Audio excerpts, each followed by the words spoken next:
Uh-oh.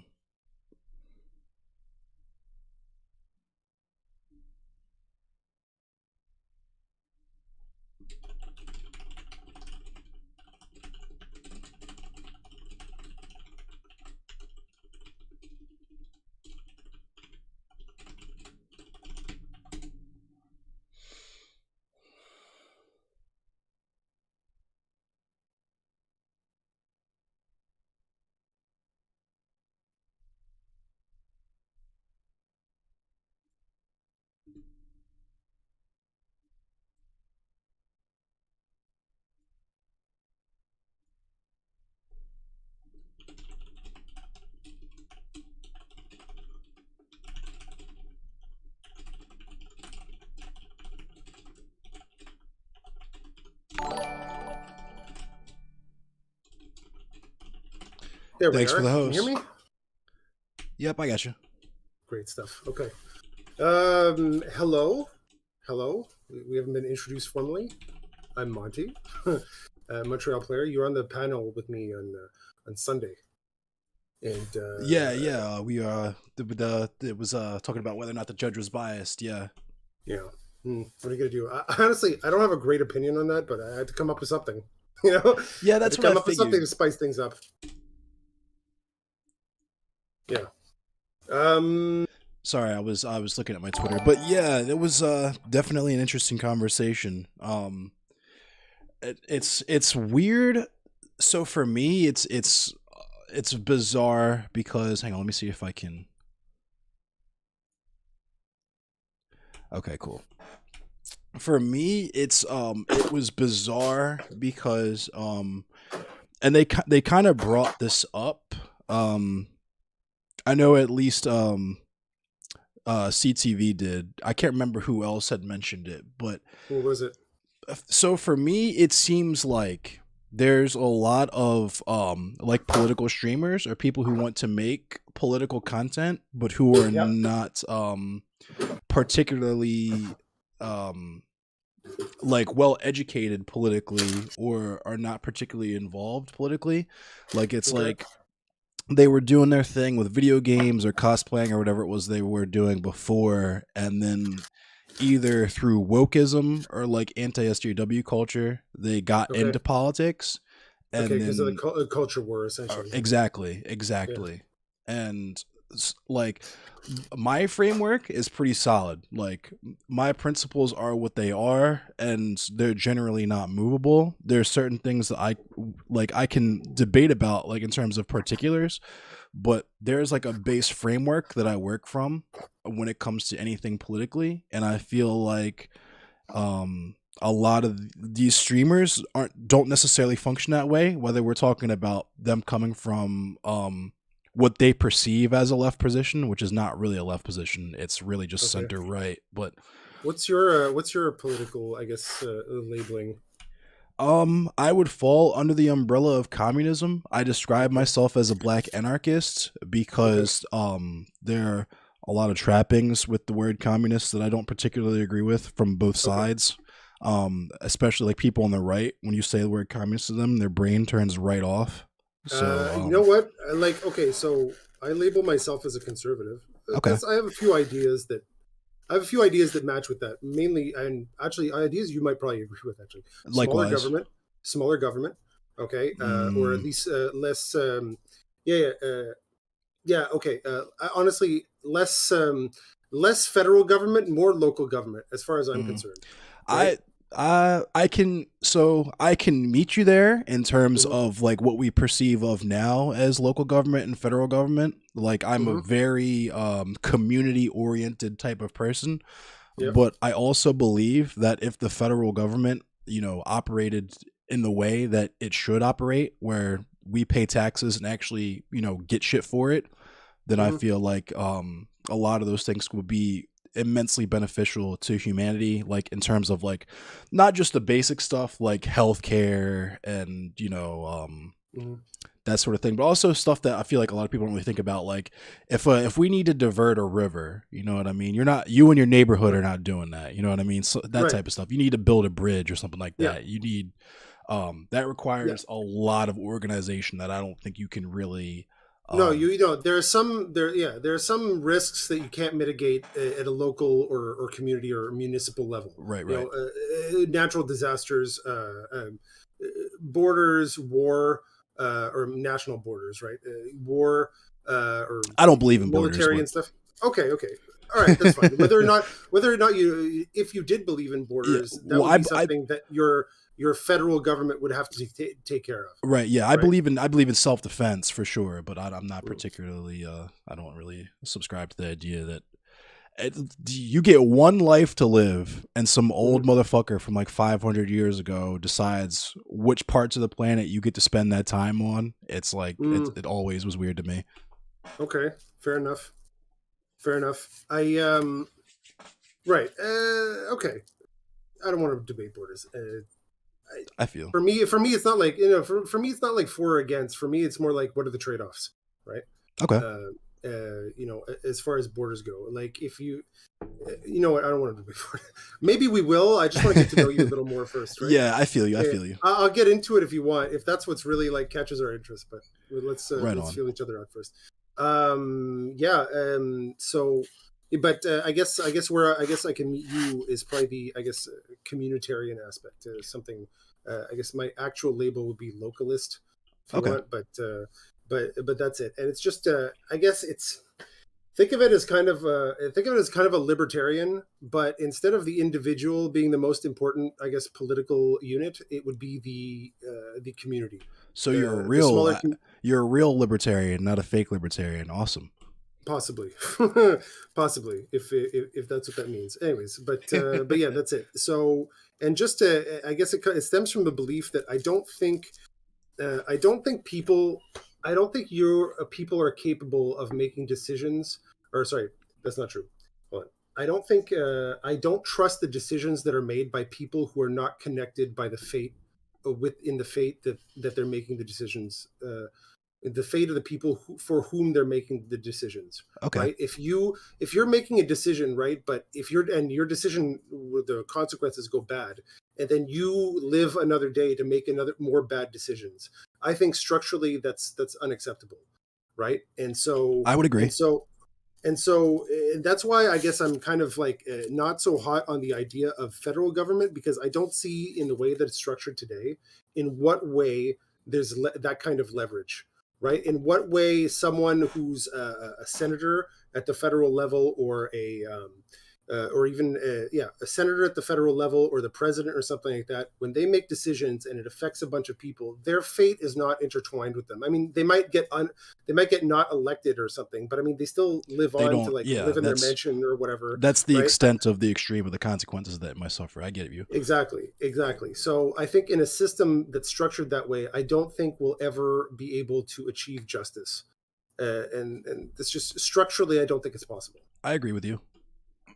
So um. So my feelings on that, and at least in terms of federal government, are kind of are dictated by a little bit by, well, the anarchism comes into play in terms of how I feel with you. I agree with you in a sense that I don't believe that people who don't belong to a specific community are fit to govern or fit to lead in right. that community. But I also, as I think of two issues. Number one being as a worker, protections for laborers in the country. But number two, as a cultural minority, as a black, as an African American person, I think of like self defense first and foremost. And when I think of like my ideal society, like perfect world, like a genie pops out of a lamp and Okay, ask me you for get three to wishes. restructure the world, sure. Right, right, right.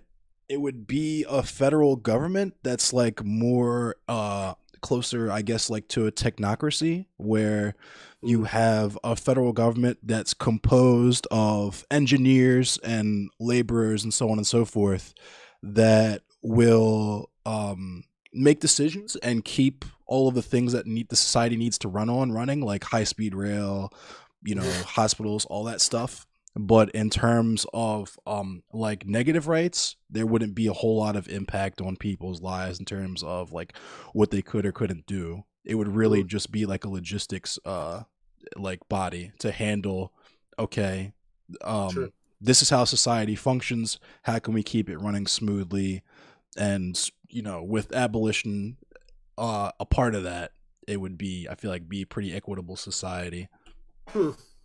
one I where you don't really need money or anything like that. I'll disagree with you there actually as far as the technocracy goes. I don't think technocrats or experts are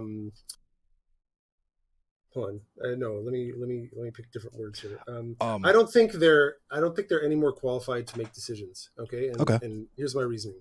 Here's my reasoning. Although they do have technical skill and they understand, I guess some of the theoretical and practical aspects of things, they're still humans. Okay, they're still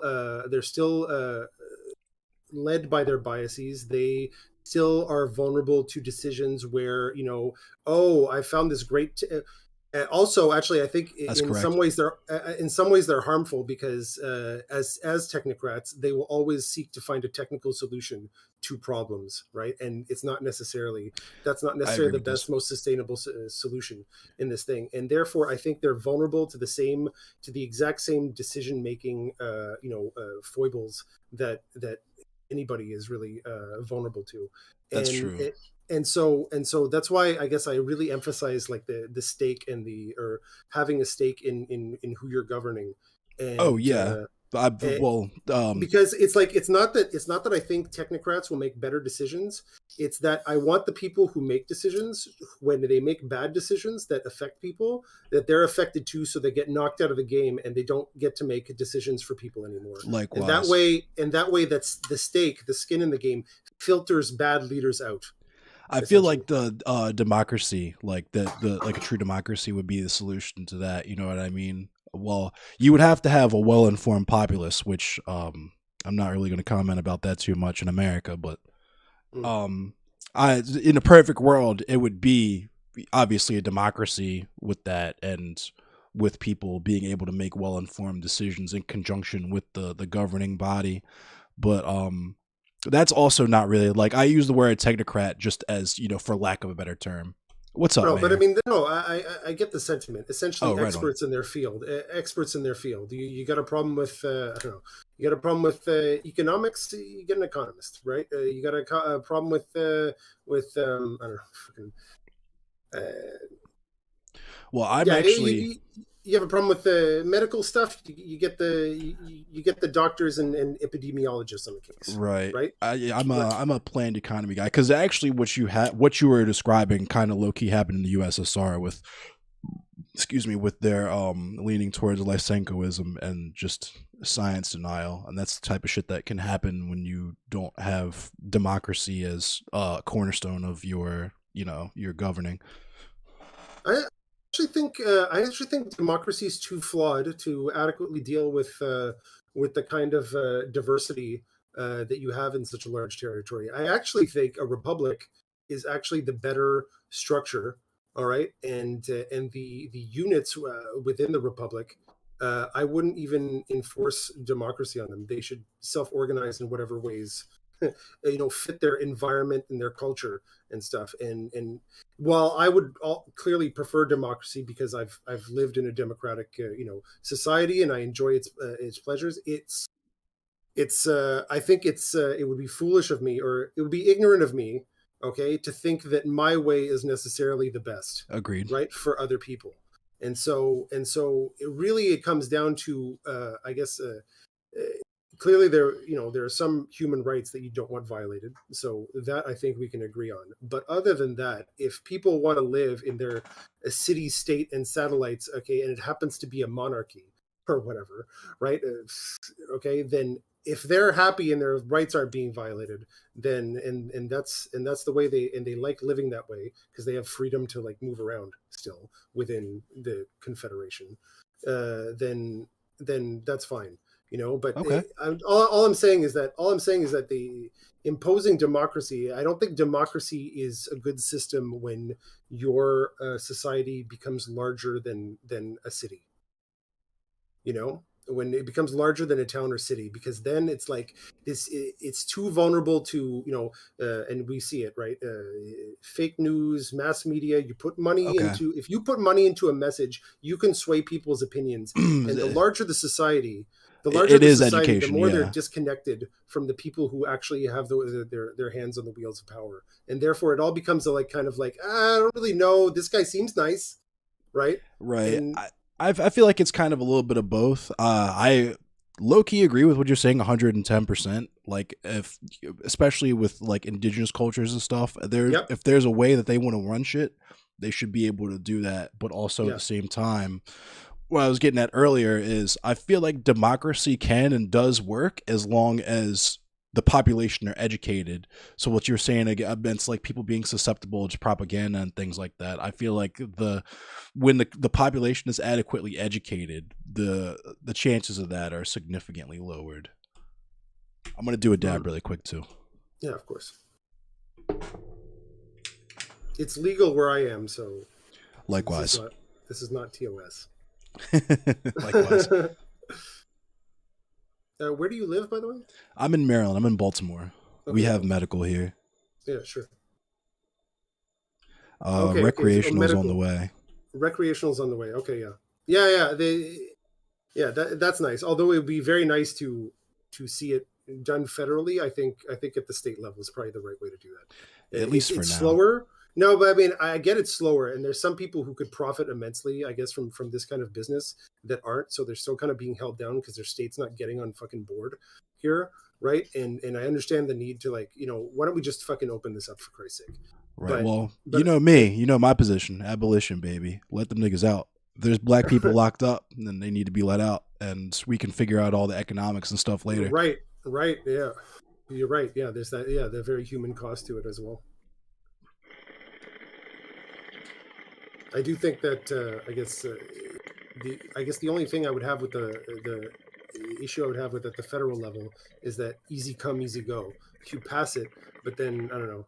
You get some fucking government this stick up their ass, and then all of a sudden it's gone again, right? I know that's actually unlikely. Once you give it, you're probably not going to take it away. But I feel like at the state level, if all the states kind of agree to it, then it's more robust. Like maybe one state loses it, but you're not going to. It's like you Hell yeah. really have to undo a lot of knots to get this out. I'll let you finish. No, I agree with you. I like the cut of your jib. Not gonna lie. I had some pretty base conversations with Beer Bash and Josie afterwards on Sunday, but it's pretty cool just chilling, smoking, and hashing shit out because it doesn't seem Yeah. like there's a whole lot we disagree on. Honestly, No, that's it. Look, federal can override states. again, I put the conservative label out there because I want to see who really fucking misattributes positions that I have to what I actually have, and then I can block them. It's a good filter, honestly. Yeah, And that's true. Where I've been running into trouble lately is not necessarily that, but just like prime example being a couple weeks ago, it was someone that described himself as a sock dem that was mm, going super hard to defend Kyle Rittenhouse, and I'm like, I, so my thing is like I have my principle politically, but I'm mm, also very understanding of how shit actually works in the country. And mm, while the what that person thinks might be the centrist position is to be like, okay, that person was defending themselves regardless of ideology. mm, If I want to be principled, I gotta agree with that. But the way that it actually works is like, what was that dude's name? James, something. The dude that killed Heather Heyer, he got picked up. He got locked up for life, and immediately there was all these GOP people working to essentially make it legal to run over protesters. And we're watching the same thing play out now, in my opinion, where you have this kid who we all admit should not have been there. It was, if you're being honest, you have to at the very least admit that it was a bad decision for him to be there. And the precedent is that's set is you can go to a riot with a med as long as you have a med kit and you are aligned in the proper way politically. Yeah, sure, shoot a few protesters, shoot a few left wingers, because the precedent in this country has already been set for that. like people like me, like true communists and true like revolution. Well, I won't call myself a true revolutionary, Okay. but people who are sympathetic to revolutionaries, communist sympathizers, are Okay. literally enemies of the state in this country. Like, not just with Trump cracking down on people that dissent him, but like going all the way back to like J. Edgar Hoover with COINTELPRO and Nixon, and how they wanted to the origin of this particular herb that we're partaking right now, you know what I mean, and why Right. it's been made illegal.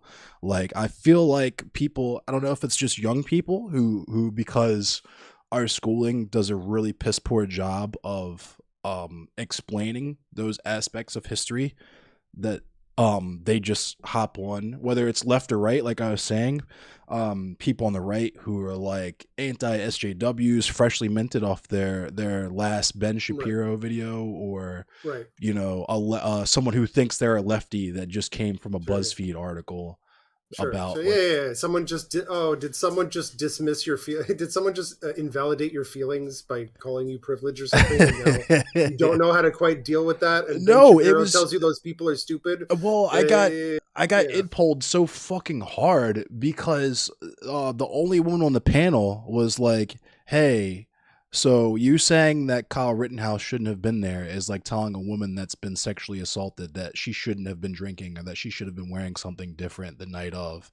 And it's like, that's actually not even remotely the same, but because you're a woman, all these other people in the panel who are dumb as fuck are going to co-sign this. And like, they took Yeah. that football and ran with it too, because I was looking at Twitter and I've been seeing that take as recently as last week, and it is just like, I don't know how to deal with that kind of shit. Yeah. He shouldn't have been there walking around. He shouldn't have been there walking around. I mean, I don't. He should. Like, I'm He not wanted to play. saying So he wanted to play soldier. Maybe he should have stayed on the lot, right? right. But why? What are you doing walking around in the middle of this shit Right, with the fucking exactly. And gun? the gotcha that Yeah. everybody tries to say is like, okay, he was in fear for his life. Are you saying he should just let them beat him to death? And it's like, no, of course I'm not saying that. Like, anyone in their right mind would say, yeah, if you are in fear of your life, you have the moral responsibility, maybe not legally, but because I live in a state where you can't do that kind of shit, but morally it's reasonable. Okay, you thought they were going to kill you, you did what you had to do to get away from that situation. But as we've all acknowledged, and what people want to gloss over, is he shouldn't have been there. First of all, nobody should be there, and not just because of the curfew, but literally the whole reason all that shit was happening in the first place is because Jacob Blake got shot in the back and paralyzed while he was unarmed by a police officer. And I feel like people don't really want to bring that up either, because then it calls into question, like, who in their right mind would be an anti-protester for that? Like, you hear about people protesting an Well. unarmed black person getting shot mm, in the back and he's paralyzed now, and your first instinct is to go down there to protect the property. I don't know. Well, to protect. Okay. I kind of. Okay. Hold on. Going over there to protect strangers' property is weird to me. It is. Going there to protect like your own like business and stuff when you're afraid that people are going to burn it down, I think is justified. You're just That like, is justified. I kind of have my whole life into this. Could you not break the fuck out of it? That'd be great. Yeah, and I had mentioned as much, I think, and I've heard Dylan say as much too, where it's like, if your entire livelihood is in this thing that's about to get destroyed, Yeah. if it's reasonable that your life would change or end in a meaningful manner if it was destroyed, then Mhm. yeah, sure, go for it. But Right. this is literally just like his friend's like place of or something like that. No, I know, but you call your I boys Yeah. to defend Oh it, yeah, or for sure. to Right, right, defend it. right. Just, even there, just to put a threatening presence, really, so that Yeah, as to facts. say, hey, don't fuck with this, okay? And sorry, someone in my chat, Mav says, oh, he had a reason to be there and he was gunning a sword. No, but that's what I said. He should have stayed on the lot.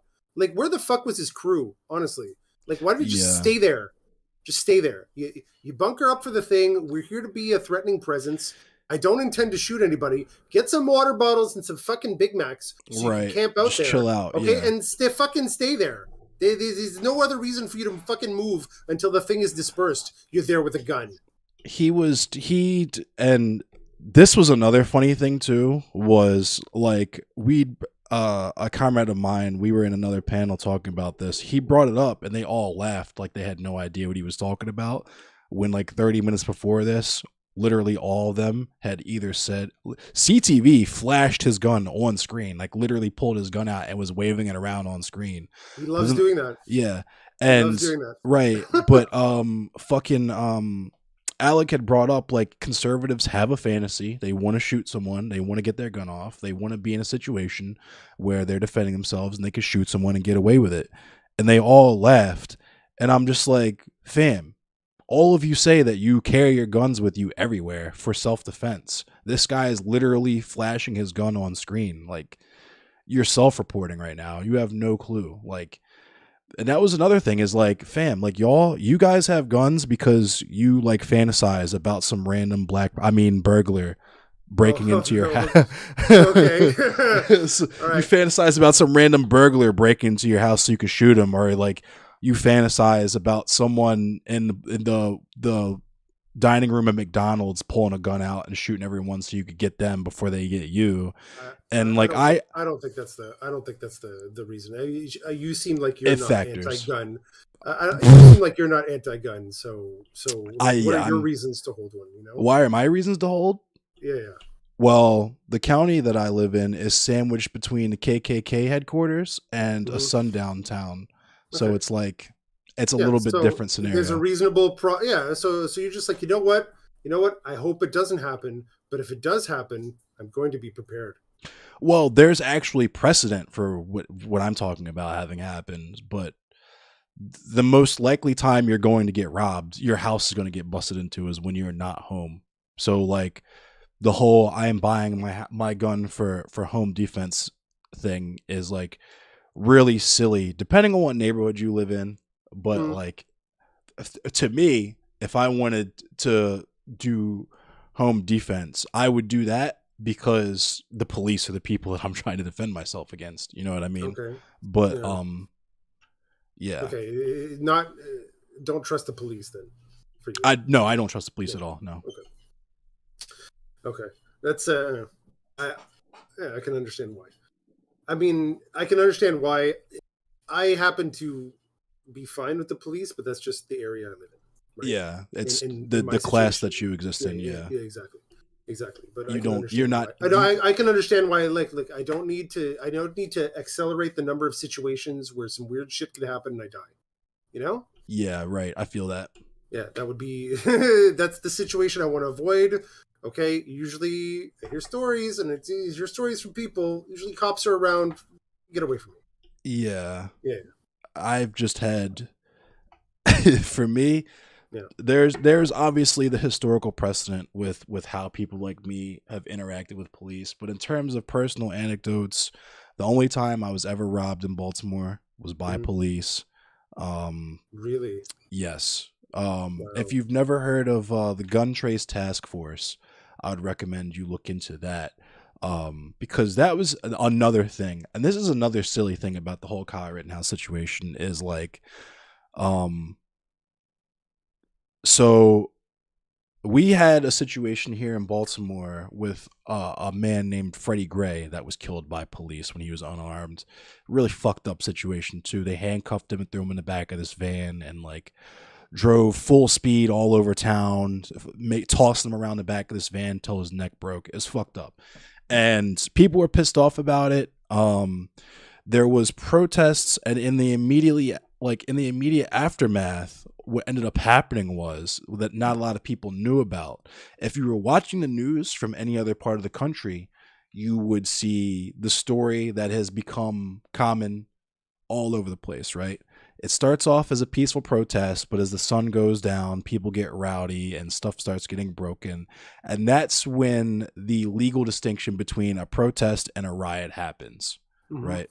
Yeah, and that's the position a lot of liberals take, which is what gets so frustrating about this game and why last summer was so frustrating is because it's people who don't understand the antagonism that the progressive or like the leftist people have with the police and the legal system. So what actually happened was there was a protest. There wasn't even actually really a protest. because all the black people in the area knew immediately, okay, shit might hit the fan. We're getting the fuck out of here. We don't want anything to do with this. A lot of us might even have our own legal troubles going on completely separate. So we're not dealing with this. But the police had actually shut down all public transit from the area that where the riot broke out. So if you can imagine, there's a high school and like 90% of the kids that go to this high school live 3 miles away from it, and their main modes of transportation are either the metro train, so the metro in the mall, or the bus. They ended all the bus traffic in the area and turned the metro off. So the train Okay, was so blasting yeah, yeah, I'm immobile. right, Great, right. So the kids thanks were a lot. trapped there, and then the riot police showed up and Hmm. started antagonizing the kids. And this is a bunch of teenagers. So Right. naturally, everything that played out in the news happened with scenes of kids throwing bricks at cops and all that good stuff, and all that happened. So what? The cops are coming in like, "Hey, what the fuck are you kids doing here?" It's like we can't get home, motherfucker. Right, Is yeah, that, basically. okay. And that also ended up happening last summer here in the aftermath of the George Floyd situation, where and I kept trying to explain this to people because when that happened in 2015, the city almost burnt to the ground. Like a bunch of really bad shit happened over the course of a couple of nights, and there was questions as to whether or not it was actually done by the people who live there. And when I was just talking about the gun trace task force, there was CCTV video of the officers looting a drugstore and stealing like Percocets, all that stuff that they then sold on the street after the fact. That came out some years later. But last summer, what you would have happen is the protests would start and it would be during the day. And because everybody was off of work and all this, it was the largest protest in American history, right? Everyone is out in the streets. Become 11 p.m., the state would say, Governor Hogan would come and say, curfew is in effect. Everybody needs to disperse. This is no longer, you are not allowed to be here anymore, which I'm sure is right to protest, all that stuff. Hmm. Um, so it doesn't actually mean anything other than at 11 p.m. the police are going to start beating the shit out of you, and they've been waiting all fucking day to do it, and that's exactly what would happen. I was standing next to people like from press who were just clueless, who like bought their own, who swallowed their own Kool-Aid basically, and there would be like there was a full camera crew out there because I was on the news and I told them, you guys aren't safe here, right? And they're like, what do you mean? What are you talking about? And I'm like, it doesn't matter. The police are an occupying military force here. None of the cops live here. None of the cops like the people who live here.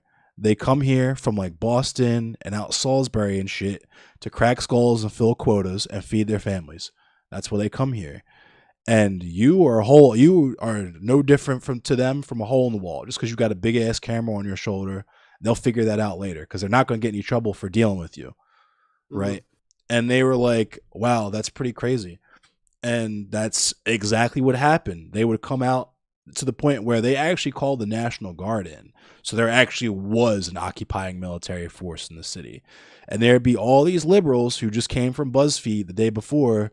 They're like, Black Lives Matter, you know what I mean? And it's like, and I'm Sorry, little anecdote. Okay, my daughter shows me. Like, I'm lucky. My daughter talks to me. She shares all the tea from high school, and I swear to God, man, the kids, the white kids, honestly, that post Black Lives Matter and stuff on their Instagrams, are the ones who are the most racist. oh, They're absolutely. the most racist. It's hilarious. It's like, why are you even doing?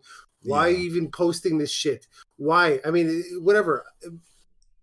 My daughter It's asked me, should I get into this? And I'm like, do you know exactly what's going on? Do you know everything, like what their message is and why they're fighting? Have you talked to people? And no. And it's like, so don't post it.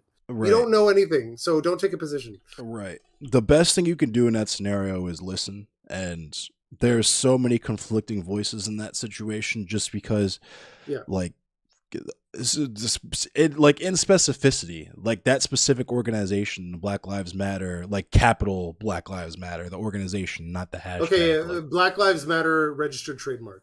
right, yeah, it's Uh, just all kind of shady shit, and it's like it shit just gets fucked up so easily because Money there's this gets in. this colonized mentality where people are not concerned, like that. For me, the basis of my politics are abolition and poverty. I want people out of jail. I want slavery ended. I want slavery abolished. I want to end the prison system, and I want wealth redistribution. Like I want communism. I don't just want you to give black people money. I want you to abolish the concept of money, give everyone housing, the ability to work their land, and everybody just uses high speed rail, and we all become artists and factory workers and all that stuff. And machinery will then liberate the workers as opposed to dooming them to poverty, right? Mm, So, I um, I don't see I don't see how a large scale centralized organization will ever be able to deliver that. Just because of again the distance issue between its interests and the interests of the people it oh governs, yeah, it would have right? to be from federal to state level. Like it wouldn't, you couldn't really Yeah. have, especially not in a I country as I would large go and even more varied as radical. America. I would go even more radical, okay, and I would divide the states, okay, or the United States in Canada or whatever, into states that consisted of maybe something of the size of.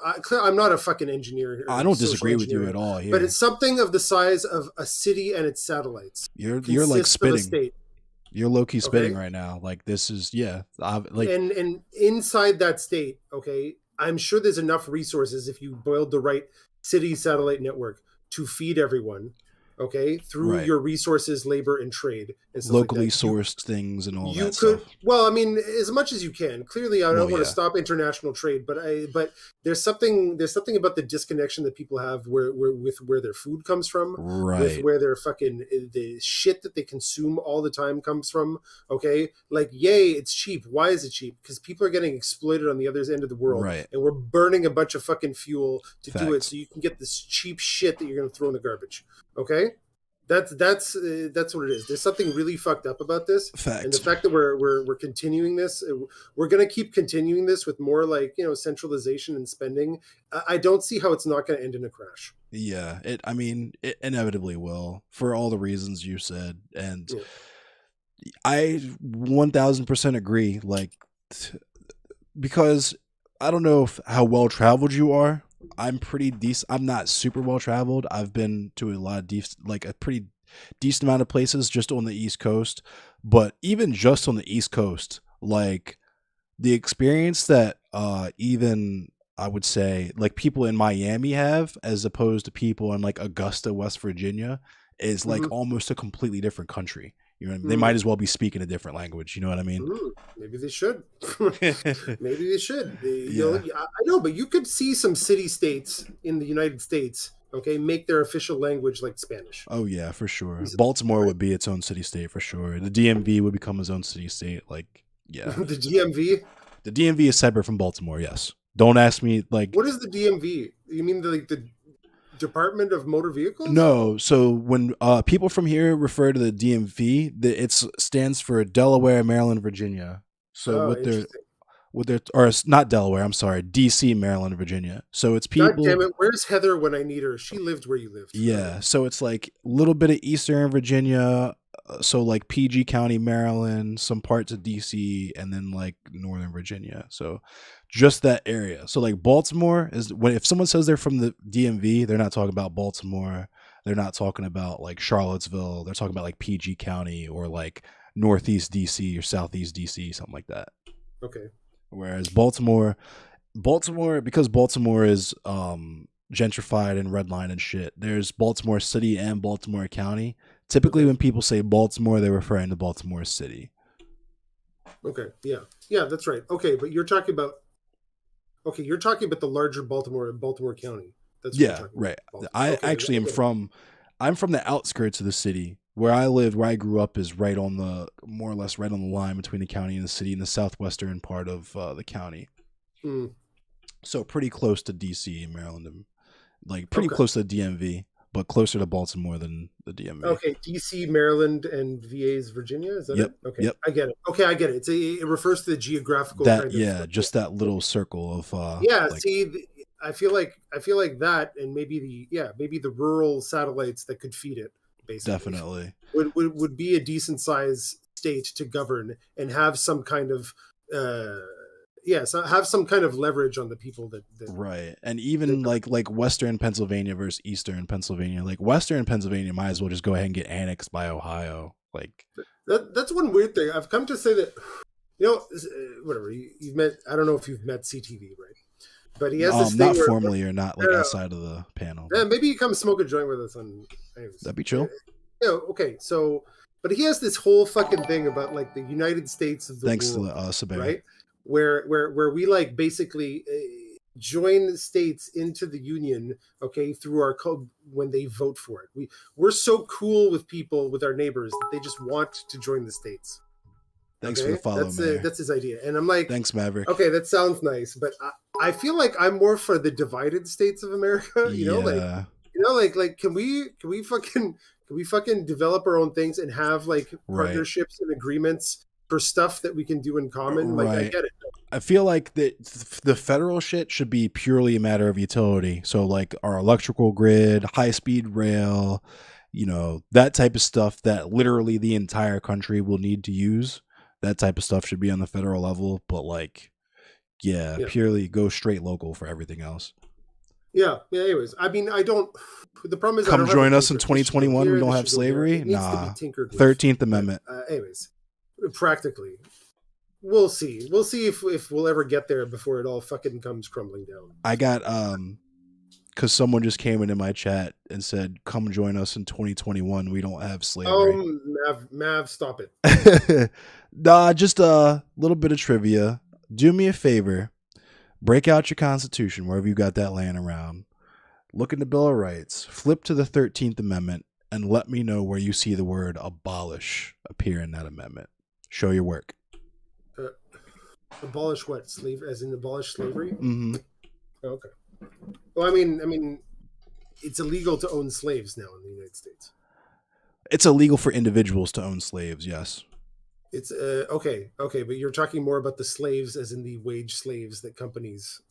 No, I'm referring literally to chattel slavery, like the chattel is still chattel slavery in the U.S. Mm-hmm. So, do you know what Juneteenth is? Have you heard of Juneteenth before? I've heard of Juneteenth. So, Crib Notes version. Everybody learned about the Emancipation Proclamation. That's when we were told that slavery was abolished, right? I'm Canadian, so. Oh, okay. Sorry. Assume that I don't really know. Okay, sorry. So essentially, hold on, because I have to Google this because I failed. No, you don't Google. That's too much work right now. That's not the kind of. All right, so you know what? I'll change. I was gonna say just really quick because it's really important to me that people know this because I feel like not a lot of people know this. So essentially, Abraham Lincoln came through. He wrote the Emancipation Proclamation. And the colloquial wisdom is that he did it specifically to free the slaves when that wasn't true. He himself said that if he could keep slavery and keep the Union whole, he would. But there's actually a little bit of history. It's a society called. What do you mean chattel slavery still existing in the United States? Right so Juneteenth is a date where Abraham Lincoln said. Put out the Emancipation Proclamation, which was the 13th Amendment. But that's not actually when slavery was abolished, because in the western states, in places like Texas, they continued to keep slaves because they had already seceded from the Union. Right. So they still had slaves there.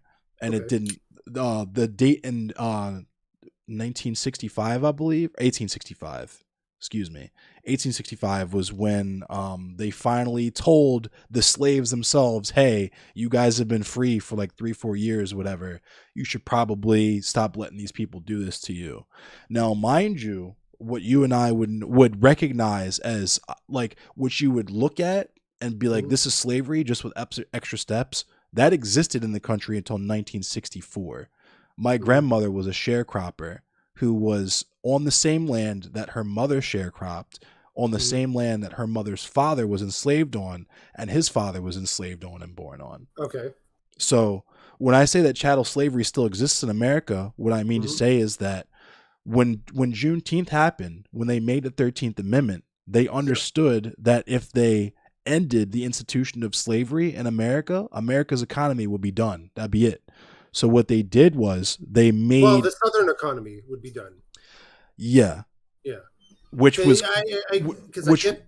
Oh yeah. which was Go at ahead. the, I was gonna say, which was at the time the powerhouse, which is why they wanted the South to be part of the Union so bad, is because the Right. North would have gotten clapped. But Yeah. You got all those sweet, sweet crops down there. right. So what they did was they made slavery not legal for you to do as an individual.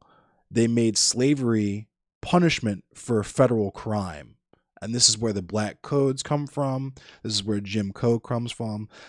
There's a book by an author. Her name is Michelle Alexander. The book is actually called The New Jim Crow, and it explains the origins of the modern American prison system, its origins in chattel slavery and the transatlantic slave trade. The state that I live in, Maryland, has the most locked up black male youth in the entire country, which by extension makes it the place where the most black male youth are locked up in the entire world, because the United States has the highest prison population in the history of humanity. And the reason for that is because part of our industry is still to this day based on slavery, which is what the prison system is, which is why you have things like cash bail. If you Google right now Angola, Louisiana on Google Images, the image of that prison that will come up that you'll see is a white man with a whip on horseback and lots of black men in chains underneath of him, because none of the formula has changed in the last 200, 300 years.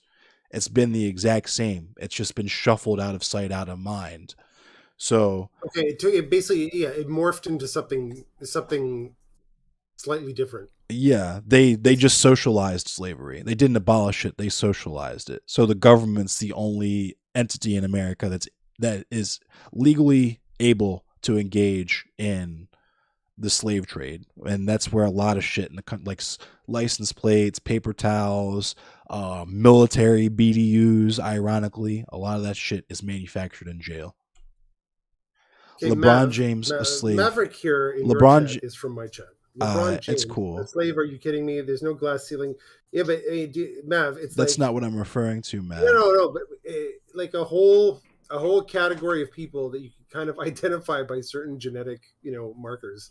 All right, seem Right, to be subject to a system that kind of doesn't really give a lot of them a way out. Like, it's a good thing that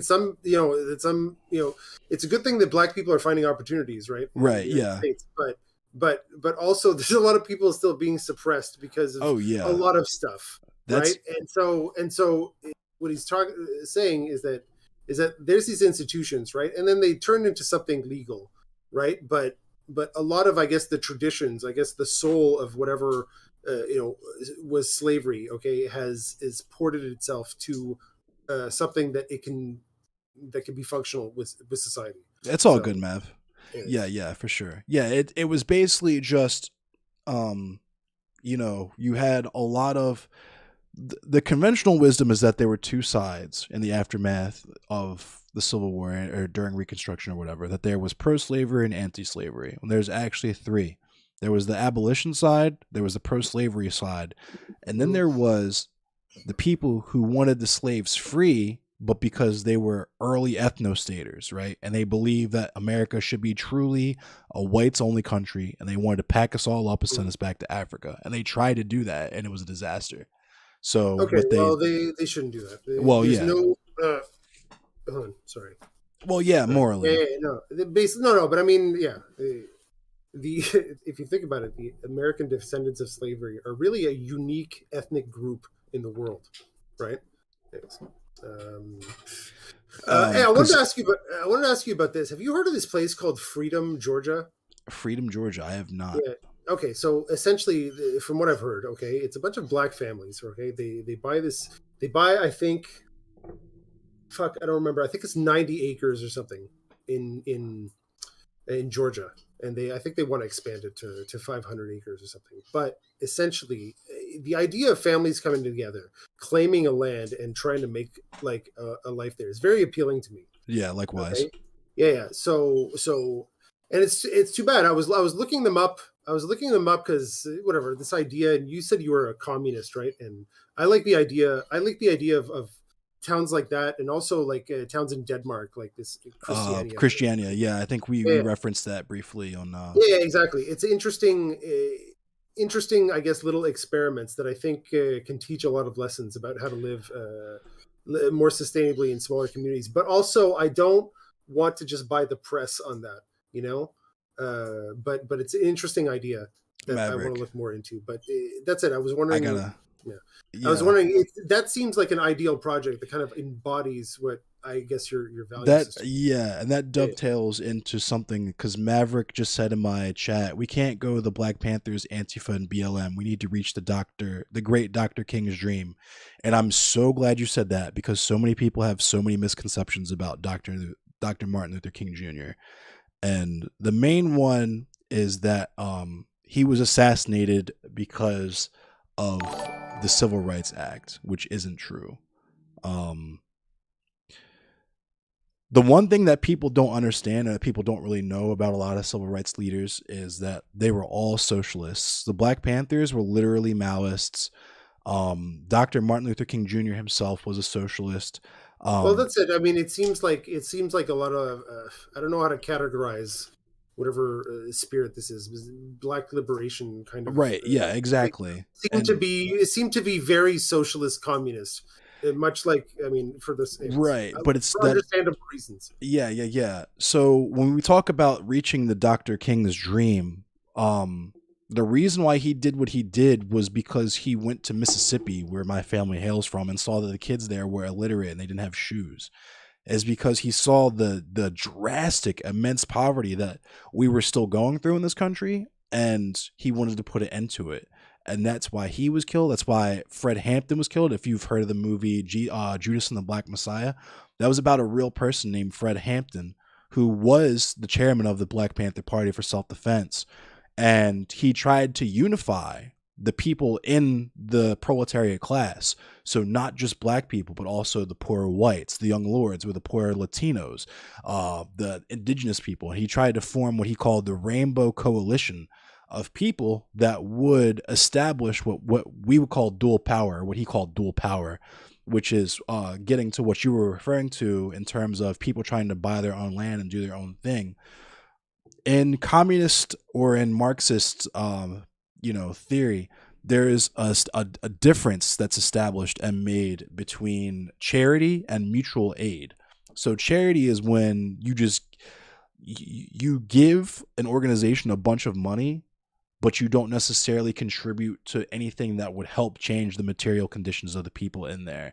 So this is why like the Clinton Foundation and that type of stuff comes under scrutiny because it's just a bunch of money that's going nowhere. Whereas with mutual aid is members of the community helping members of the community. So if Yeah, I'm in a place and I find out one of my neighbors lost his car and needs a ride to work every morning, and I give him rides to work every morning, that's mutual aid. If I find out one of my neighbors lost their job and their lights are going to get cut off on the third, you know what I mean, and I help them out with that bill. That's mutual aid. Mutual aid comes from within, and it comes from organized communities that when you do that enough, you establish what's called dual power, which is where um, there's the federal power and the state level power that's not even acknowledged because it does nothing mhm. except for, lock people up.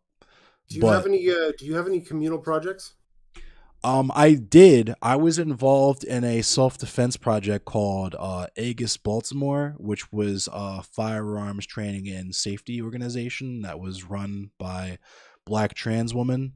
That Okay. was conceived to get a lot of the black youth in the area, specifically like trans women and queer people and just like black indigenous people of color, to get us comfortable with firearms in a safe and controlled environment and also become proficient in the usage of firearms. And we had some plans to do stuff like get a martial arts instructor and Mm. that kind of stuff, but it kind of fell to the wayside right now because the person who like founded it, I guess, decided that they didn't want to do it anymore. But it's not to say that it's completely done. It's just that it's not really under that banner anymore, and it's kind of more so just become like a thing amongst friends where we go to the range, and if you know one of us, then you can come with us or whatever. Mm. Mm. And I've done a Mm. bunch of stuff because I'm a musician Okay. and I'm involved in that scene locally. So I've done lots of like benefit shows. Whenever any mutual aid posts or anything like that come up on my social media, I always share them. Always keep it cracking like that. And yeah, a lot of that stuff is just kind of I I'm weird because I'm a man without a country. I grew up outside of the city, so not around too many other black people. I grew up mainly around other white people, but it's in a weird part of the county. So I reached a certain age where I found a lot of my friends didn't really look at me the way that I thought that they looked at me. You know what I'm saying? Where there was a lot of internalized prejudice or unrecognized prejudice or just um, Like, how did that manifest? How did you feel? What are the signals that this uh, that you feel like this is happening? Are they like overt? Like, so it's stuff that you think, so when you're colonized or when you're in it, you think you take it as a compliment. So if people will say things to you like, wow, you're not like other black people, or like you get called an Oreo, like, yeah, you're black but you're white on the inside, or it's stuff that's obvious, right, where they're directly telling you, I only like you, I only respect you because of your proximity your to whiteness? whiteness.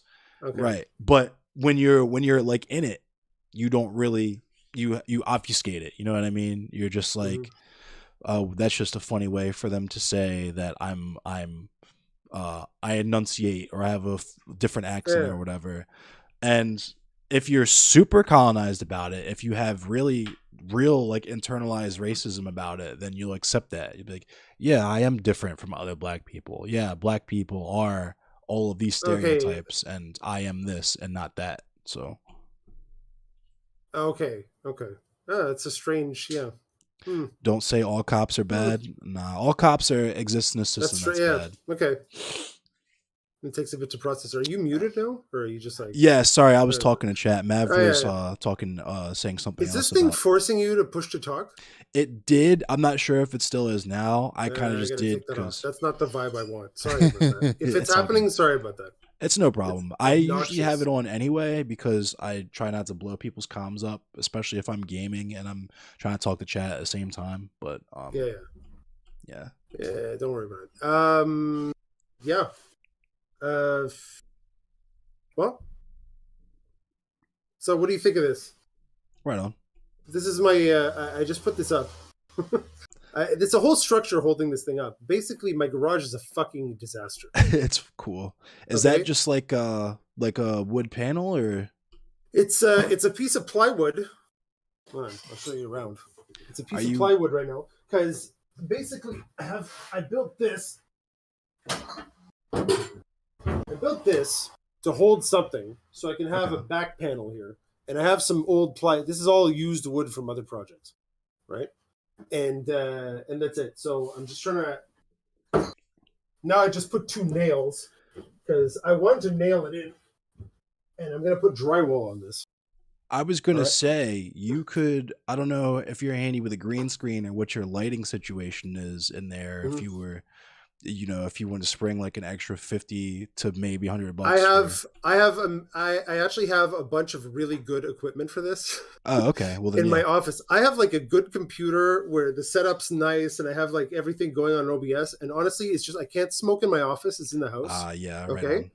Okay. So, but I want to come smoke a joint. So I'm here in the Right on, fucking Mayor. dungeon. Right? I'm here in the, yeah. Understandable. But that's it. I got to make the most of it. So back Yeah. panel, I'm gonna import my fucking foams that I have upstairs here, and maybe even put the better microphone. Anyways, whatever. Right on. It's a Yeah. work in progress. I'm tinkering. Yeah, my setup, because my green screen setup was literally just I went to a local craft store and brought Yeah. like 5 feet of green fabric and push pinned that to the wall behind me, and then got a couple of lights for like $30 on Amazon, and it ended up working out perfectly in conjunction with my ring light, of course. But Mm, mm. Anyways, it might work out. um, yeah. I think that's it. I think that's it for me tonight. My right on, joint's over. cool. Time to go back to the family. I loved chatting with you. Thank Yeah, you this very was much for coming. awesome. This was awesome. Yeah, This was great very to get to different know from you. Sunday, for sure. Oh yeah, no. Look, Sunday. Look, what I'm doing is Monday to. Okay, I'm gonna plug myself to your chat here. So what Go I'm for it. Go doing for it. is basically Monday to Thursday. I'm doing a stream because I'm gonna come out here and smoke a joint anyways, right? And so I might as well have this little project, right, that I'm doing with it. But I'm gonna come out here and smoke and try to talk to someone interesting, right? Tuesday, I do High Times with CTV. It's a little more memes, right? Just chill. It's still chilling out, but whatever. CTV is a fucking character, right? So that's it. And then Sunday I'll do the panel show, right? I'll do the panel show. I'll try to come up with some outrageous fucking take. That's all they want, anyways, right? And Yeah, I then was and gonna then say it here seems I'll like they're talk to just the. memeing most of the time. No, yeah, I think so. That's all you can get. 8-person panels are fucking terrible. They're fucking terrible. You don't get good conversation. You can't suss out things. It's just like short bursts. Try to be entertaining. Yeah, I and can't everybody stand it. trying to scream over each other and stuff. Well, it's like you have to wait. I don't want to be impolite. I don't want to burst in with my shit because it's not like whatever I have to say is so fucking important. Okay, that I need to yell over you to say it. Okay, so that's it. So I raise my hand. I wait my turn. But by the time like my turn comes, everyone's done doing their whole fucking talk, Right. and I'm like, I don't even remember what I was gonna say. Fuck, It you it know. it was wild for me because it was one of those topics that I got really passionate about, and it was just like painful, some of the takes. So it's like I try to jump in, and then I'm just like I actually the last two I've done, I haven't done it for Sundays yet, but for the first one I actually will go through and rewatch the VOD to assess like, was my rhetoric good, and also address some of the arguments of other, Mm-hmm. maybe in the moment, because I'm not always on it, especially with me ripping Oh, I fat ass okay. booger dabs. I saw the bat. I saw What up, your Justin? VOD because I was go check out other people's chats to see what they said about my comments, right? And yours was not very nice to me. Yours was not very nice to me Which because it VOD? was the VOD of the panel. Oh, word, word, They're word. like, Yeah. they're like, this motherfucker believes this. I'm like, okay. So yeah, that's it. I always have fun with that. I know it's not serious, but Yeah, yeah, anyways, yeah, yeah. yeah. So Can this we be guy's like, sure it was damn it, Kyle in that I'm gonna video? peep Nah. the VOD tomorrow. It's this guy. Oh, okay. This guy. All right. Yeah, I was because I told my one of my mods is like my coworker, and I told him Yeah. you invited me for a conversation, and I was like, he was like, "What's that gonna be like?" And I was like, "It seems cool." Because low key, because we were trying to figure out what you were even on that night, and I was Yeah. on something different, but we came Yeah. to a conclusion like we didn't actually know what your actual position. Like you didn't really say a whole lot. You know what I mean? No. I play it very close to the chest. That for sure. I play it very close to the chest. I ask other people questions, but that's what I like doing though. It's not like I don't want to be there judgmental or got you. I literally like actually want to know what your value system is and how Facts. you've come to this conclusion, right? So that's it. And I find on the 8-person panels, it's like it's for a different thing, but it's not for this. That's why I like Yeah. this format one-on-one and maybe three people, Yeah. 4 max, but everyone has to be really fucking cool with each other, right? For sure. My big Richie Yeah. Lizzie in my chat's messing around. He said hails from Seattle. Don't worry about it. Anyways, that's it for me. It was great talking to you. Yeah, I'm for gonna take sure. off, and that's it. We'll see each other around. I'm sure. Right on. Yeah. All right. Take Have care, a good man. night. Later. Cool beans. Oh, I should. Oh my god, I should get rid of that. Okay, cool. Hopefully, nothing in there was. Yeah. So that was that. That was that. Let me see if I can't. What up, Frackle?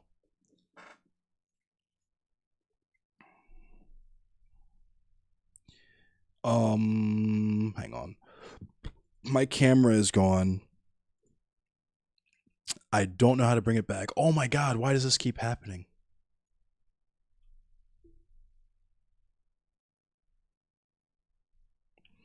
You didn't tell me you started working. That's pretty cool, Jerson. That's pretty cool.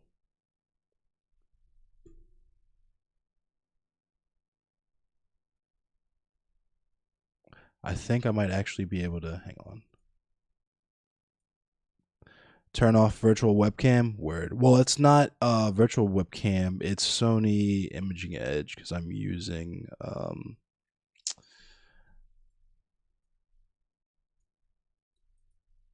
whoops. I'm using my A6100.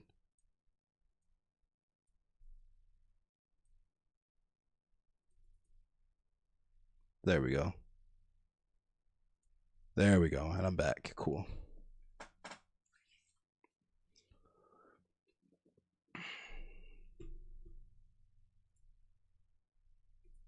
And we bike. So yeah, that was cool. He watched my VOD. I definitely did not have great things to say about a lot of the people I was on those panels with. Cause that was actually really nice. It was. He was really cool. I don't get why he calls himself conservative, but I guess because he's a small government. But that's like if he's still on board with like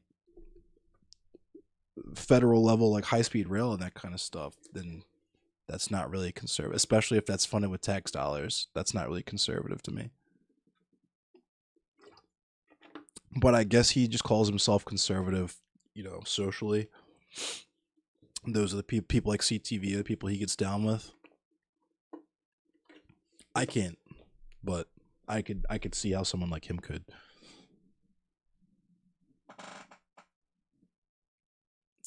Yeah, see Cam, and that's what's crazy is like I don't know. Montreal is weird. It's economically left but socially right. I mean, that's America though. You know what I mean? Well, that's the majority of like European colonies. The United States being the furthest right because we have the like zero fucking social programs whatsoever. Not zero, but our social programs are shitty and ineffective compared to even Canada's, right?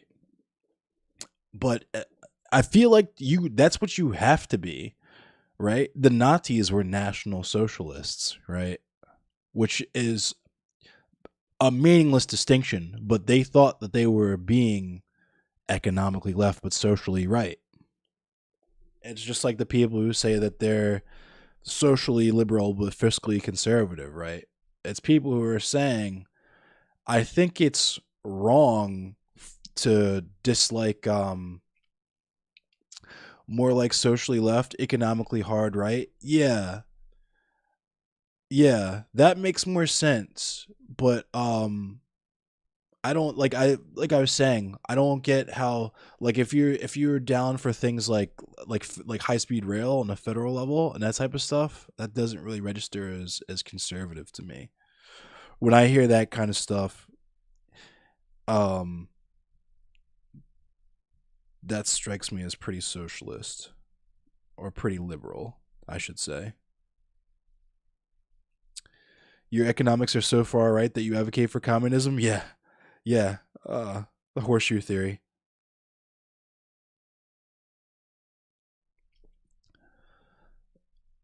Not Monty, but the place. I got that. I don't know if that was unclear that you were referring to Montreal the place and not MontrealPlayer the person. I got it.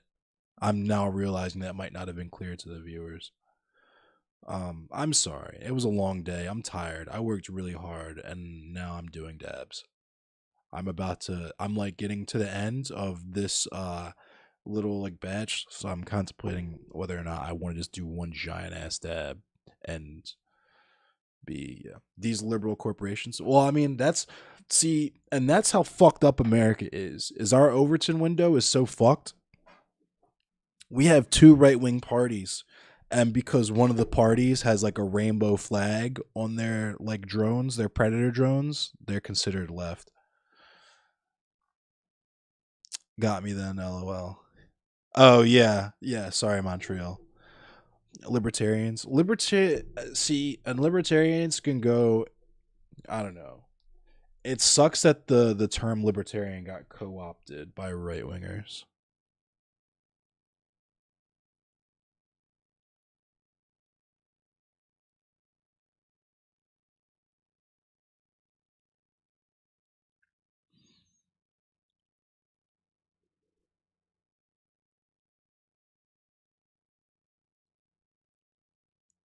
Yeah. Apparently, it's the 11-year anniversary of the Majority Report, and someone posted a clip from the first episode, and it's Sam roasting Andy Harris on his first day of Congress, demanding his congressional health care while being against government funded health care. Wild. Libertarianism was totally co opted? It was.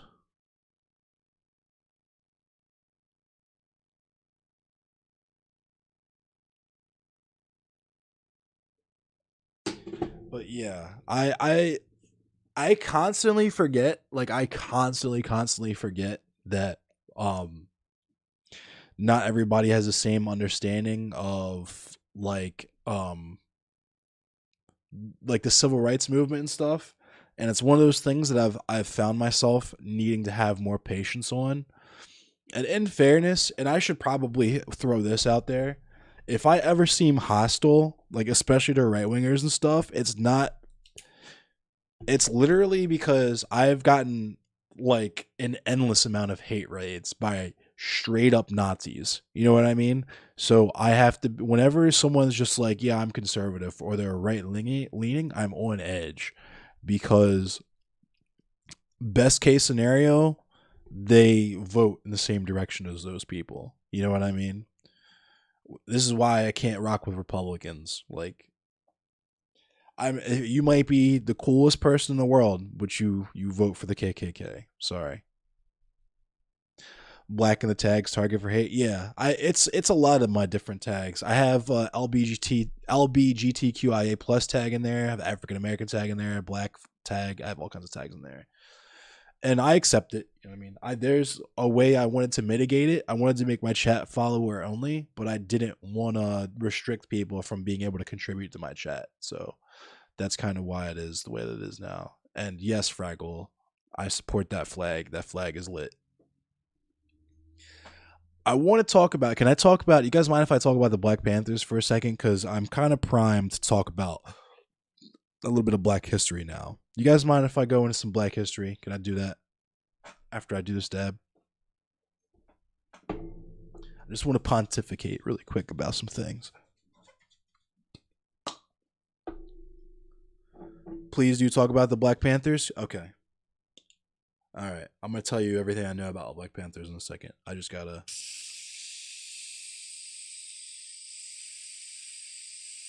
Is Maverick still in here? He said he wanted to learn. I hope he's still in here, and I hope he does learn. What up, Marble Caps Lock? Dabbed history with Endless. Spit that shit? Bet. You know I'm going to. You know I got you. Empirically better than drunk history? Dabbed history? Is that what we're doing? That's what we're about to do? That's what Endless Cemetery is? That's what I'm doing right now? The dabbed history? All right. So, where should I start?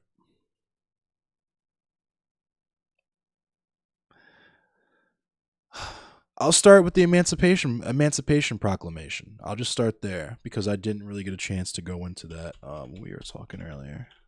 So let me look up when that was because I don't give a fuck about it. 1862. Okay. All right. I got this primed. Where does my name come from? So the name Endless Cemetery actually comes from it's a Cryptopsy song title. I don't know if it's you, Mayor. Someone on my Twitter was talking about how we would gas on and on about metal bands forever. That's something I will do, and I'm going to try really hard not to do it now. But yeah, that's the name Endless Cemetery. is actually a Cryptopsy song title from the record Once Was Not, which was the last good Cryptopsy record, in my opinion. Is the last one with Lord Worm and Marble Cap Cycle Be Fire for YouTube. Yeah, I try to do a lot of YouTube stuff. I'm trying to get more into YouTube. I just don't have the infrastructure for it.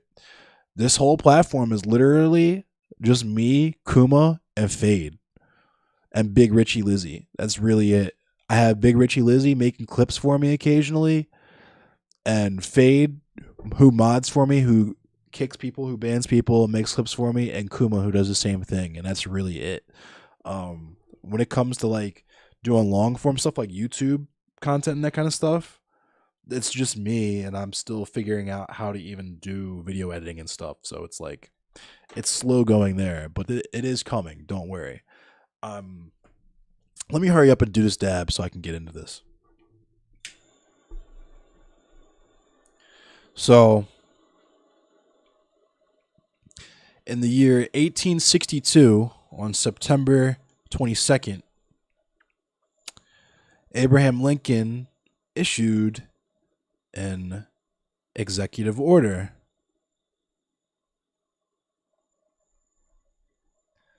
It was called the Emancipation Proclamation, or Proclamation 95, which is, if you're to go off your middle school history book, that's when slavery was abolished in the United States of America.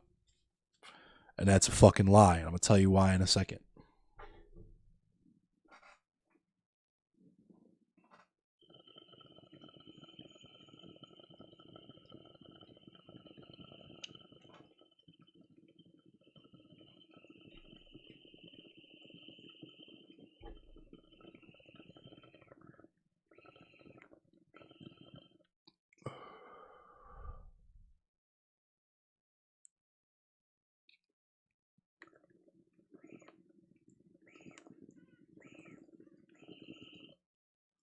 Oh, yes, Frackle. That's true, but you're getting a little bit ahead. I'm gonna try and move slow because I want this to be crystal.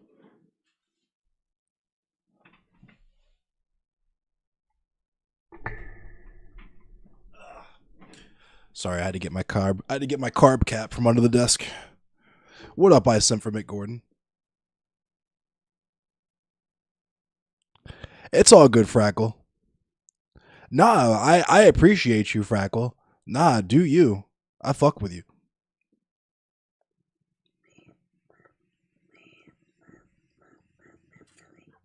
If y'all have anything to add, please do, because you see what I'm doing right now. I'm sure I'm gonna forget something.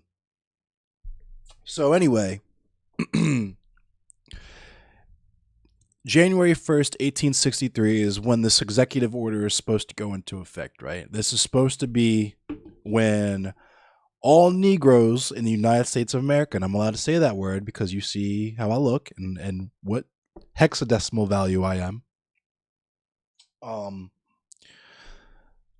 y'all are supposed to be free. You're not supposed to be slaves anymore. The nature of your bondage is now supposed to be, instead of master and slave, it is now supposed to be employer and employee, right? That is going to be the new nature of the way that your labor is exchanged in this market. However, some of these plantations and so on were not ready to give up their slaves for obvious fucking reasons.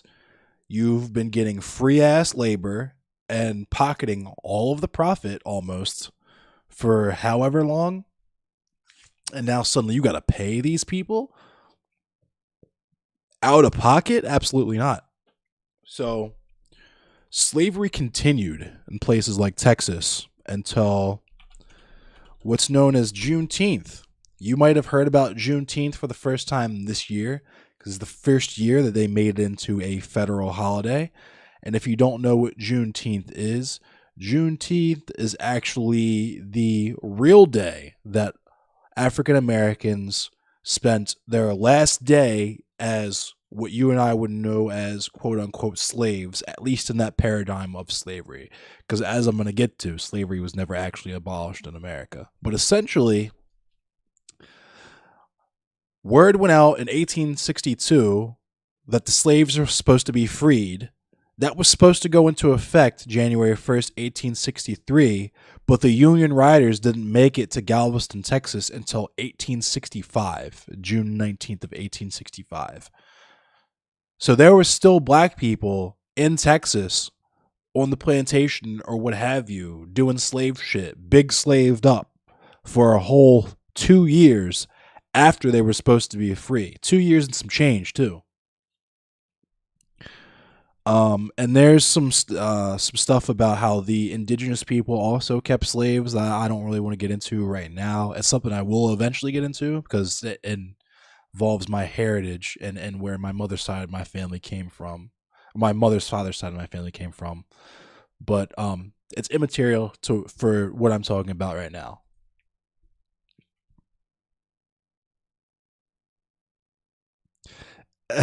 I sent for Mick Gordon. You know how it be. Tennessee is Omega racist? Dog. Yeah. My dad lived in Memphis for a minute, so you don't even have to explain shit to me. I already know. You know what's already understood don't need to be explained. Put it that way. But anyway, so now you understand this information, right? The Civil War is popping, right? Union soldiers finally make it to Texas to finally let the black people know there, hey, y'all were supposed to be free 2 years ago. What are y'all doing? Quit fucking around, right? So while that's popping off, you have these southern states that are like, what are we going to do with all these Negroes that, you know, we got to pay them. So we got to pay them as little as possible. But also, we don't want them living near us and shit. So that's where the black codes come from. Actually, you know what? Matter of fact, I'm going to go ahead and we're going to Wikipedia this shit and look at it piece by piece.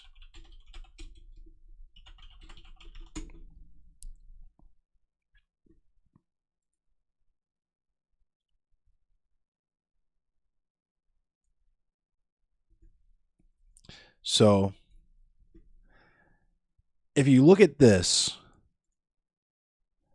there was something called the Black Codes, which were the precursor to what you would know now as Jim Crow. They were only supposed to be free because they were in a Confederate state. Correct. So there was, even before the Emancipation Proclamation, there was protocol for freedmen because even if you were granted your freedom somehow, either by the death of your master or through, manumission, you still were not allowed to participate in a free society because you were black, right? So, like this says, they included slave codes. The goal was to give rise to the influence of free blacks because of their potential influence on slaves. So this was, remember I just mentioned that word manumission. There was a thing called meritorial manumission. What that was is literally you could gain your freedom if you were a slave and you knew about other runaways, you knew their location, or you knew of a plot that other slaves were involved in to free themselves or free other people. If you snitched on them, you yourself would be granted freedom. And there were laws that applied so that, and this should sound familiar, to keep people just rich enough to separate them from the lower class and make them think that they were better, but also keep them restricted enough so that they were always separate from white rule, right? And this is why shit got fucked up when they sent us back to Africa. It's because at that point, all we knew was the slave trade and slavery. And then we tried to do that shit over there. And the niggas over there weren't having it. They said, nah, they hit them with the Wakanda. We don't do that here. Hit them with that. And shit is still fucked up over there to this day in Liberia. Badly fucked up. So the stage is set, right? Juneteenth just happened. Now all the slaves in the United States are free, technically. And we know that these black codes exist that will eventually become Jim Crow. What is the purpose of this? Well, if we look at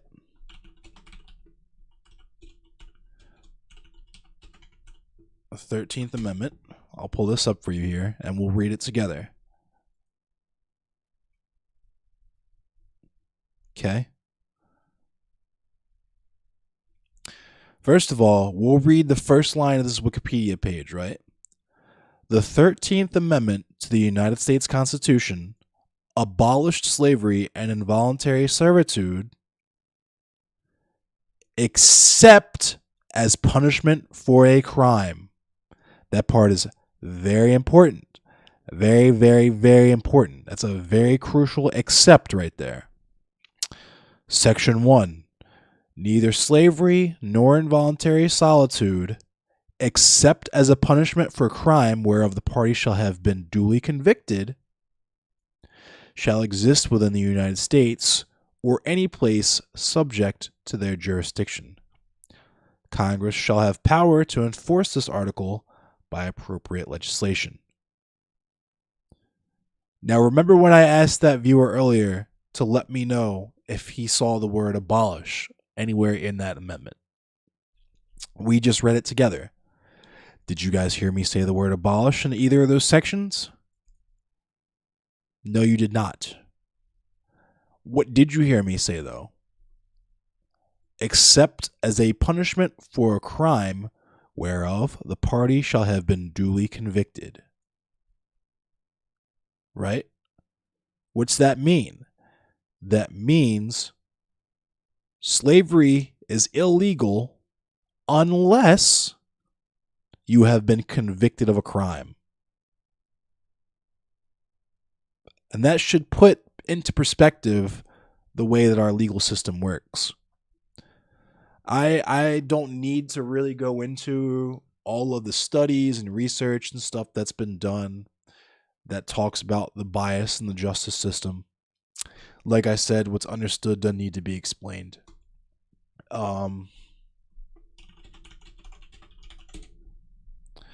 What I will do, though, just for shits and giggles,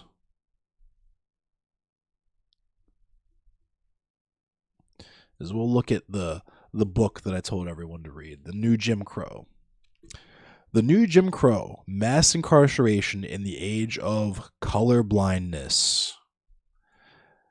See, I never even really knew about that subtitle. That subtitle is hidden. That shit hits different. Because what do all people who claim they aren't racist say, right? They're colorblind. They don't see color. They just want equality. Isn't that what Maverick was saying earlier? Didn't Maverick say that? Equality? What was he saying? We need all races equal? That's true at face value. But the ought doesn't define the is.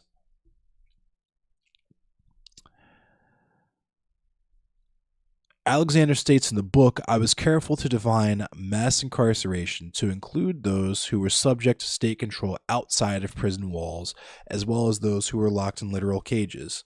The scope of Alexander's definition of incarceration includes people who have been arrested but not tried, people on parole, and people who have been released but labeled as criminals.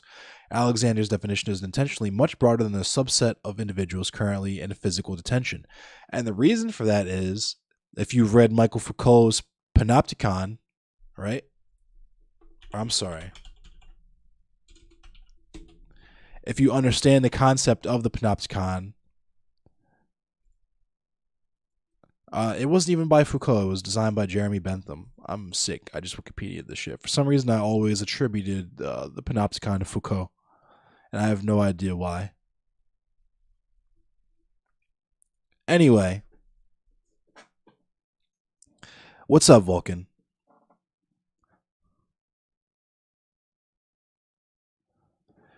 I always want to cite the Douglas Code when talking about the ever-morphing thing that is slavery. Slavery has been fruitful in giving itself names. It has been called the peculiar institution, the social system, and the impediment. and has been called by a great many names, and it will call itself by yet another name, and you and I and all of us had better wait and see what new form this old monster will assume, and what new skin this old snake will come forth next. Damn, I've never heard that Frederick Douglass quote before, and I consider myself a Frederick Douglass stan. That's dope, Freckle. I appreciate you for that one. Colorblindness makes it impossible to perceive and address the inequities that exist today. True. They just want to grill. They do absolutely just want to grill. Oh, thanks for stopping by, Vulcan.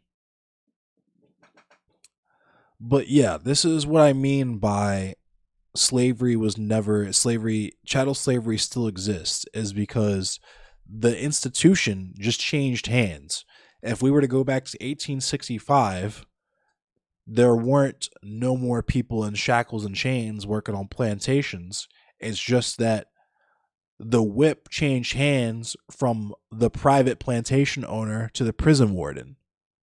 That's literally it. And it continued on to this day.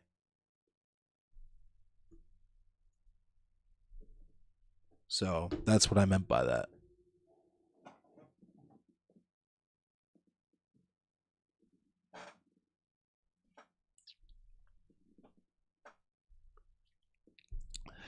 And I've told stories, all the prisons are named the same as plantations. Some of those prisons are literally plantations. I told them to Google Angola. Hang on. I'll show you.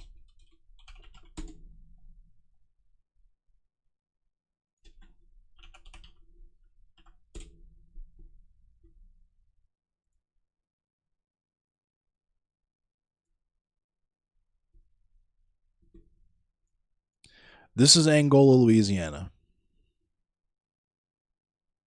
This is the picture I was talking about.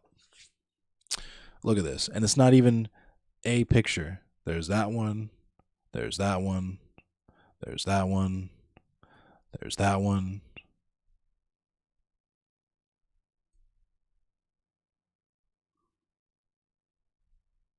They have a prison rodeo.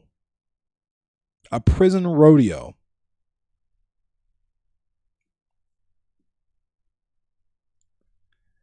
I don't get how it's not obvious.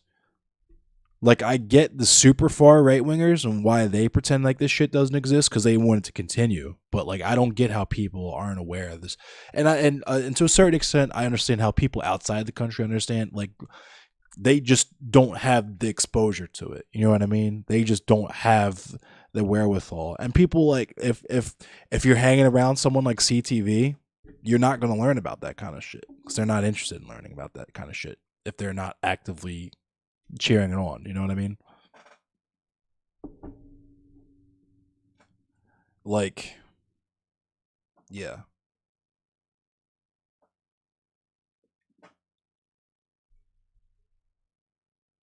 Am I taking callers? Sure. Yeah, you can call in if you want. I'm just chilling here doing dabs. I'll let you cook if you want.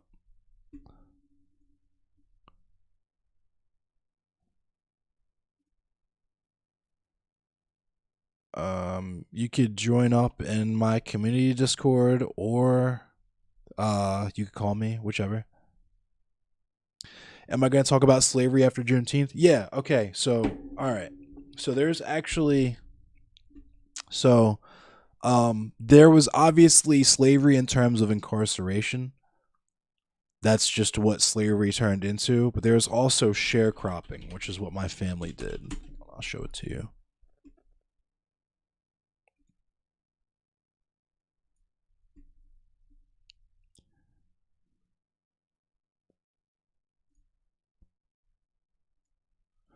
So, hang on. Here we go. Sharecropping. So, former slaves were encouraged to partake in wage labor arrangements, which often failed because the wage system was not a part of the culture of work within the South's systems of agriculture. Many black agriculturists were subjugated to land tenure agreements and working as sharecroppers, tenant farmers, and within the crop lien system. Southern black cotton farmers faced discrimination from the North. Many white Democrats were concerned about how many of African Americans were being employed in the U.S. cotton industry and the dramatic growth of black landowners. They urged white farmers in the South to take control of the industry, which from time to time resulted in strikes by black cotton pickers. For instance, black people led by the Colored Farmers Association. Strikers from Memphis organized the Cotton Pickers Strike of 1891 in Lee County in September, which resulted in much violence. Black cotton farmers were very important to entrepreneurs which emerged during industrialization in the United States, particularly Henry Ford. The United States Emancipation Proclamation came into power on January 1st, 1863, allowing a new journey for people of African ancestry to participate in the U.S. agriculture industry in a new way. Sharecropping became widespread in the South during and entering the Reconstruction era. So if that was not the prison system, Delaware, Kentucky. Oh yeah, so Maryland also had slavery. Maryland was a slave state as well. Maryland had slavery. There were zones where slavery was. So that's another piece of the puzzle that's like not really talked about and it's kind of glossed over. Is that reparations were actually paid after slavery, just not to any of the slaves. They gave the slave owners reparations because they had lost so much money and potential profit, right?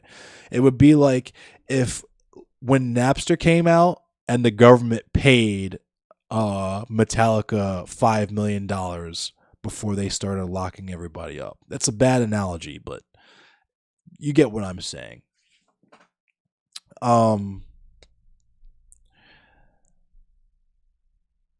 So there was literally still chattel slavery because hang on, Frackle's in here. Sorry.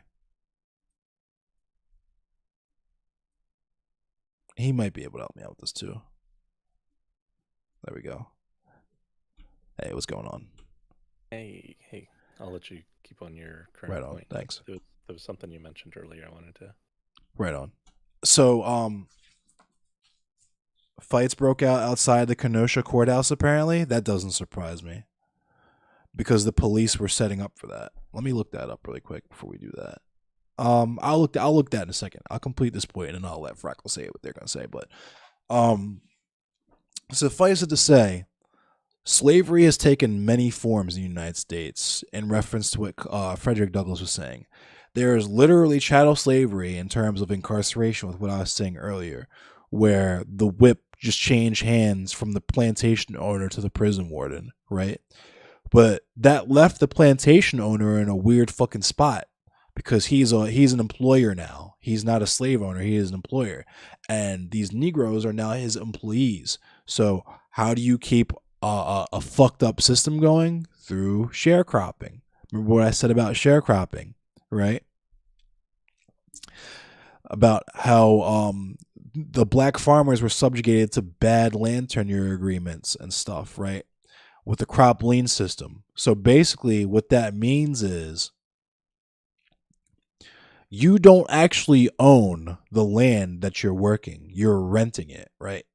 So this farm that your crop is growing on doesn't belong to you. It belongs to the owner who in turn owns your crop, right? And he'll set a price and you have to meet that price. You have to meet that quota at the end of the month. That's your rent, right? So what they would do is just set exorbitantly high rent so that the black farmers would always constantly owe them money and owe them money and owe them money and would be broke. And it was just slavery with extra steps because legally you're contractually obligated to give this owner of the farm property this money, right? You can't just run off on your debt. You're indebted to this person. So my grandmother, her family literally ran off the plantation in the dead of night. They escaped for that reason. The landlord was charging them exorbitantly fucking high prices and was trying to get my great grandmother, who was a school teacher, was trying to get her out in the fields picking cotton. When he'd already had my fucking 8-year-old grandmother out in the field picking cotton from sun up to sundown. She's told me stories about how they would have to actually drink tobacco spit, like dip, dip. They would intentionally drink old fucking disgusting dip because it would make them too sick to work, and that was the only thing that they could do to not have to be forced to go out into the field in the heat, in the midday sun, working from sun up to sundown, fucking their fingers all up, picking cotton. It's disgusting, and people pretend like this shit doesn't exist, and I'm living fucking proof of it. My grandmother is still alive. She'll tell you about it.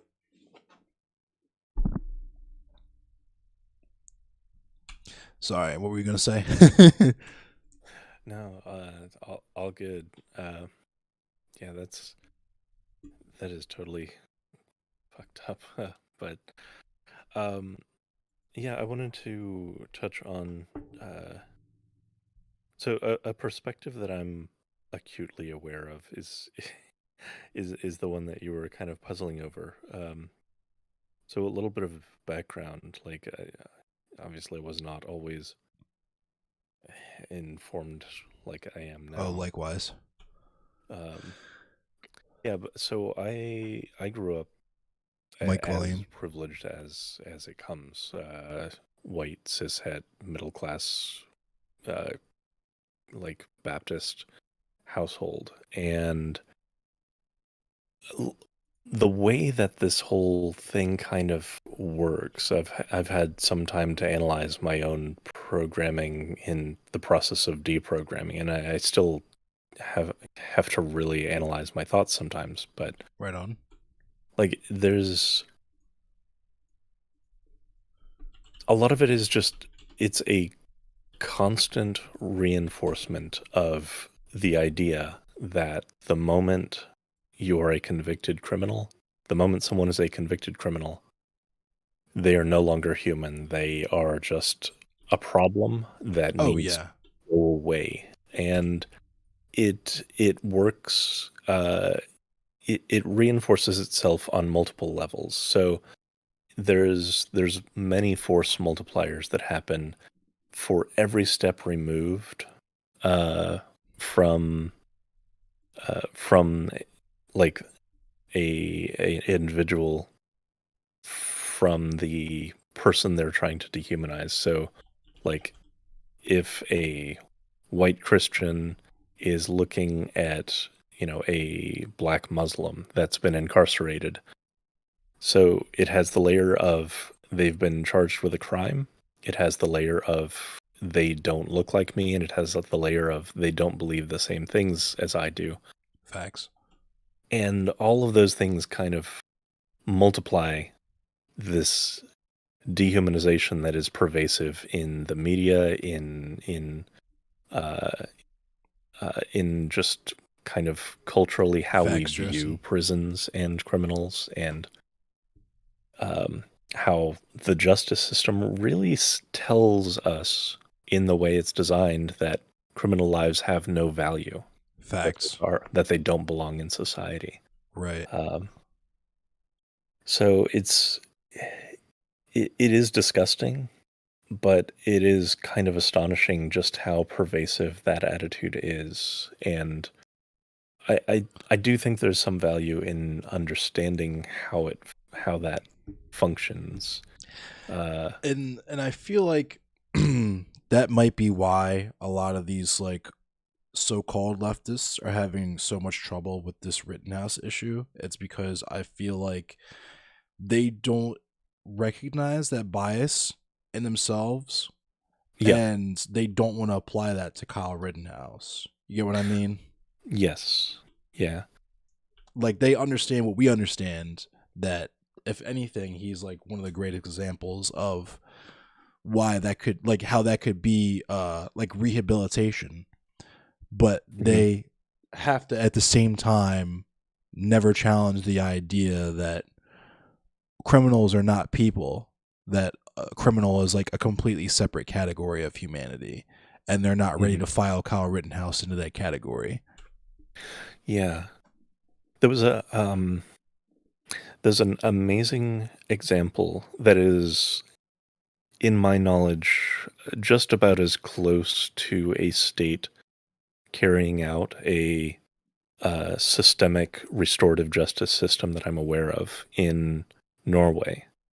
And um, like they have an actual current case study in exactly the argument that people who are opposed to police and prison abolition give, which is a far-right extremist who massacred 77 people, but still was issued their, like, they have a maximum sentencing of 21 years 21 period, years, yeah.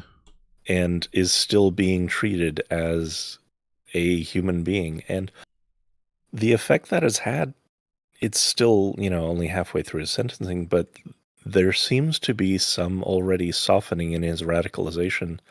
And it sounds like through interviews and working within that system, he's almost moving towards genuinely condemning the ideology and manifesto that he developed. Oh yeah.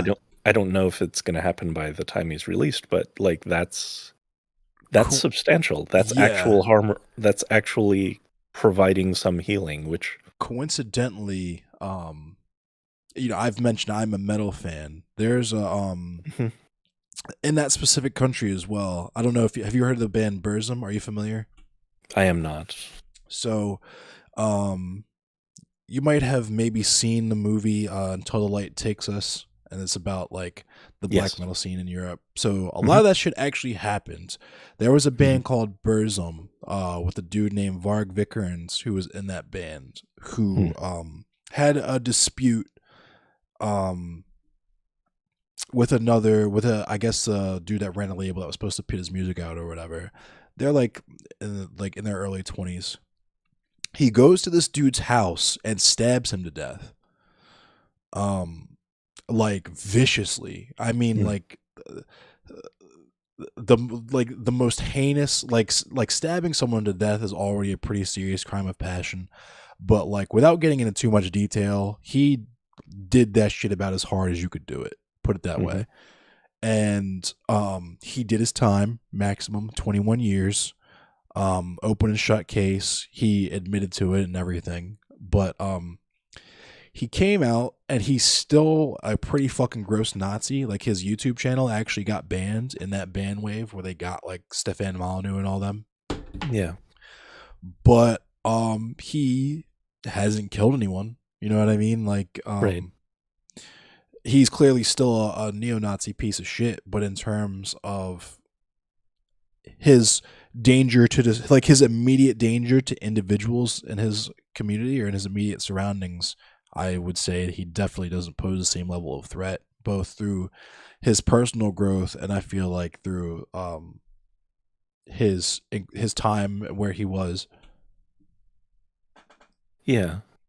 And I think that's like, I mean, that's kind of just central to abolitionist ideation is, Yo, block you on Twitter. Like human life has value.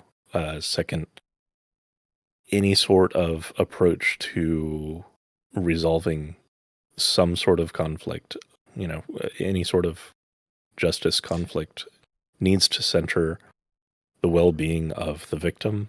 Oh wait, never mind. My someone in chat's telling me that he got arrested on the French border with a car full of weapons. Never mind. Oh. Whoops. Yeah. Well, it does. Yeah. But yeah, it needs to center the well-being of the victims as well as the one doing the crime. Like at the end of any sort of sentencing, right, Big Richie. Yeah, when it's been carried out, is a special case. Some sort of healing should have taken place. That should always be the goal. Definitely. But yeah, I just wanted to chime in because I can speak to the perspective of someone who really could not see any of these things, and I appreciate you. Yeah. There was it makes me think of also a quote that Michael A. Wood Jr. had. I don't know if you saw any of his interviews and stuff that were going around in like 2015, 2016, the aftermath of the Freddie Gray stuff. But essentially, he was a BCPD officer. Excuse me. Who was ex-military, retired from the military, and was literally, self-admittedly, just wanted that same rush and loved like getting into car chases and all that shit. Until he had a Dorner moment. He didn't go Chris Dorner, but he had a Dorner moment where he witnessed his partner kick someone in the face while they were handcuffed, and then kind of did his own thing and was just talking about the injustices specifically in the Baltimore Police Department, which are, not really irregular from anywhere else. But the thing that he said that stood out to me, that it really got me on the path of abolition and really centering that as part of my politics before I got really into reading theory and stuff, was that he asked the interviewer a trick question when they were asking about prison.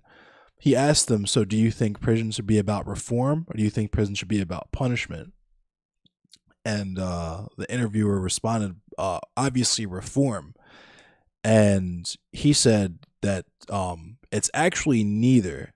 That prison is supposed to serve as a way to remove harmful elements from society until they can be reformed. And if not, then it's a humane place to stick them where they won't harm themselves or anybody else. And that really got me thinking about how we, because by the time I'd heard that, I'd already been to jail twice. And not behind anything serious, literally just traffic shit. And that's part of what radicalized me. But also, everything that happened after the fact, and being in jail and already being mad over the fact that I'm there literally because my piece of plastic that says I know how to drive was a month out of date.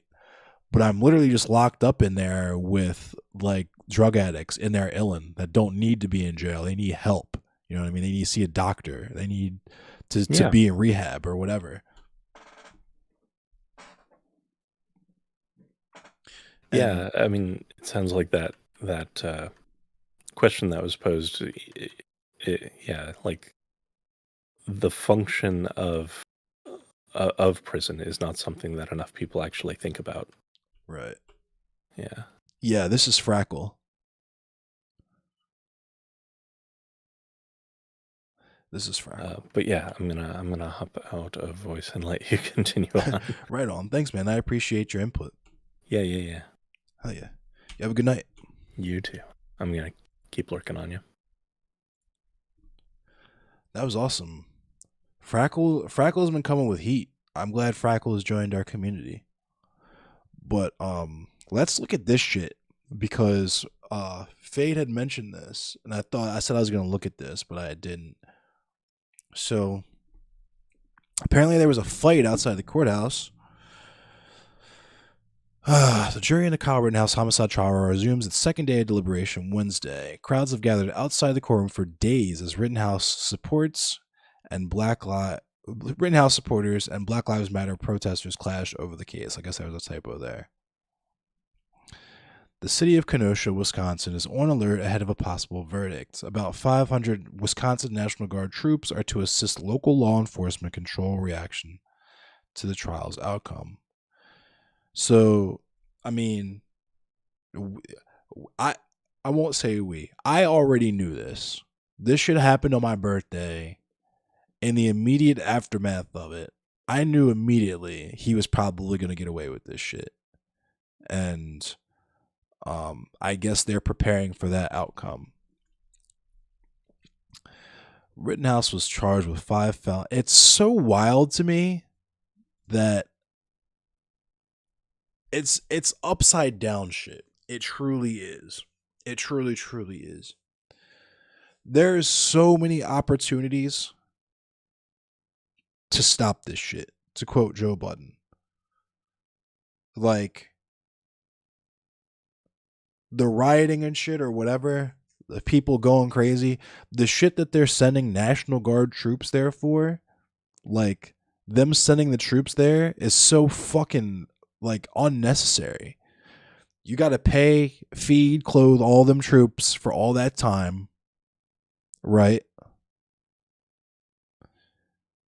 And that's assuming that they go there and do nothing. Because worst case scenario is they go there and escalate and shit pops off over however many days. But like I said, there are so many fucking opportunities to stop this shit. No matter what part of this you zoom into, right? if all this shit happened, they could say, look, you killed people, but because we live in a fucking world that's not insane and we have an equitable justice system, that doesn't mean you have to go to jail for the rest of your fucking days at the year 18 years of age, right? Maybe you get some counseling, you go to some kind of program or something. Like, the outcome does not need to be you getting fucking crushed by the prison industrial complex. But we are going to acknowledge that you did something wrong, right? That would be enough to avoid whatever the fuck is about to happen, right? Night of, right? They stop him before he even gets anywhere with his fucking AR-15. They say, whoa, Playboy, what you doing out here with that? You police? You EMT? No? Well, it's time for you to go home, okay? Right? Pull him up, whatever. The fact that he was even, because I've said this a bunch of times. Imagine me, my black ass, in this t-shirt, in this anti-cop t-shirt, right? Imagine me with a med kit on my back and my AR-15 rifle, just bopping my happy ass down to a riot with a bunch of fucking protesters mad about someone getting shot by police, and facing off against them is a bunch of 3%ers and fucking oath keepers and shit, right? Imagine me with my AR-15. I wouldn't make it 3 steps before I got riddled, before I got ventilated, fam. But because Kyle Rittenhouse is, white kid, clean cut white kid,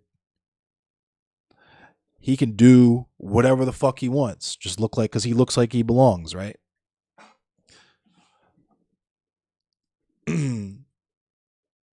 It's just, I don't get it. I truly don't. It's backwards. You're putting so much effort into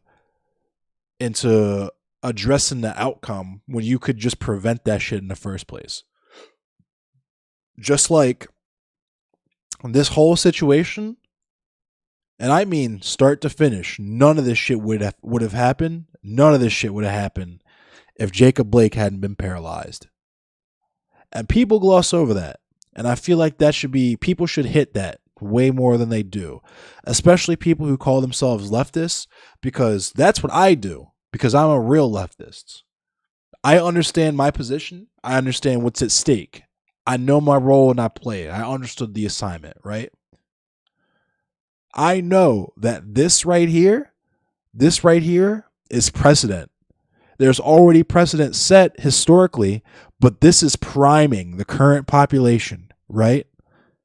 This is getting people ready for when you see motherfuckers on the news spraying Antifa, spraying leftists, spraying Black Lives Matter protesters, just straight in the dome. When you see motherfuckers out there gearing up to travel across state lines, gearing up to go out of their way to go to riots and shit to spray up protesters, remember the people who were fucking carrying water for Kyle Rittenhouse and saying that he was acting in self-defense, right? And remember the leftists who were saying that shit, because those were the people who had no fucking clue that they were setting themselves up to get clapped. Best case scenario, right? Or people who have no fucking skin in the game. They just want to call themselves leftists on the internet. They don't go to no protests. They're not involved in nothing on the community level. They just want to get the fucking clout and get viewers and participate in fucking cool debate panels and shit, right? Meanwhile, people like me are out there getting clapped the fuck up by these fucking 3%ers and oath keepers and Klansmen and shit, so that they can sit up here and play the role of the centrists and get as many views as possible by playing both sides. And it's absolutely fucking disgusting to me. Absolutely disgusting.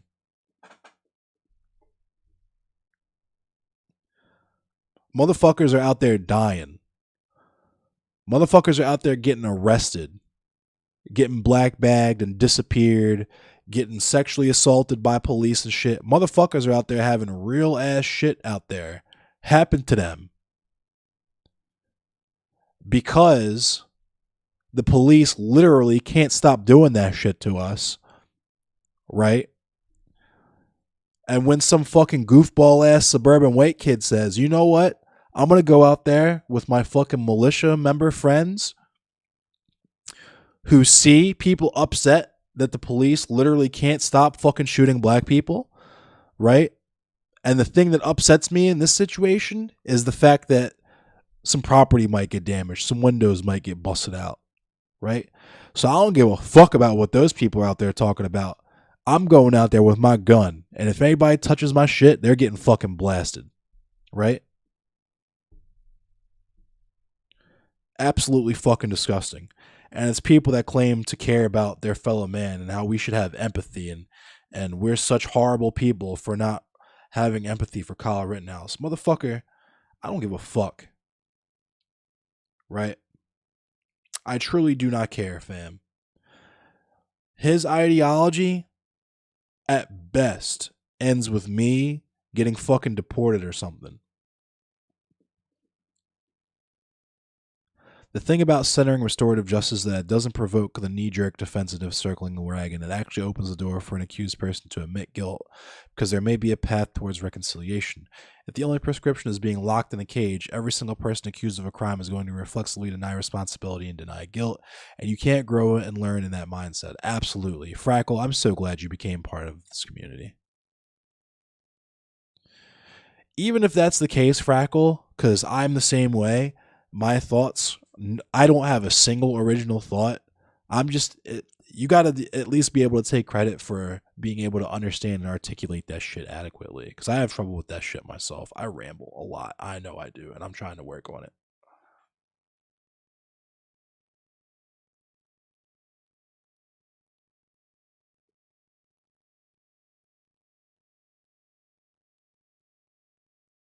But yeah, Frackle. Too many leftists are stuck in police reform magical thinking. Thank you. I'm glad that as small as a leftist hard ass air quotes community is on Twitch, I feel like we're gonna be even smaller. Like, I have yet to see anyone that really has, like, I have yet to see anyone that's not a fucking loon that has abolition as a cornerstone of their politics to the degree that I do, right? Maybe Hassan, you know what I mean? Hassan is up there. I don't know how much Dylan has really mentioned it, but Dylan is in for the memes. You know what I mean? And I'm not taking away from Dylan's political activity, because he's done more than I have ever done in my life. He's actually been involved in actual political campaigns. He was involved in the Mike Gravel campaign. You know what I mean? But with that said, the debate shit it's just content. You know what I mean? It's content. And I don't know. There's people like Infrared, but Infrared's a fucking lunatic. I can't even. I tell you what. There's nothing specifically from Infrared that I can even really specifically point to that'd be like, this guy's fucking crazy. Other than the fact that when I watch this man admit live on stream that he doesn't care if he makes women come. That's the wildest self-report, the craziest fucking self-report. Where it's like, I don't know, dude. I can't. I'm trying to distinguish myself in a way that'll make my content valuable, and I feel like that was the best way to be as consistent as possible on that particular issue. Because I don't see too many people approaching that from the same direction that I do. But at the same time, I don't think I'm going to be a super huge streamer or super successful in this space, because the most popular people apparently are people like fucking like CTV and Cam Higby and shit. And those are the people that get the neo-Nazis in my fucking. There's a dude in the panel. I don't know if you saw during the panel Sunday night, some motherfucker came into my chat to be like, how many apes fucking did the police shoot, or some crazy, blatantly, wildly fucking racist shit like that. And it's like, the regular run-of-the-mill conservative line of criminals just not being people edges so fucking close to that it makes me not even want to deal with a lot of those people, because You did ban him ASAP, Fade. You did ban him ASAP. It was you banned him so quick. It was like I barely got a chance to even register that comment. Like I read it, and as soon as I finished reading it, I was like, "Oh, this motherfucker is getting banned immediately." And by the time I moved my mouse, he was already banned. You'd already banned him. He said something along the lines of how many apes got shot, not enough. Yeah, that's what I'm saying. There's someone in my shit right now off of this Kyle Rittenhouse shit that's talking about how he wishes he could run over more protesters and shit.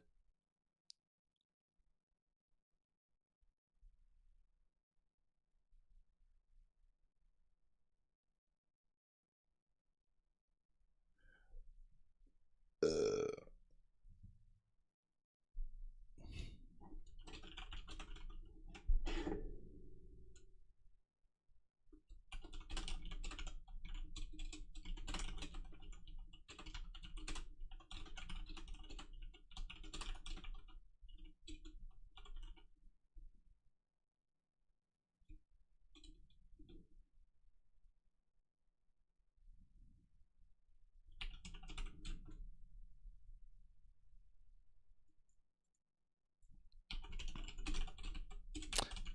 Speaking of this fucking asshole, I just had to dunk on this guy really quick. Look at this dumb shit.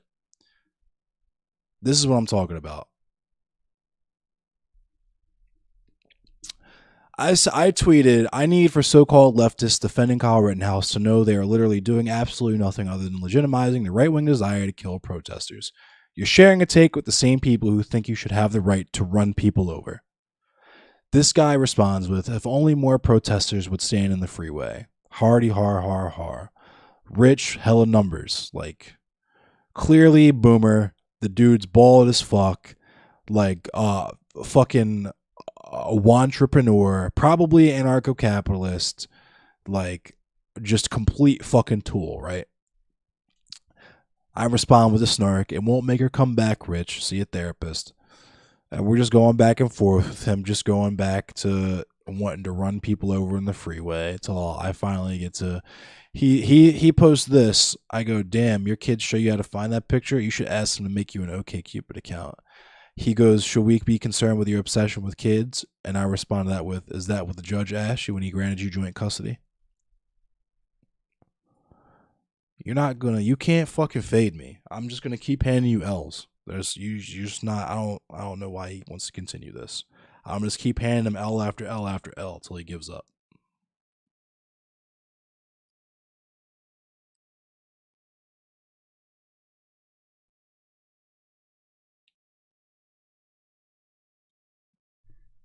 But yeah, that's what I'm talking about. And it's wild because I have to fight on both sides because I have to work against people who are on that gulag shit, right?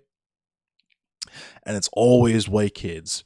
It's always white kids that are somehow more mad than the people of color are there talking about the injustices against them, right? Talking about gulags and people getting the wall and shit.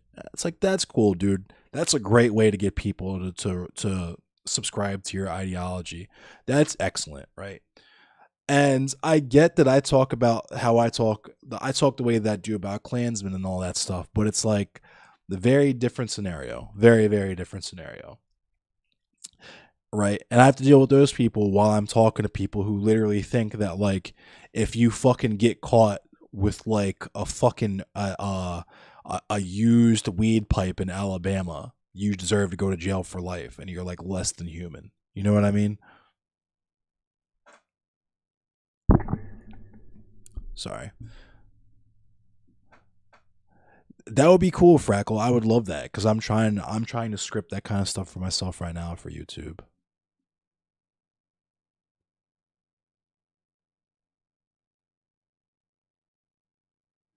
Oh yeah, Fade. That's people like that are so fucking completely brain dead. What can you do besides just talk shit to them, make fun of them?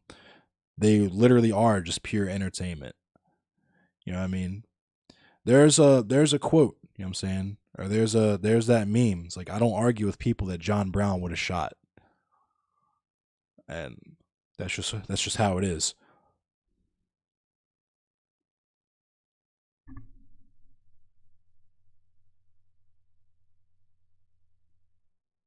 I know I've recently become the debate guy going on these panels and stuff, but that's how I've saved my mental. You know, that's the code. Just like I don't argue with people that John Brown would have shot.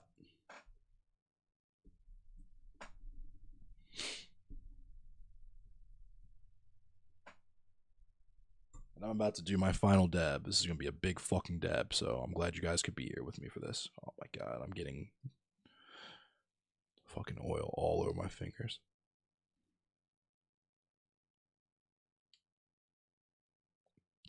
But yeah, that's honestly been the most disappointing experience that I've had is like um expecting to be involved and engaged with all these other lefties, and it's like it's fucking it's Stardust saying that Kyle Rittenhouse should have been there is like telling a woman that got raped that she shouldn't have been wearing a skirt. Like brain dead shit like that, right?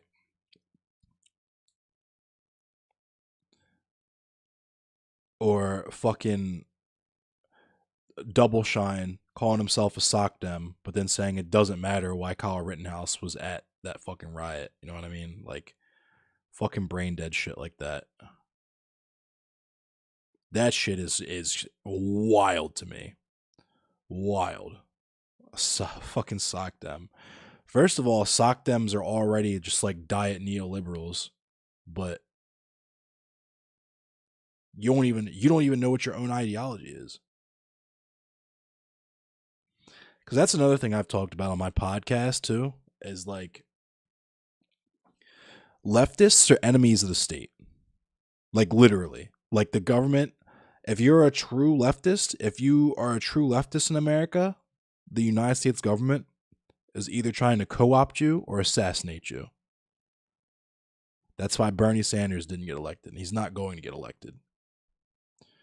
And all these people that have this delusion that they're going to somehow make the United States government the number one purveyor of evil in the known world in American and human history, the idea that they're suddenly going to turn that into like an equitable and just system by voting is like the most laughably absurd shit that I could possibly think of without just making shit up.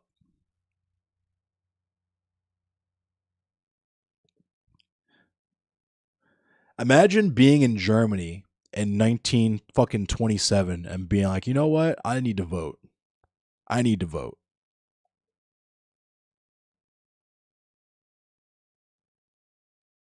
You know what I need to do? I need to debate.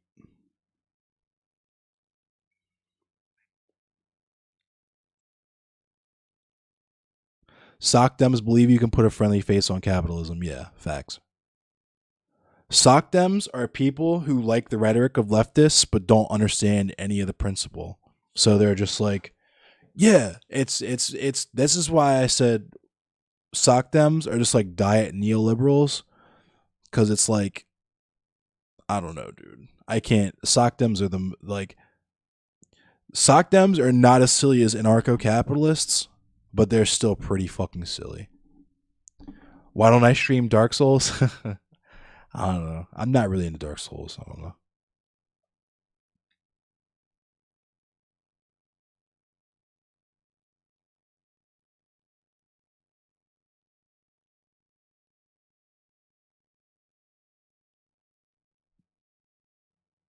That's a debate.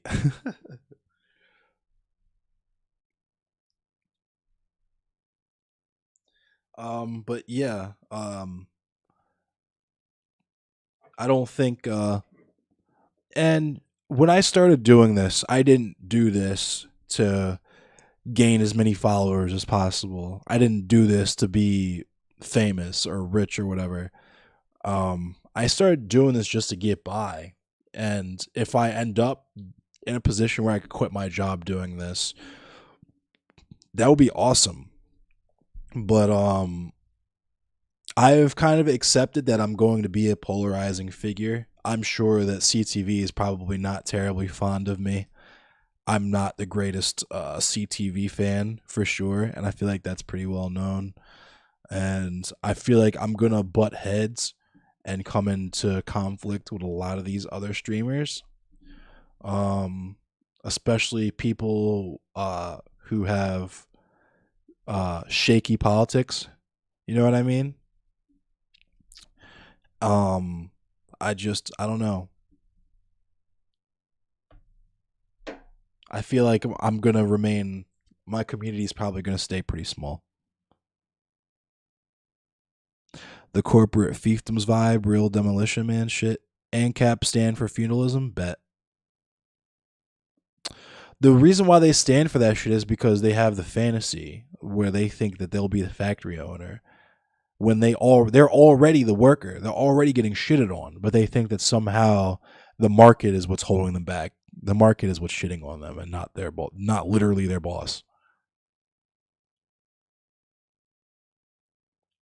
Thank you, Fraggle. I appreciate you being here.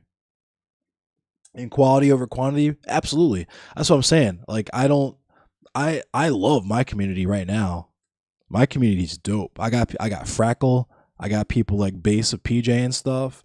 My community is still growing off of Twitter and off my appearances and stuff. So I'm not pressed about the quality of the community. It's just I don't think I'm ever gonna get to numbers of. I'm definitely not gonna get to Hassan numbers. I don't think I'm gonna get to even like Dylan Burns numbers really, because I don't. Well, I don't know. At least not right now. So we haven't seen. Yeah, numbers is chill too. Numbers is chill. You're a Meshi's cool. Caps lock has been tight in here. Fucking I simp for Mick Gordon's usually pretty cool. Um, there's a lot of fucking a lot of cool people that come through here. Cannibal Sanchez, dope. Fucking when it's Kittle used to come through. I used to like when it's Kittle came through. A lot of the youngins like Vibe and Kittle and all of them.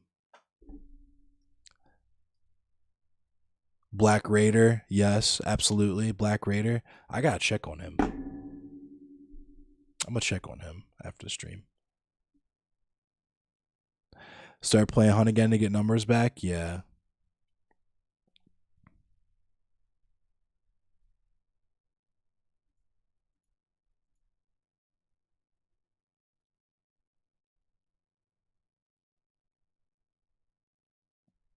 Human roadkill for sure.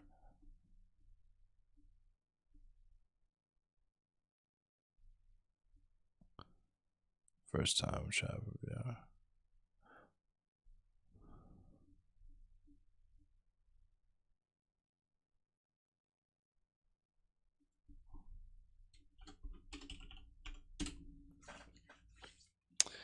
But yeah, man, I don't know. It's been a weird month for me because and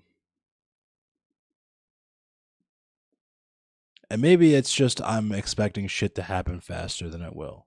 Who knows? Maybe I'll get a million views and blah blah blah blah blah. But between the MK11 tournament I was in and these last couple panels, I was expecting to like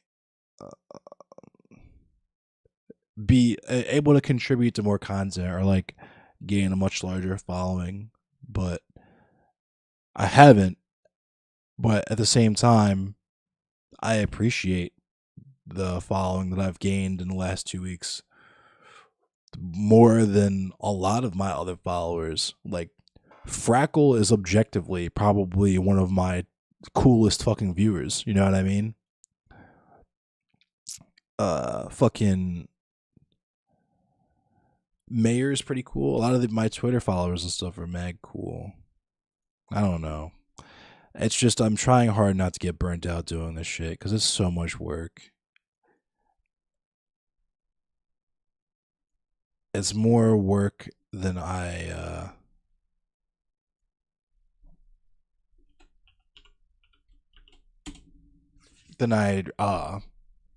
really thought about. You know what I mean? I don't know.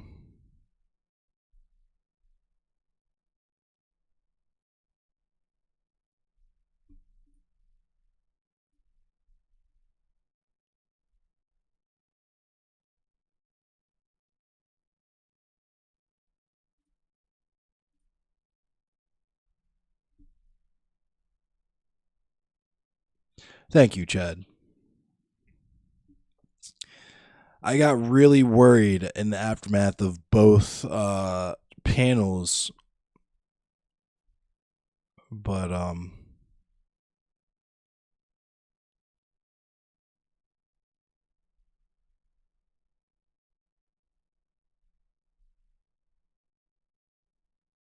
yeah.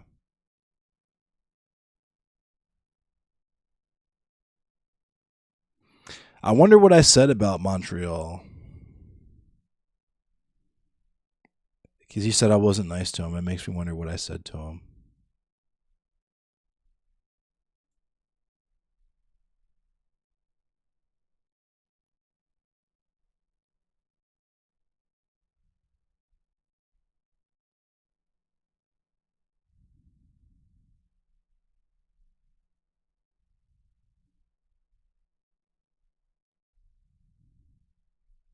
I don't know. Sorry. I got whoops. I didn't even realize I was only on Twitch chat and I wasn't looking at my multi-stream chat. So hopefully I didn't have too many people trying to get my attention on Facebook. Sorry if you were and I ignored you. It wasn't on purpose.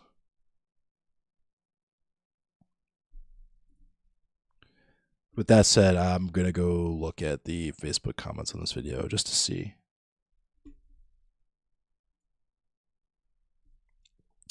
Yeah, that's all I really can do. Just take the opportunities where I find them. I feel like I'm getting more opportunities now.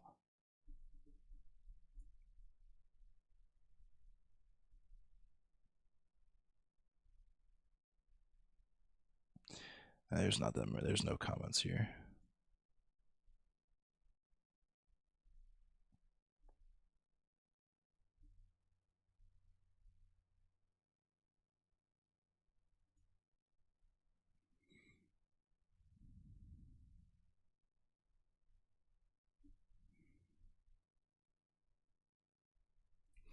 I don't know. I believe in my path, and I believe that I'm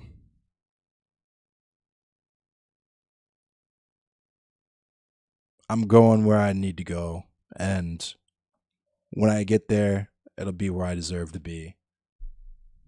So, yeah, I'm just grinding, just steady grinding.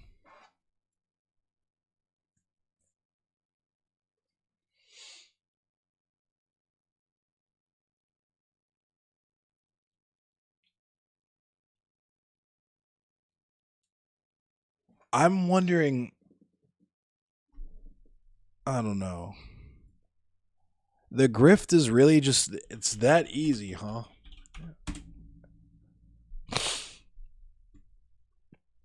Yeah, figuring out how to not get burnt out for sure.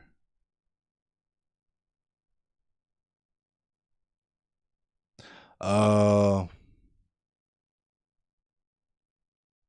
Holy shit, Cam Higby is from Prager Force. No wonder. He had 1.5 million followers on TikTok.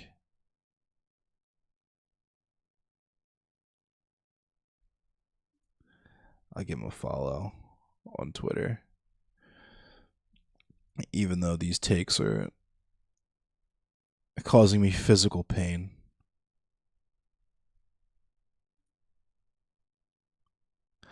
What mic am I using? It's a Behringer XMS 18 or XM 1800S. So it's like the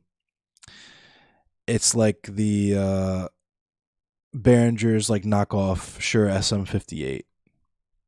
It has the same exact internals as the SM58. It's just got a Behringer chassis. And yeah, I never even knew about the Prager U thing. I thought he was just like another like up and coming streamer. Like I don't get how he was on the recruitment, if or maybe that was the recruitment, just to see how he would move with bigger heads like that, cuz he's even bigger than Stardust was. Stardust was the biggest name on the last panel.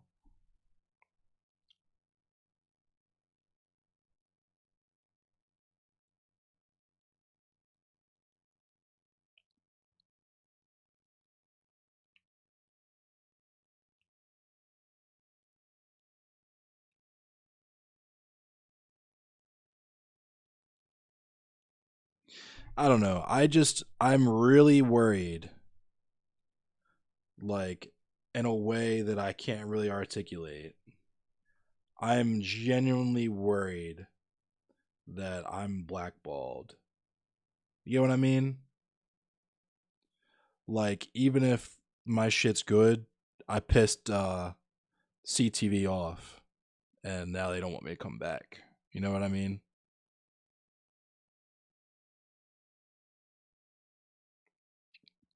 The younger dude, yeah, the younger dude on the panel on Sunday. He's the PragerU guy.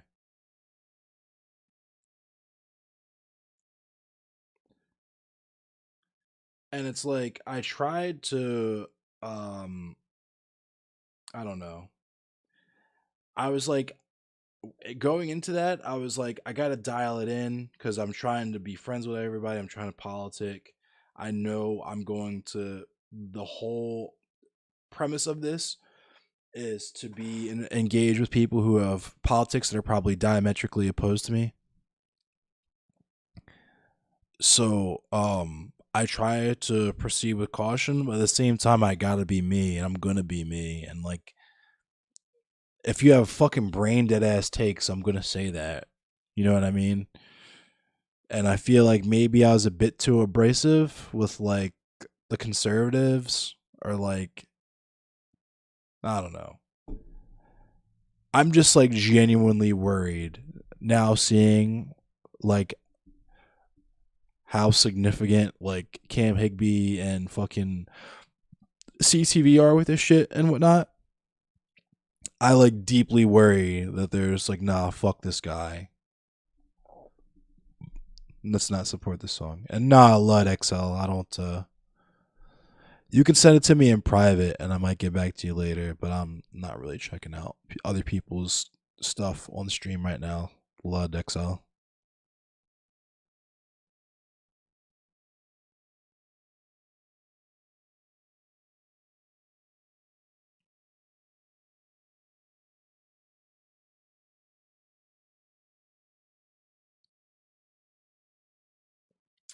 That's facts, Big Richie Lizzie. I just fucking keep thinking I watched a thing about it was like some kind of drill thing. I was talking about how you could spend your whole life working up to one opportunity and just have it fucked up for you, and that's it. And I just don't want to have missed my opportunity is all. But I don't know what it would be opportunity for at the end of the day. You know, whatever.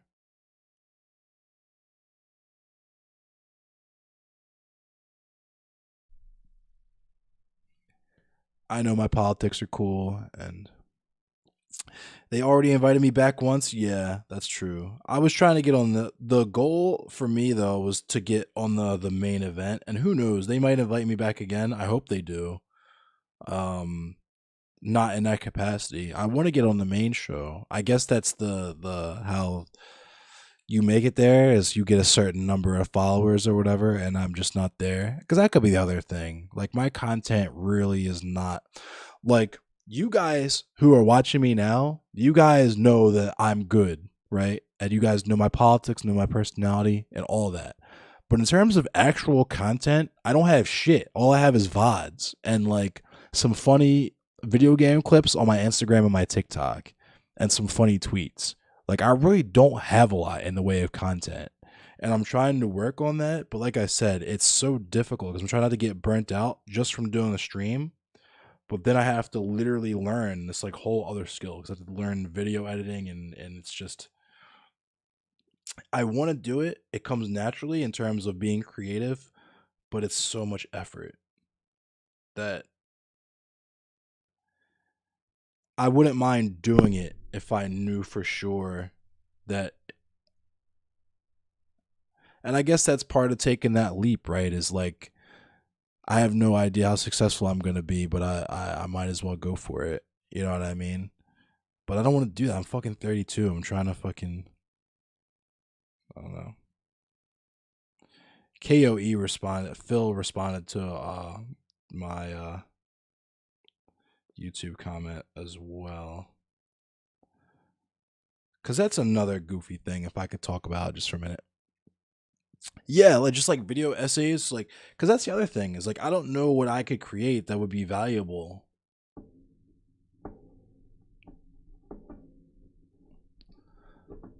But I'm gonna do this dab because I know I'm gonna be in a world of hurt mentally. I read this comment, so um, Jesus Christ, dude. I don't get. I'm gonna do this dab and then we'll talk.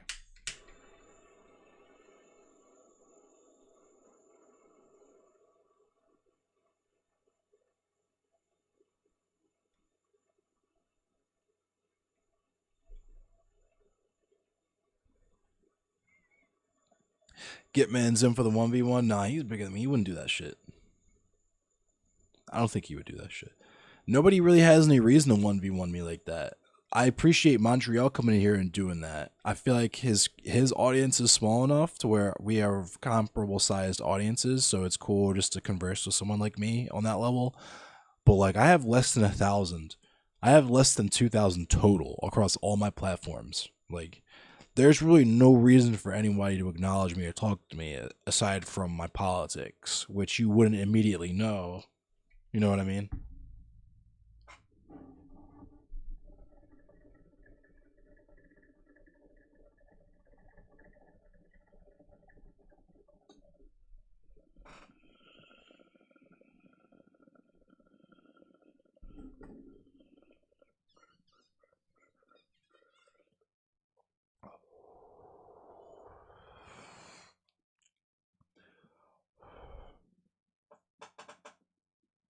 It is a grind, Kuma.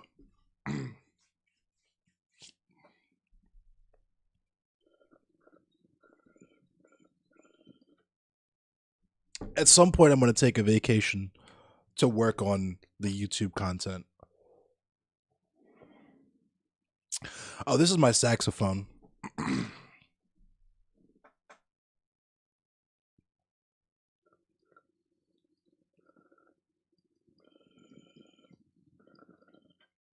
We're smoking on that Ashley Babbitt pack.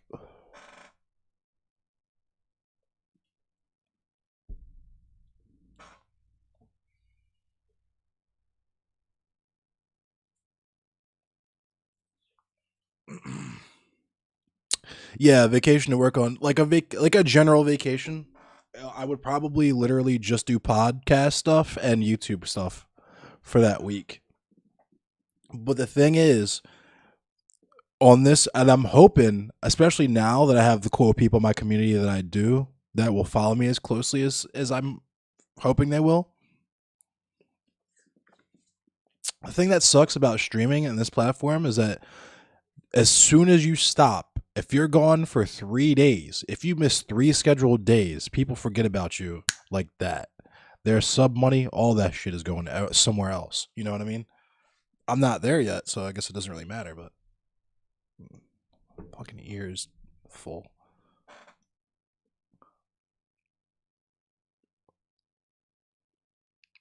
Playing a sax yourself, but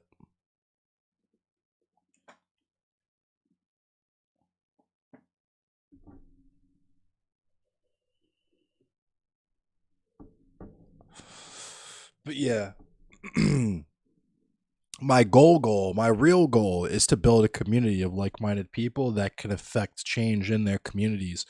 So my goal is to link with like ideally other blurs, like other black nerds, but really just other nerds in general who maybe don't really know a whole lot about politics or do know about politics and just don't know where to start or what to do. And we all link and figure out things to do individually in our communities and ways to make ourselves useful that will be part of something that's also organized. You know what I mean? So it's like it's the like an interstate like coalition, I guess it would be, or maybe international. Because that's the dream, is the international proletariat rising up. That's the long-term dream. That we all have to believe is one day inevitable. You know what I mean? But in the meantime, I at least want to plant the seeds.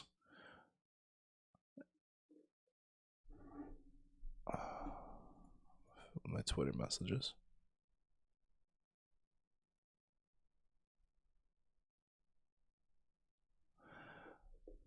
And this is the other cool thing is like now all these different individual groups and stuff are inviting me to be part of their group chats and whatnot.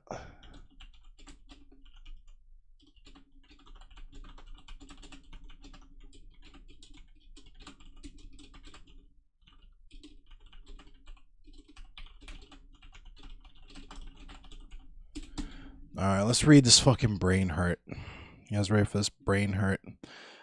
And I gotta say also respect to Phil Koe, because I'm sure he's a hilarious dude, great dude. I enjoyed the conversation that I had with him that didn't involve politics, and it seems like the takes on this Kyle Rittenhouse shit get progressively more brain dead.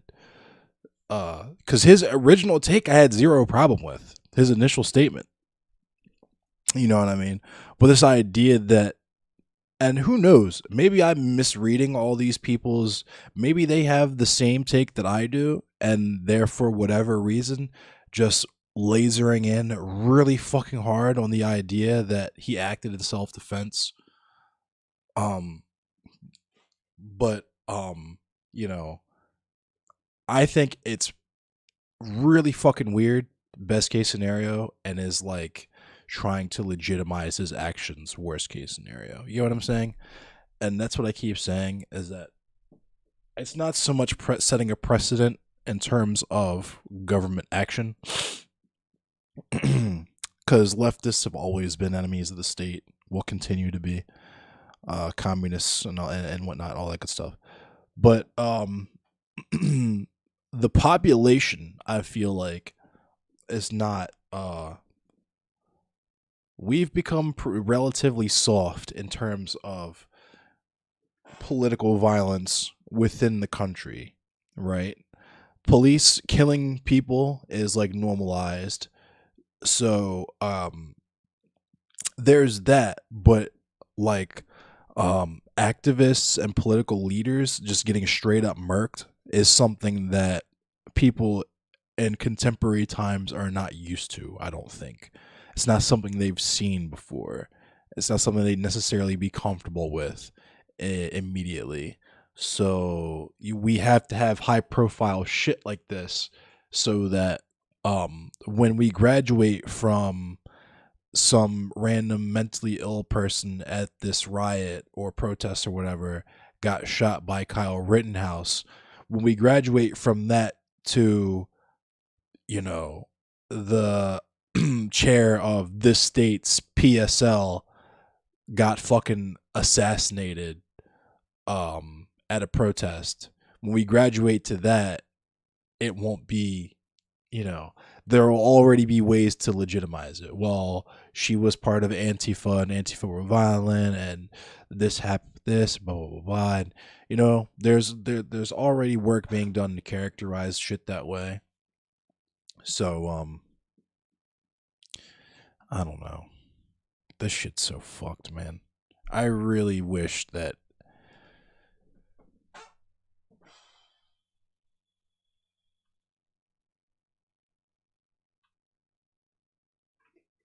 Am I getting too upset? Like, am I getting too mad about the whole like sock Dems supporting Kyle Rittenhouse thing? Am I getting too upset about this? What did Phil say though? Yeah, I'm looking for it now.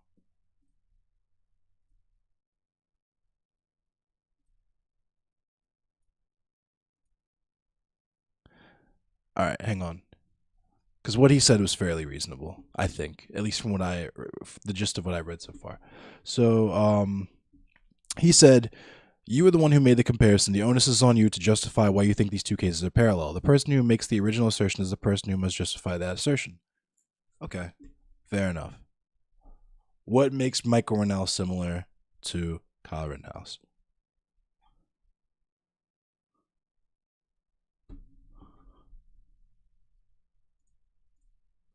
So, Michael Rhinell was at this protest, right? Didn't need to be there, but he was. Shouldn't have been there armed, but he was, right?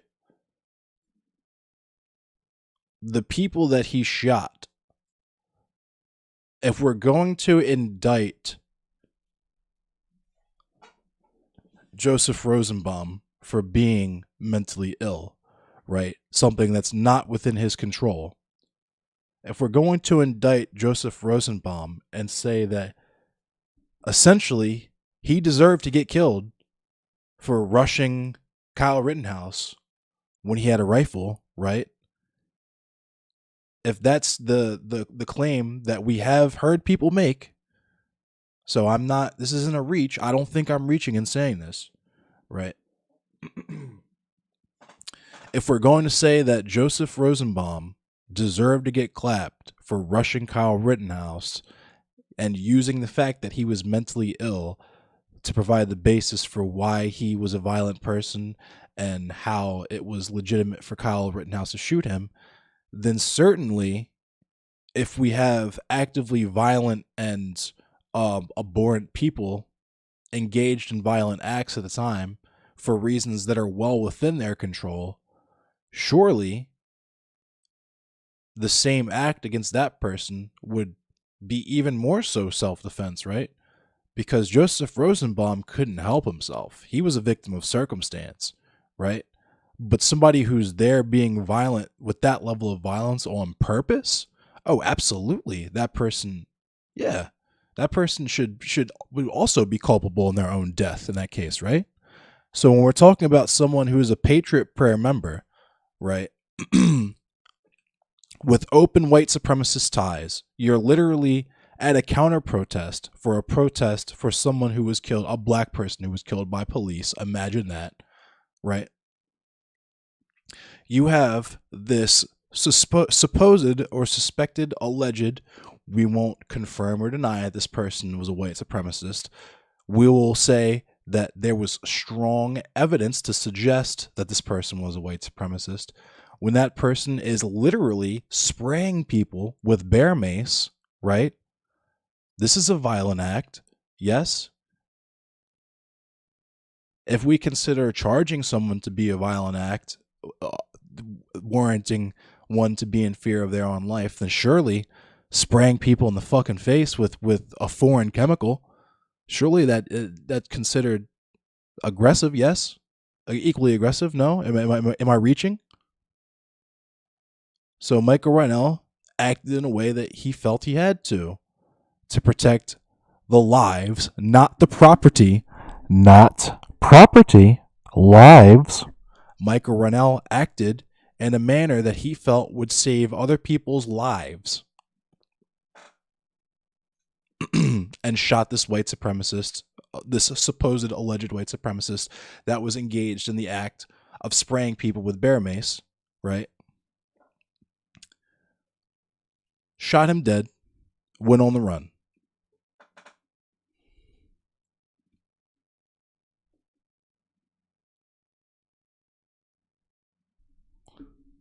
Word. Okay. I'm just trying to figure out how I can word that succinctly.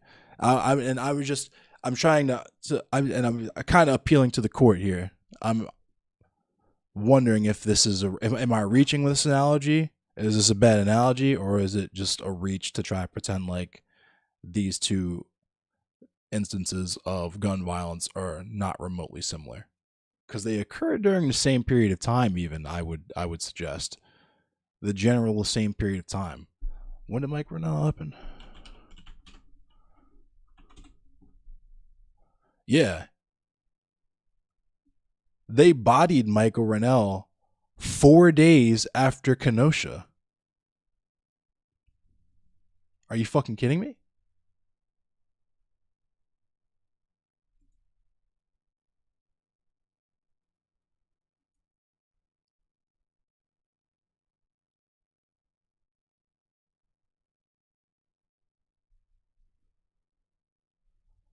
Hold on, wait a minute.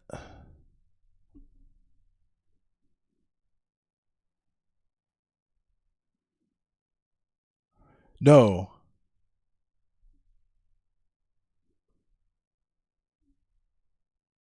Aaron Danielson. Okay.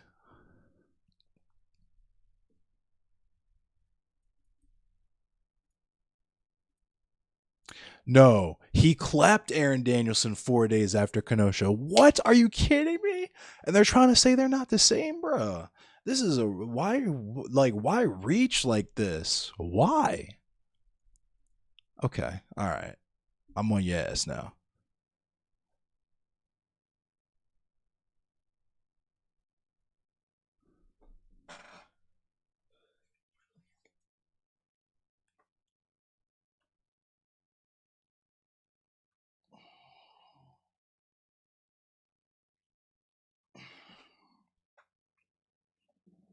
Yeah, if you shoot, but that's the crazy thing though, is that fucking is was Joseph Rosenbaum even Antifa? He wasn't even Antifa. He was just there. Like I don't think he was even. Was he with the shits? I don't think he was with the shits like that. I don't think he was like that. Like that.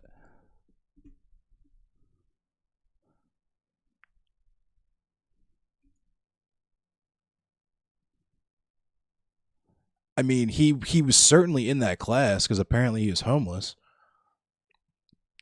He was definitely in the class for that, but this is America. He could have been a total bootlicker. He doesn't, you know what I mean? He's Antifa to the right. Well, yeah, that's what I'm saying. Yeah. That's what you're saying.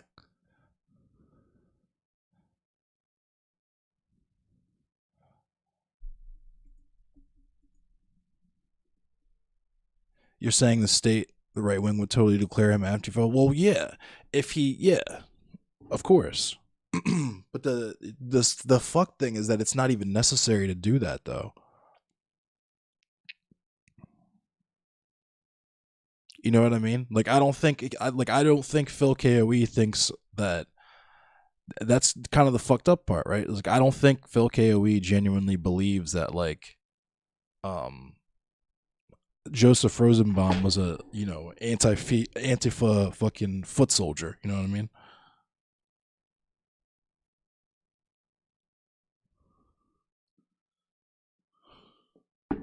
Okay, so how do I word it?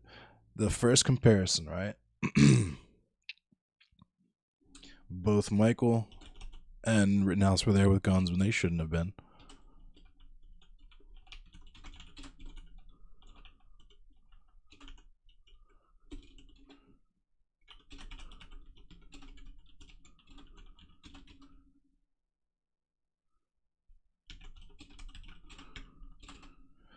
That's wrong, number one. Number two, they both acted in what they perceived as self-defense.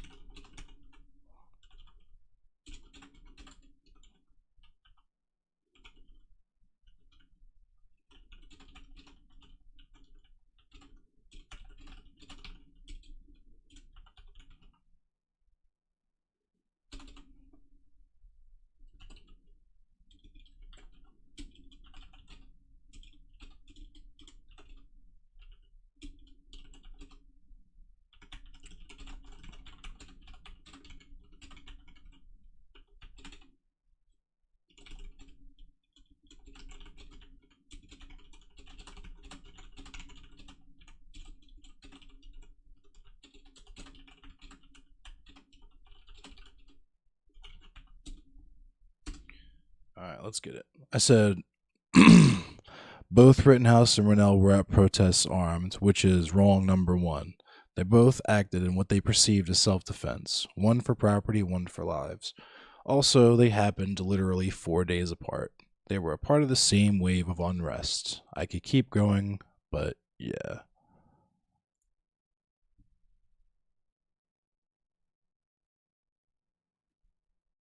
Yeah. I mean, that is the standard at the end of the day, right? Is that if they both had cop mentality, the leftist went out there to protect other people, and the conservative went out there to protect used cars. Michael Rennell went out there because he was on some adventurous white savior shit. Let's not get it twisted. He should have stayed his ass at home. Otherwise, he might still be alive. You know what I'm saying? He'd still be alive right now if you niggas ain't gas him up. We're smoking Mike Rennell pack in here. You know? But the reason why he did that shit was because he was with the shits. He wanted to stand up for Black lives.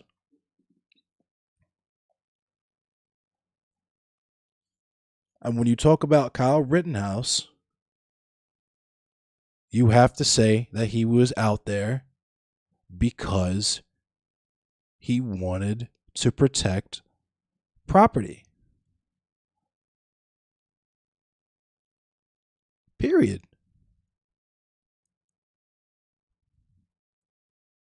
EMTs don't carry rifles on them. I'm sorry. You can make that argument all you want that he was out there as a medic and that's why he had his first aid kit. Okay, cool. He brought a gun because he thought he might have to use his gun. At the very least. We all know why he brought his AR-15. Let's not get that twisted. He wanted to clap people. That's why he brought his gun. He said he bought the AR because he thought it looked cool. He didn't get it because he wanted to go hunting with it. He didn't get it for competition. He thought the Tony, you know what I'm saying? He looked hard in the mirror with it. You know what I'm saying? He had the strap. He was toolied up. He was a big clapper. Bang. He was a big Homer Simpson with the tool. Arnold Schwarzenegger with that tool. You know what I'm saying? He was the commando with it. Loved looking at himself in the mirror with that tone, right? That's why he got it.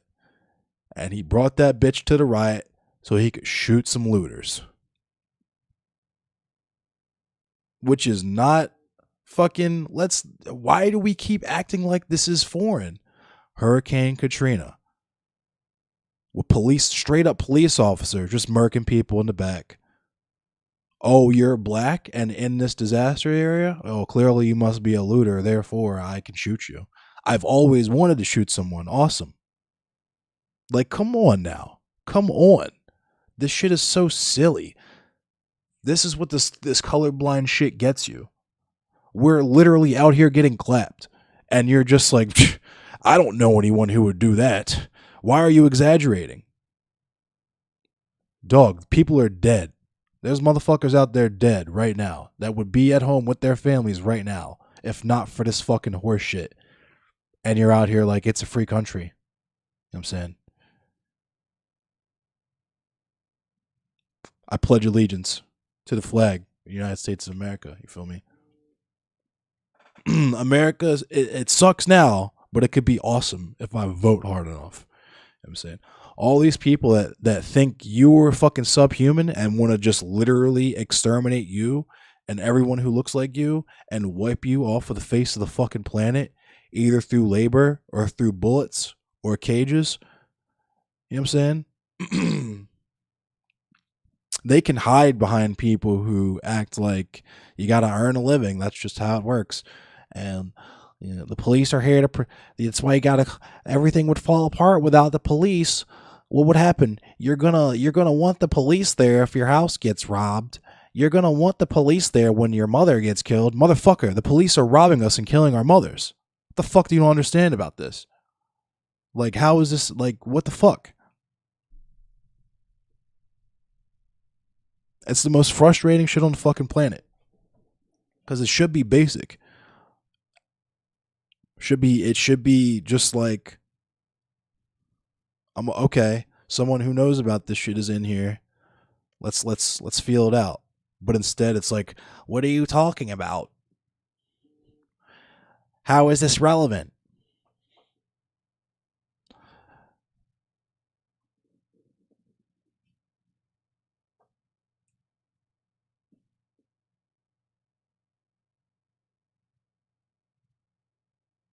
I don't know.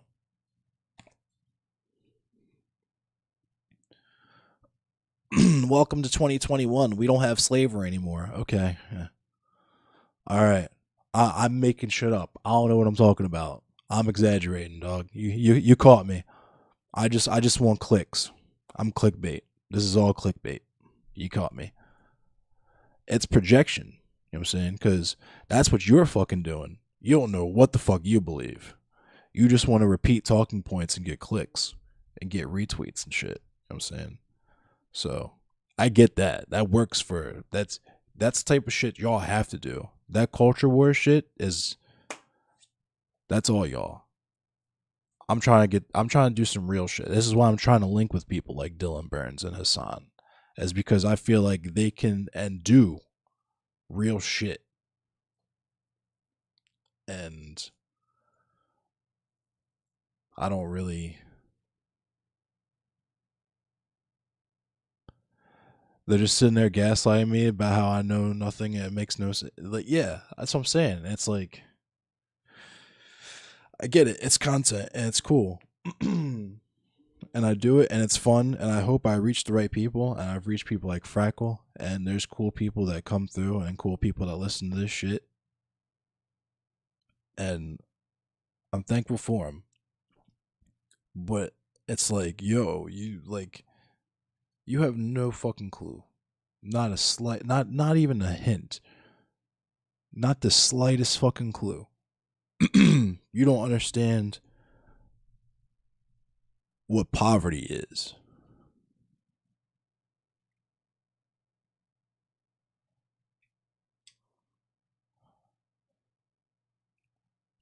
I haven't even looked at, and I didn't want to say that to Montreal, but I haven't even looked at other people's like VODs. I can't.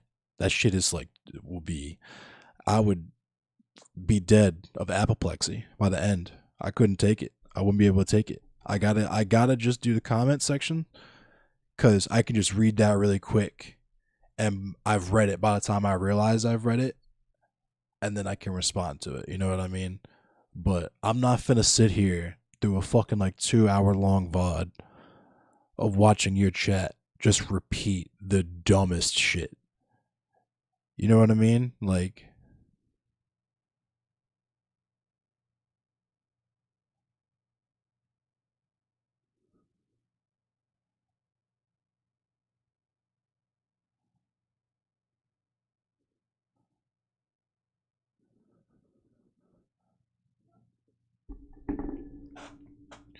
this motherfucker thinks Ashley Babbitt didn't get due process. God damn, dude. I like it has to it I wish I could have the level of privilege. I wish I had the level of comfort where like the person that I rally behind, you know what I'm saying? Like I wish my dead heroes were that frivolous. You get what I'm saying? I wish I could live in a life of such comfort that one of my martyrs is the lady who flew across the country to try to fucking invade the Capitol because her orange president didn't fucking win. And she just couldn't hold the L. I wish that the level of comfort in my life was that high that my reaction to a L like that is like that. Y'all might think it's embarrassing. That's a level of envy that I wish my toughest defeat was holding the L on the orange man, right? I wish I didn't have to read about people like Fred Hampton and Malcolm X and Martin Luther King Jr. I wish I didn't have to watch John Lewis turn into what he turned into. I wish I didn't have to learn about people like Mumia Abu Jamal. I wish I didn't have to learn about Assata Shakur and Tupac and how they did Tupac and all that shit after the fact. I wish I didn't have to learn about the American Colonization Society.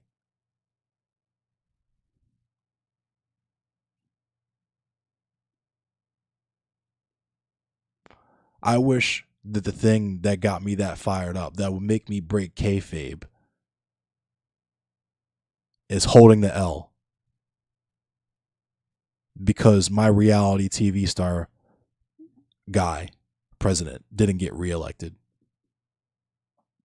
Because I'm just supposed to accept that all of the greatest people that my people have had to offer getting clapped by the government as just business as usual. I gotta fucking charge that to the game to pay rent every month. So y'all motherfuckers can throw a temper tantrum and try to overthrow the government. When your favorite fucking reality TV star doesn't become the hood ornament on the car, doesn't become the fucking window dressing on your government that does whatever the fuck it wants regardless of who you vote for. You can't not vote for Wall Street, dummy. You can't not vote for the military industrial complex, dummy. You can't even fucking get health care. And you fucking convince yourselves that you don't want health care, and that's how you cope. You're like, nah, I like having to fucking go to work every day to afford teeth. I like having to bust my ass so I can keep my teeth in my head. It's awesome. This is amazing. This is the greatest country on the planet. The only country like this where we have literal fucking computers in our pockets. But goddamn, because I have a computer in my pocket, because I can look at the hub everywhere. I can fucking eat jalapeno poppers and look at the hub no matter where I am.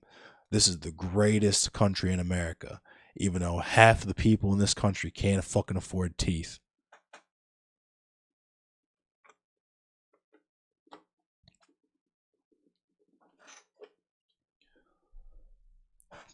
People can't fucking afford insulin. People sell fucking needles and shit. And the police clap you. You pay tax money for police that will just clap you on sight for no reason.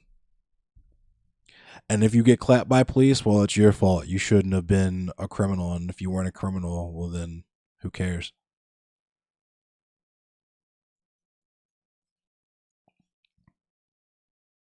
Unless you're Ashley Babbitt breaking into the nation's capital and getting clapped by the fucking Secret Service.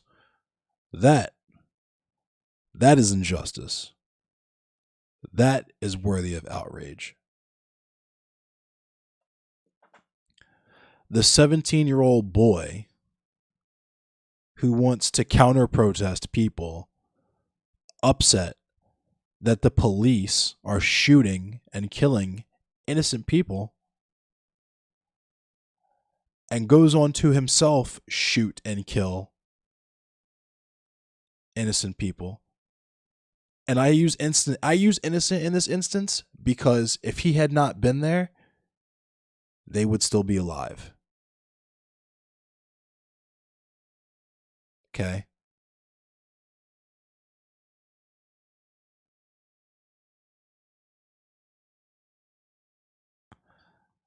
It's just I don't get it.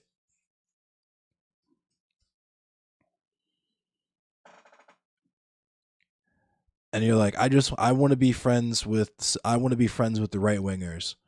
So I'm going to fucking laser focus in on the 30 seconds where he was on his back and they were trying to fucking, duff him in his shit with a skateboard and grab it in his gun and shit and say that he should have shot him. And then get you to agree with that point and then act like the conversation is over and completely gloss over the fact that in a lot of people in this country's mind, he was there to kill left-wingers and black people.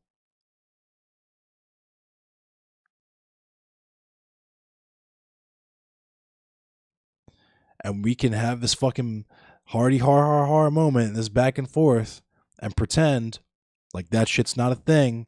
Like I can't literally pull a book off my shelf right here about Hurricane Katrina. Matter of fact, let's do this. Let's play a game of What's This?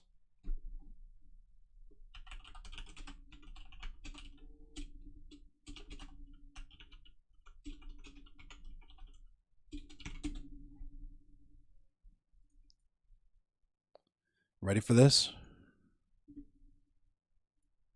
What's this?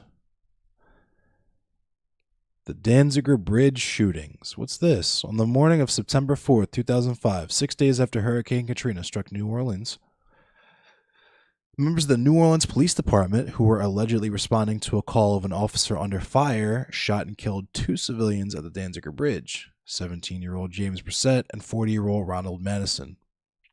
Four other civilians were wounded. All of the victims were African American. None were armed or had committed any crime. Madison, a mentally disabled man, oh, imagine that, was shot in the back. The shootings caused public anger and further eroded the trust New Orleans had in the federal response to Hurricane Katrina and the NOPD.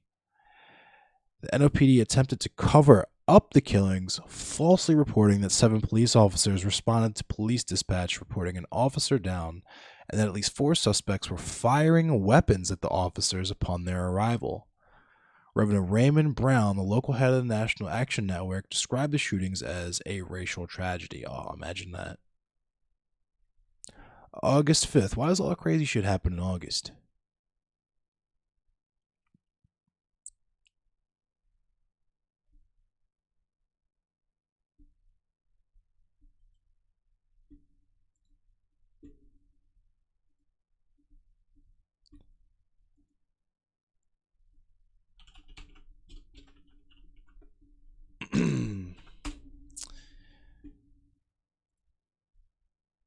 Here's a name we might not recognize. Remember this guy? George Zimmerman is an American who fatally shot Trayvon Martin in Sanford, Florida on February 26, 2012. He was acquitted of all charges in Florida versus George Zimmerman. After his acquittal, Zimmerman was the target of a shooting. The perpetrator was convicted of attempted murder. Crazy, right? But he acted in self-defense. George Zimmerman acted in self-defense. You got this motherfucker on top of you. He's bung, bung, bung, bung, bung. He's giving you the 6-piece and a fucking biscuit. He's giving you the beans. This man is fucking you all up, just duffing you in your shit. You're fading in and out of consciousness. Bung, bung, bung. Your eyes are rolling back and shit. This motherfucker might choke you out to death. Might kill you. Do whatever when you go out. You got to pull the blicky and shoot him. You got to pull the toolie. You shouldn't have been following him in the first place, but hey, you were on the phone with police dispatch and they specifically told you to stay your ass away from him. But hey, you have every right to be in that neighborhood, right? You have every right to be there. You have just as much of a right to be there as this person does, especially with the gun, right? If you were out there with a samurai sword, you would look fucking ridiculous. This would be a silly fucking story. If George Zimmerman chopped fucking Trayvon's arm off with a samurai sword and he bled to death, this would be a little different, right? But because he had a gun, that, you know, this is America. Everybody's got to have their gun. You know what I'm saying?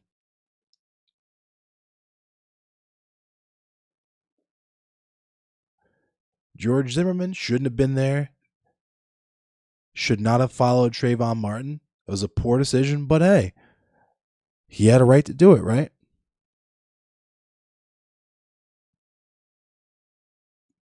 And Trayvon was fucking him up. Who knows what he might have done to him after he passed out.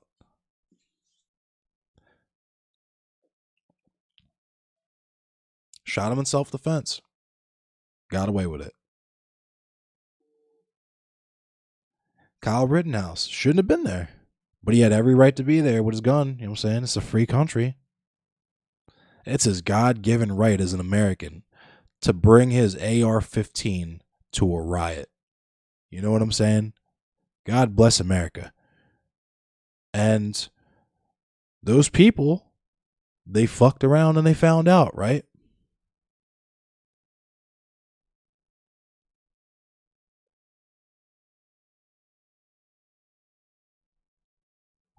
But not Michael Rennell. You see, Michael Rennell was a killer.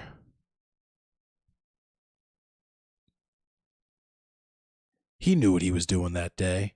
He knew what he was doing when he brought that gun there. He wanted to shoot those people.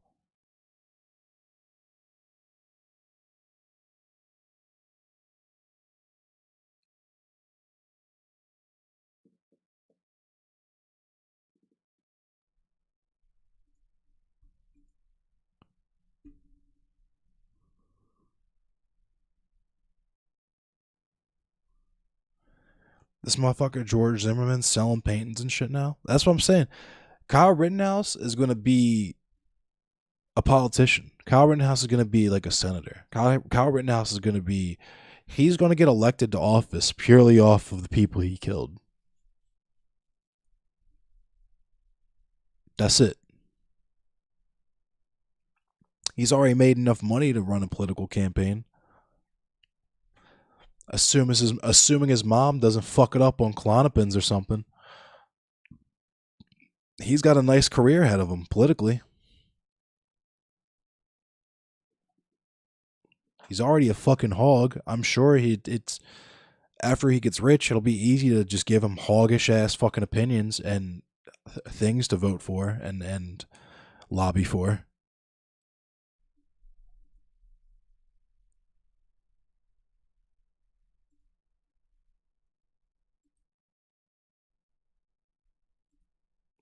United States of America is like the worst country. The actual worst country.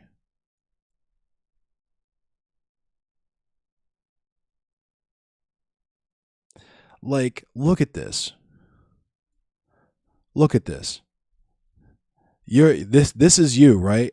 You're standing out there. Picking that cotton, right? Your fingers are bleeding and shit, right? You're fucked up. You're not even allowed to speak. And a man in a fucking blue uniform rolls through and is like, hey, don't worry, because congratulations, you're not a slave anymore. You're an employee now. Good luck, and then just dips and rolls the fuck out. And you're still out there with the bag in your hand. Right? Imagine that. How fucking crazy would that be if that's what actually happened? Wink, wink, nudge, nudge.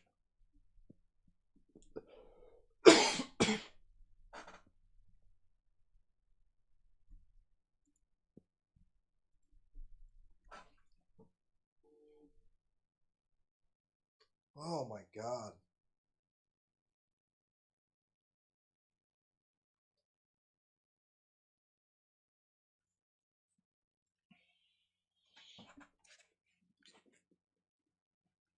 This was a interesting stream, wasn't it?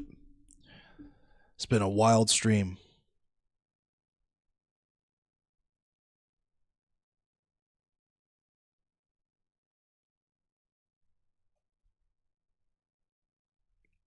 It was cool talking to Montreal though.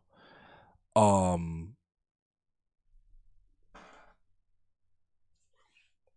don't know why I would like. I don't know what I expect politically from Canadians, but now my expectations are tempered. Montreal's cool. He's a cool guy. We smoked some weed. We chilled out. Um, I got to educate a couple people from his viewership. It was cool beans.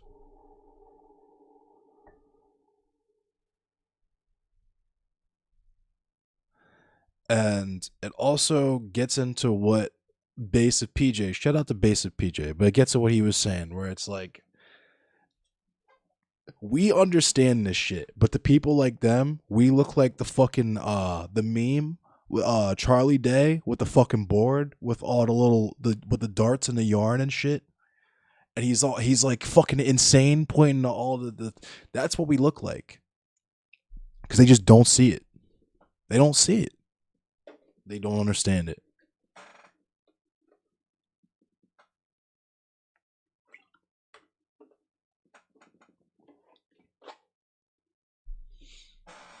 It's wild. It's really wild. Like,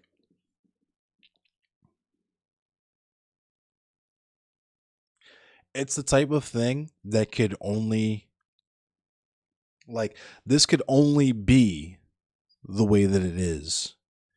Do you get what I'm saying? Like, the society now could only be the product of this much like effort and planning to make it the way that it is. That's what's so fucking insidious about like Zog and like Jewish question people too, is like there actually is a fucking conspiracy, but it's to make you hate Jewish people. That's the crazy part. It's to make you hate Jewish and black people. That's the conspiracy. It's not that Jewish people secretly run the world and they're flooding your countries with black and brown people to like make them shittier by them just existing. It's that they're convincing you to hate blacks and Jewish people and like brown people. That's the massive conspiracy. And you're just like not even, you know what I mean? Ugh, it's so fucking crazy. This is the craziest country on planet fucking Earth.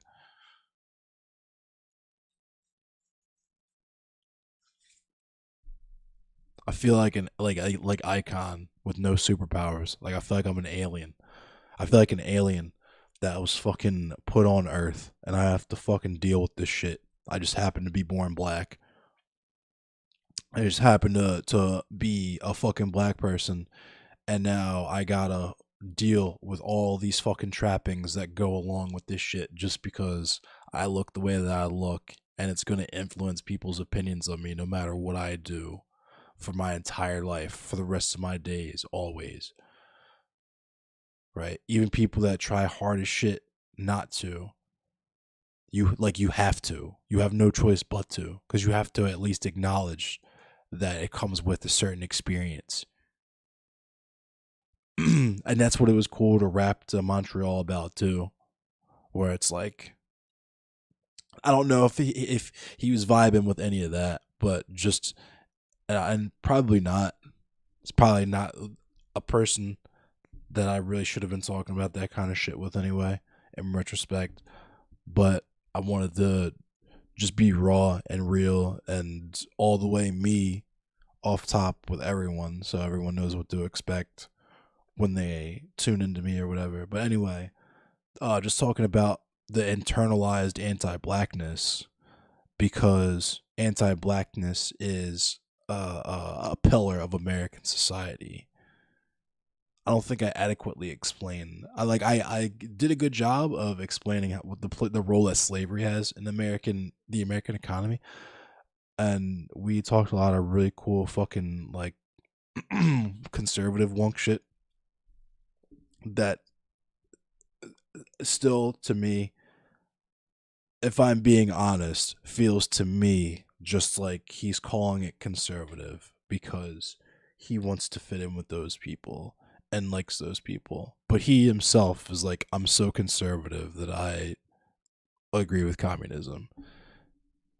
And I guess that's not really uncommon. Like I've told the story before about someone that I worked with that votes Republican, thinks that they're a staunch anti-communist, staunch Republican, and when I asked them what they would do if they had an infinite amount of money, they literally described a commune. You know what I mean? Like it's like people don't know that they're communists. You know what I mean?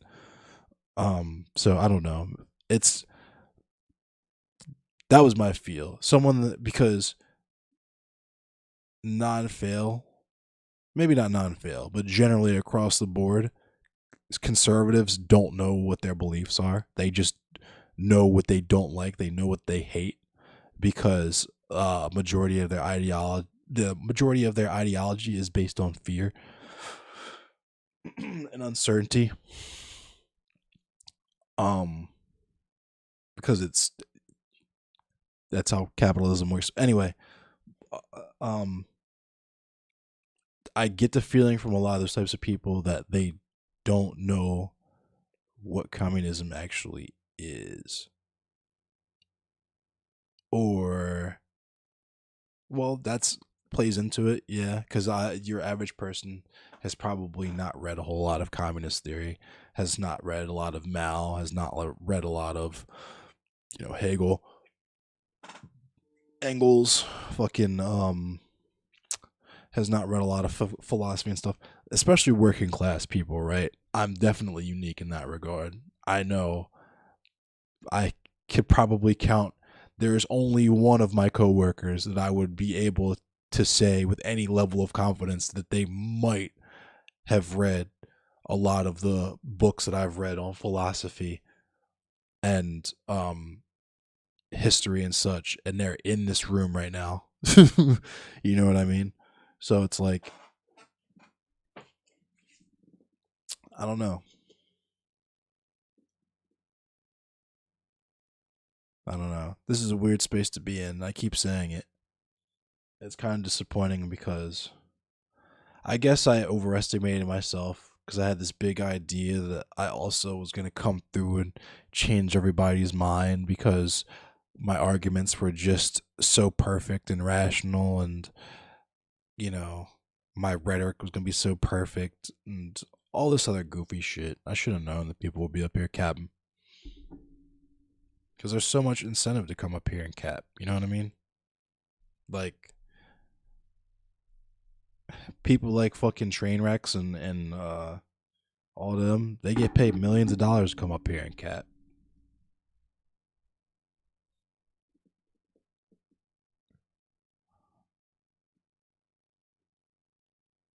I can't cap though. I just like even if I tried, I couldn't. You would know immediately. So I that's yeah.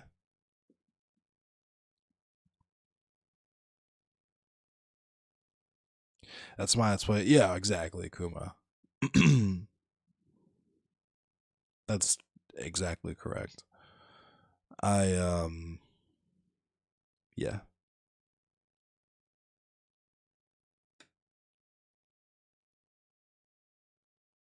Glad I stopped drinking. I'm really glad I stopped drinking. I reached a few new people that are cool, and that's what it's all about. That is exactly what it's all about. That is 1000% what it's all about.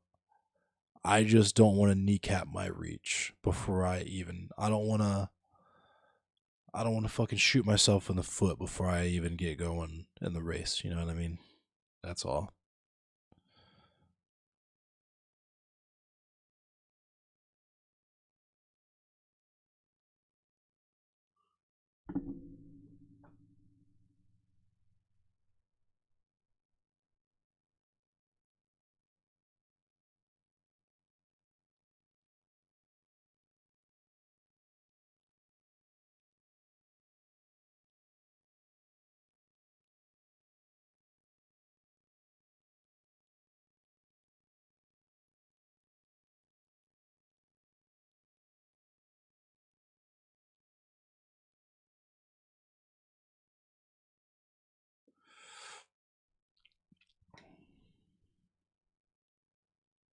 That's true, Kuma.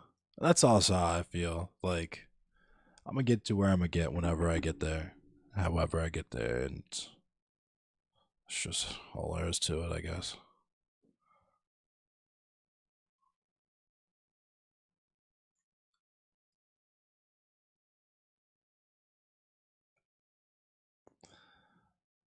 I'm just trying to quit my fucking shitty job. I'm trying to fucking get the fuck out of there. It's so fucking. It's hard. What's up, Art Poison? How you feeling? I love Fade, and I'm really glad that he got me this opportunity. But it's exhausting.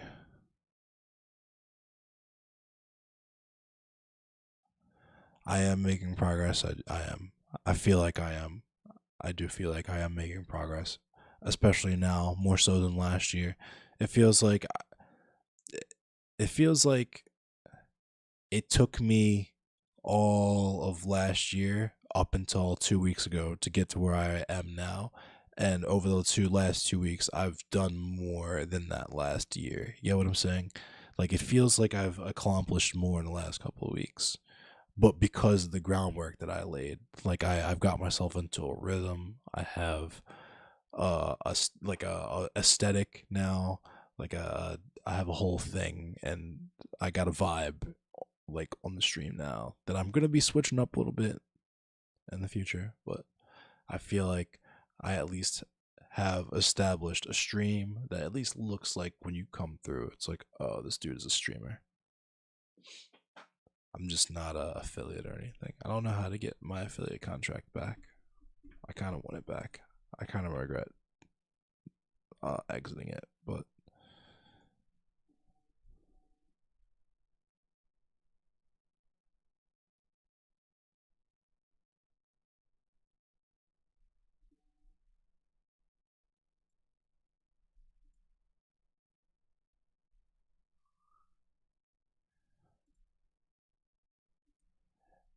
it's literally so much of it is just my job.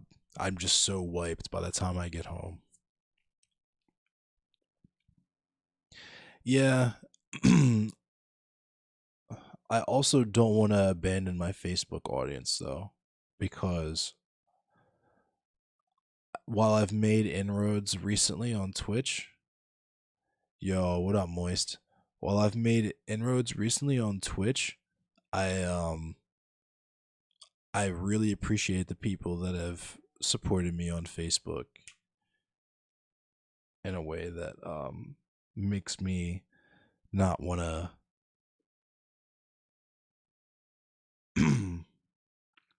not want to not stream there.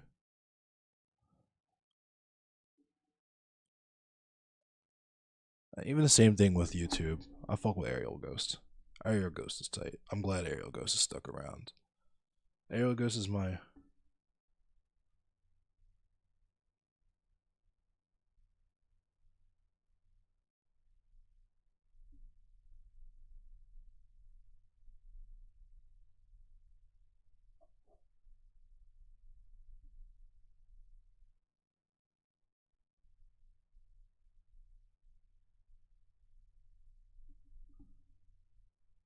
What's my favorite Sepultura song? Sheesh.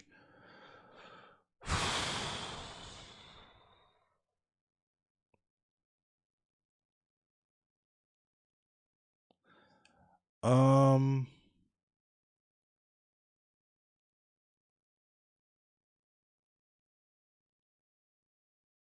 I'm gonna say "Propaganda." I think is probably my favorite Sepultura song.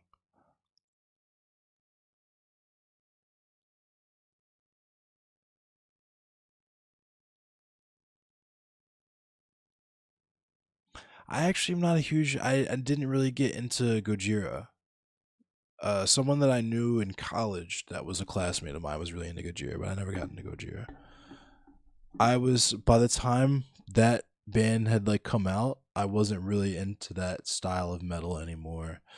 Like I was really into Meshuggah. Meshuggah were a gateway band for me, and so were Sepultura. But Sepultura were a gateway band for me in a different way. For um like thrash. You know what I mean? Like more aggressive, like old school music. I got more into the like Teutonic thrash bands and stuff. And then in that avenue, I got into old school death metal and like brutal death metal.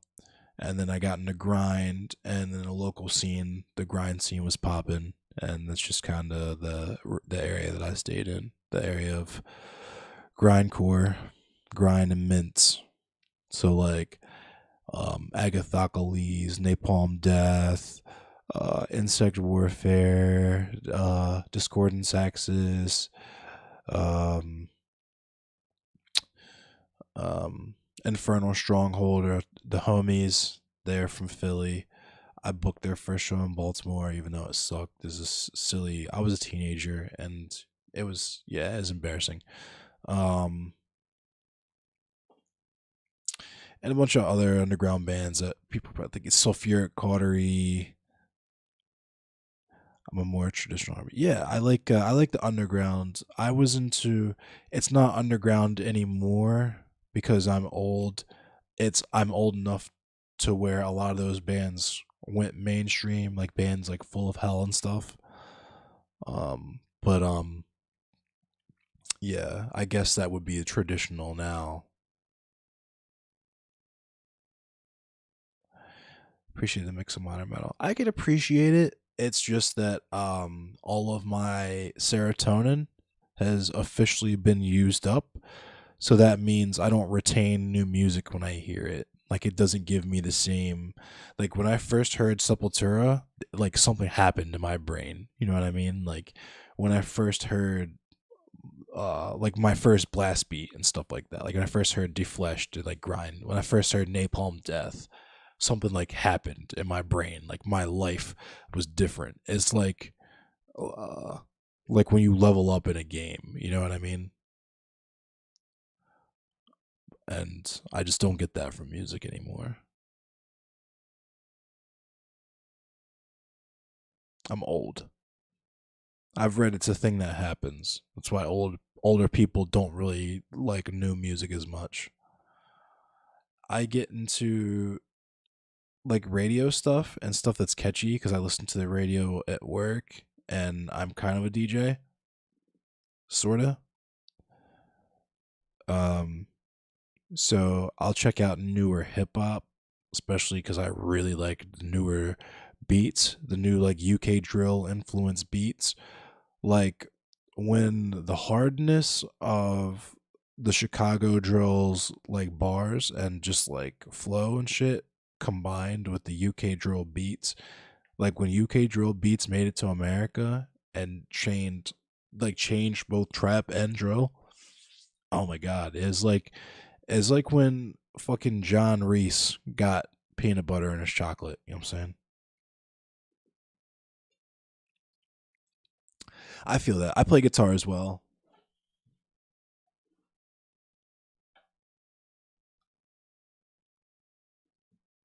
This has been my main duty guitar for like 6 years now. I got it when I was in a band called Bestial Evil. And it's crazy because I was never like as a kid, I actually kind of hated Warlocks. It's really dusty, but I really hated Warlocks. Like I wasn't into the shape as a kid.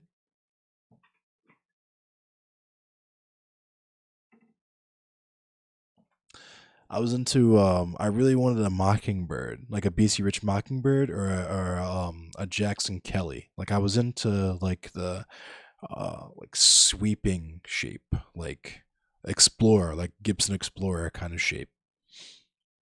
And then as I got into brutal death metal, for some reason the Rhodes V really Pat O'Brien from well, he's not in Cannibal Corpse anymore, but Pat O'Brien, who used to be in Cannibal Corpse and was in Nevermore, he was really into the Flying V guitar shape, and because I was in the Cannibal Corpse, and the Wretched Spawn was a record. It came with a DVD, and I thought he had the coolest fucking guitars ever. And I was really obsessed with Flying V's, and then this band Severe Torture became my favorite band in high school, and their guitar player had a Rhodes V. This other band, Incinerate, that I was into from Chicago, their guitar player had a Rhodes V on the Brutal Domination Tour DVD that came out in 2006, I believe.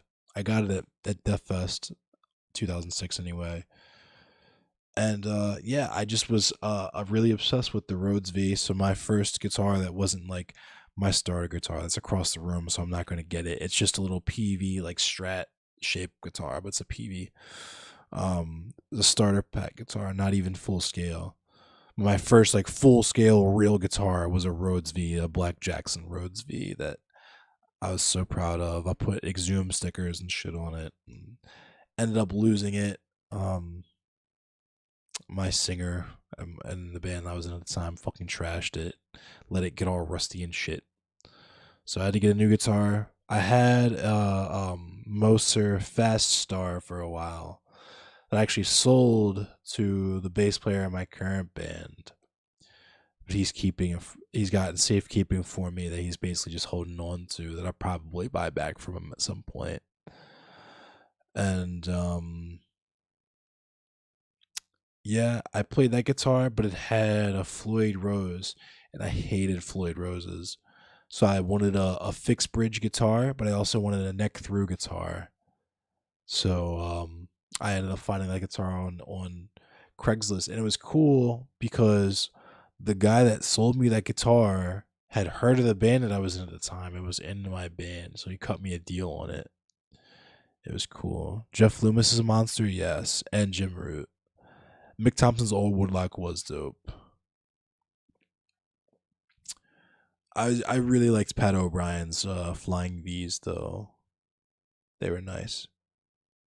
But I like my favorite warlocks though. Mick Thompson's warlocks were cool, but by far, uh, Terrence Hobbs is my favorite warlocks. I love Terrence Hobbs. He's my favorite guitarist for sure.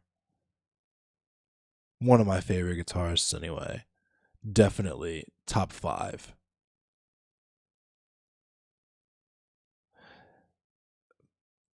Do you have passives? I guess you have passives in yours, Big Richie.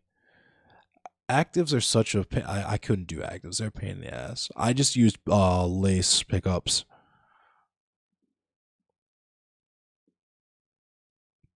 They're passives, but the signal is so hot.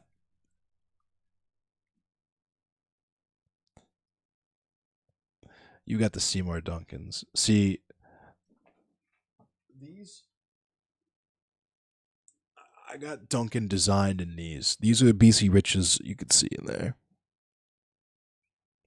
They're the BC Rich Duncan designed. So they're not officially Seymour Duncans, but they're a little bit hotter, I think, because they're like BC Rich's things.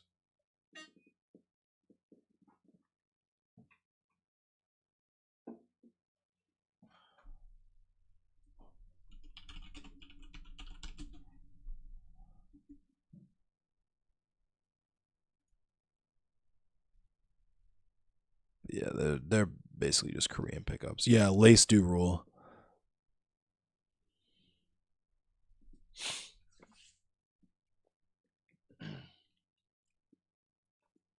Those were my favorite pickups before that guitar got stolen. That guitar was really fucking cool. Those pickups would probably be in that guitar back there if I still had them. But that guitar got stolen, so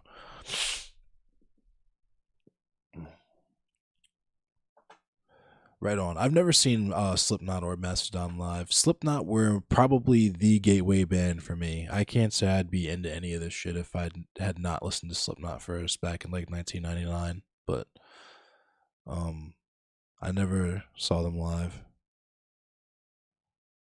You do want to see them live? I don't know how I feel about it. Like, I wouldn't mind seeing them live. I'm definitely not opposed to it, but I'm not in a rush. It's kind of the same way I felt about Slayer. And then once Jeff Hanneman died, I was like, I guess I missed it. You know what I mean? I guess I'll never see him. It's like one of those like I guess like Led Zeppelin type deals where it's like, oh, I just missed out. You know.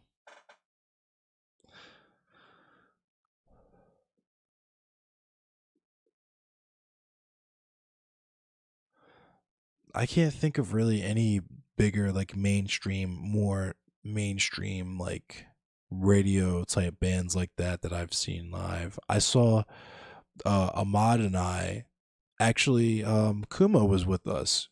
We went and saw Iron Maiden and Alice Cooper back in 2012. We saw Iron Maiden and Alice Cooper in 2012 in Chicago. That's probably the biggest show I've ever been to. I wish I still had the poster for that, but I lost that in the fire.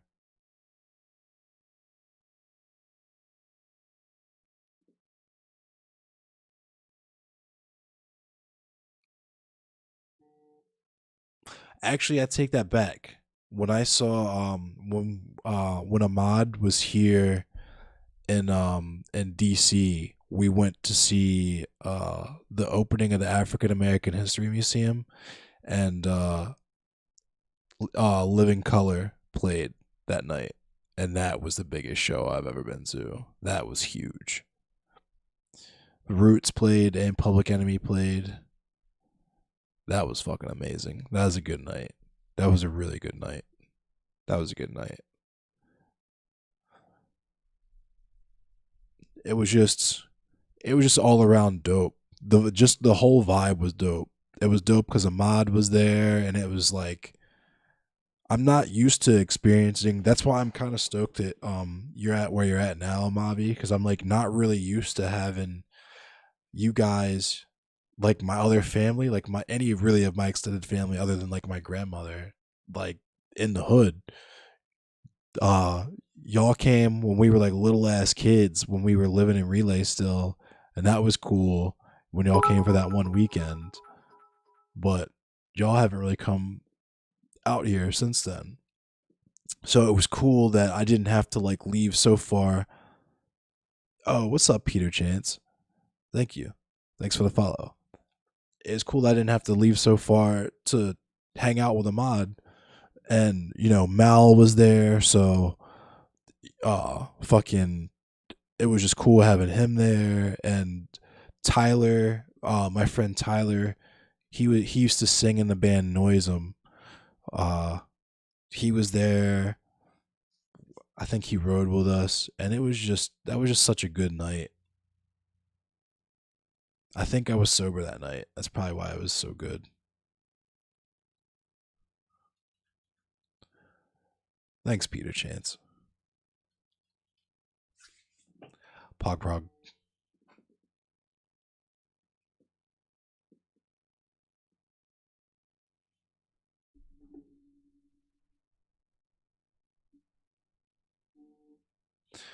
Not a whole lot. I talked with for like the first maybe like hour or so. I talked with MontrealPlayer just about like the panel, and just just like basic stuff, just getting to know each other, getting to know each other's politics and stuff. He smoked a joint. I did some dabs. And it was cool. He was a cool ass, down ass dude.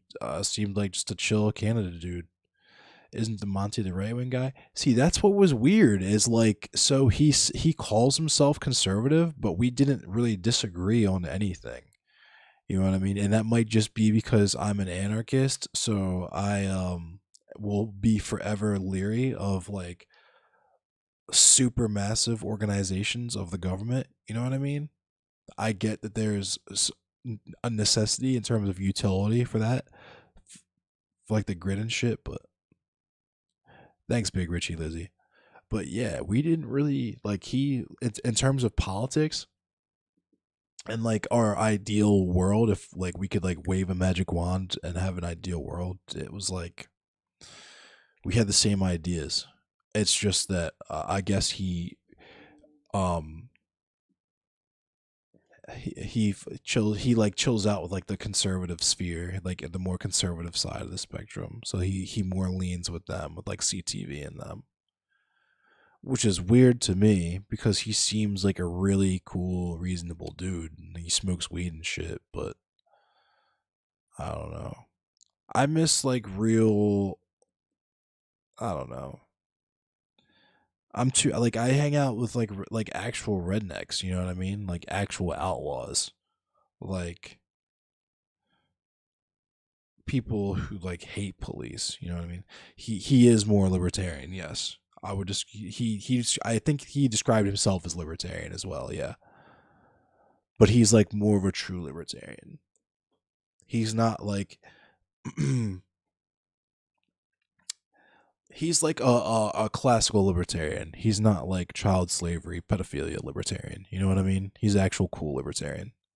You heard that he was super transphobic. It never even came up in our conversation. Never even came up. I mean, it wouldn't. I have never given it anyone I've spoken to any reason to believe I'm not cis. You know what I mean? I just kind of let everybody cook with the whole cis thing. But yeah, I hope that he's not transphobic. I guess that's something I would have to ask him about if we converse again. And I was just talking about that earlier. I did like a long thing. Actually, that's probably the only thing you missed. Is I was talking about the fact that I feel like I'm gonna be a really abrasive personality in this space, and I might insult a few people.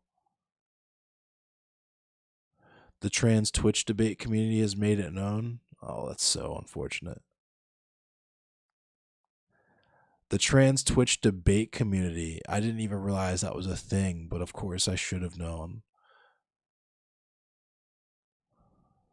I'm glad I got to I'm glad Josie was on the panel on Sunday, and I hope we get to make content. She seemed really, really cool. But yeah, and then see, and that's another thing that like I don't know, dude, and like Josie is super based, and that's a thing that is like God bless her, because I can't even imagine how frustrating it has to be to literally fucking have to sit up here and debate your fucking existence. You know what I'm saying? Like the amount of fucking just like disgusting like gaslighty energy that I feel when I'm talking about like the justice system and the American prison system and slavery and shit, and you're literally up here talking to people who think that trans people are just mentally ill. You know what I mean? You don't want to shape your opinion on Monty if you're chill with him. I just have my weirdness about him. Oh yeah. I mean, I'm leery of anyone who describes themselves as conservative. And I was pondering for the last like 2 hours, 2.5 hours after that conversation. No joke. Like, damn, that guy seemed pretty cool. Why does he call himself a conservative if he has those beliefs? And sure enough, you've come in here to tell me that I'm assuming he thinks trans people are just mentally ill. Is that the gist?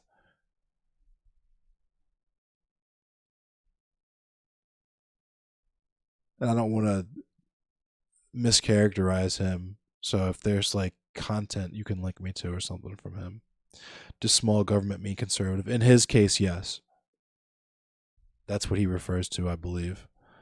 But the thing about that though is that he may be socially conservative. Yeah, that's what I was talking about. But he's not even really conservative if we're talking government, because when I was talking about things that I would need a federal government for, that's definitely not small government shit.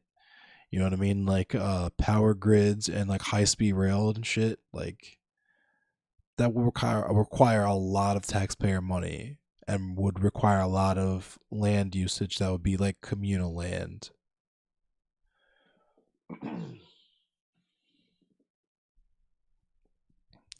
But if there's one thing I know about conservatives, it's that they fucking hate trans people. So that makes a lot of sense. You think the government is best for being a host of our civilization?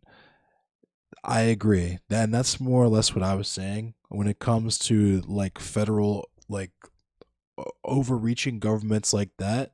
I feel like they best serve humanity by addressing material needs. So, like I was saying, things like national power grid, national high speed rail, national like agricultural system, that kind of stuff. Well, maybe not national agricultural system because you definitely have to be locally sourced for that kind of stuff. But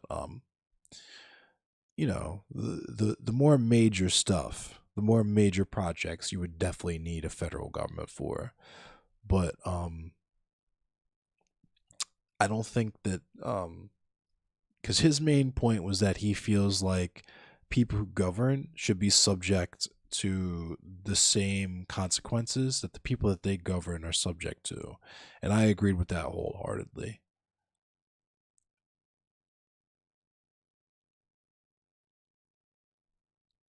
I mean, affording protections and just fostering a good environment for us to thrive. Yeah, agreed. Absolutely, I agree with that, Peter Chance. But that's what's fucked up about our government now, and that's what's weird about modern conservatives and like sock dems and shit is like our government is literally genociding people around the world, both domestically and abroad, and is actively fucking murdering the planet. And they're like, if we just vote hard enough, the sock thumbs are like, if we vote hard enough, we can change it. And the Republicans are like, nah, this is cool. We like it the way it is.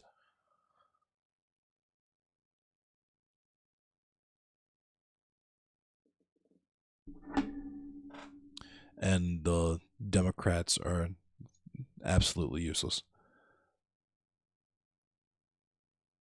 Reaganism is bad. There's just like, it's.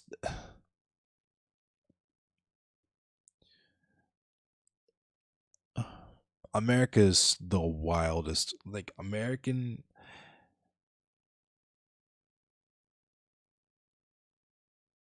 a bunch of do nothing fucks in office right now. Yeah, absolutely. I don't get it.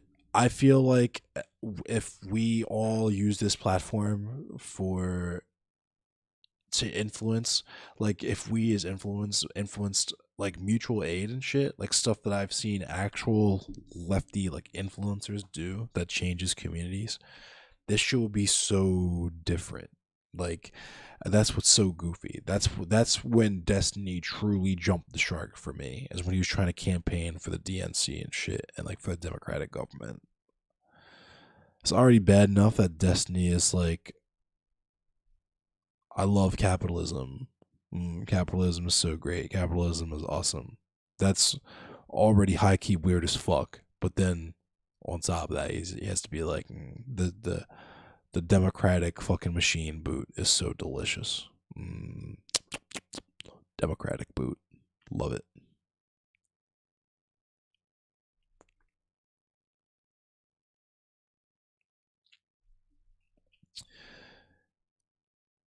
Conservatives cannot admit that Reaganism has stripped all leverage that workers have had and all that hard and soft infrastructure getting gutted, despite all the metrics showing that we have a widening wealth gap since then. Yeah, I mean, we're gonna get into a weird zone of just straight up fascism, right? Like we did neoliberalism to the point where now even the Democrats are doing Reaganism. They're just doing it's just neoliberalism, right? Um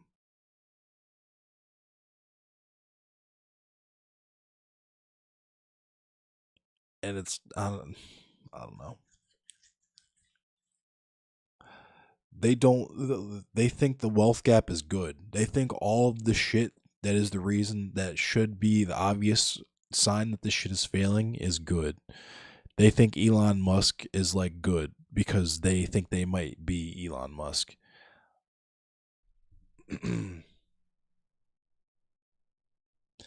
It's like people who think that unions are bad because they have to pay union dues.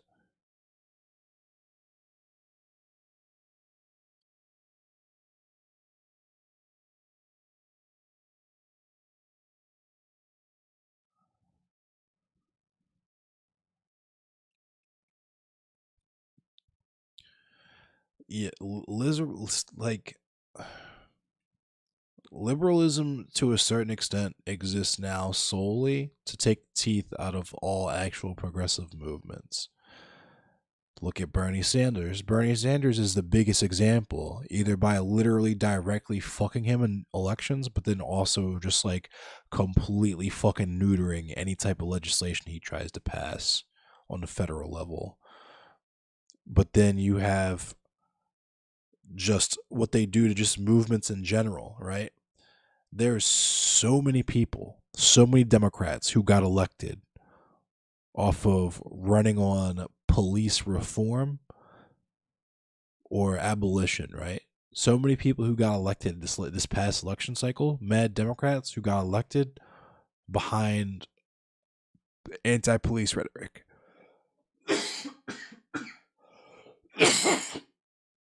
That have done fuck all since.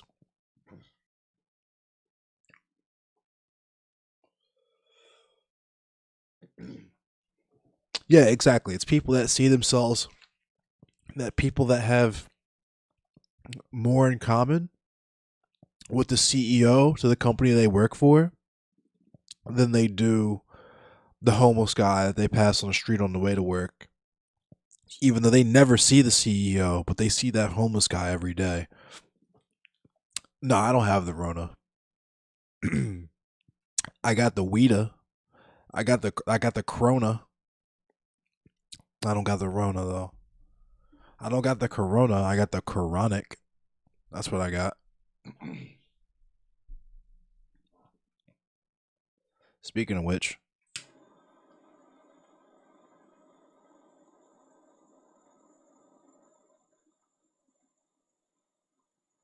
I'm going to bed soon, so it's time to take some more medicine.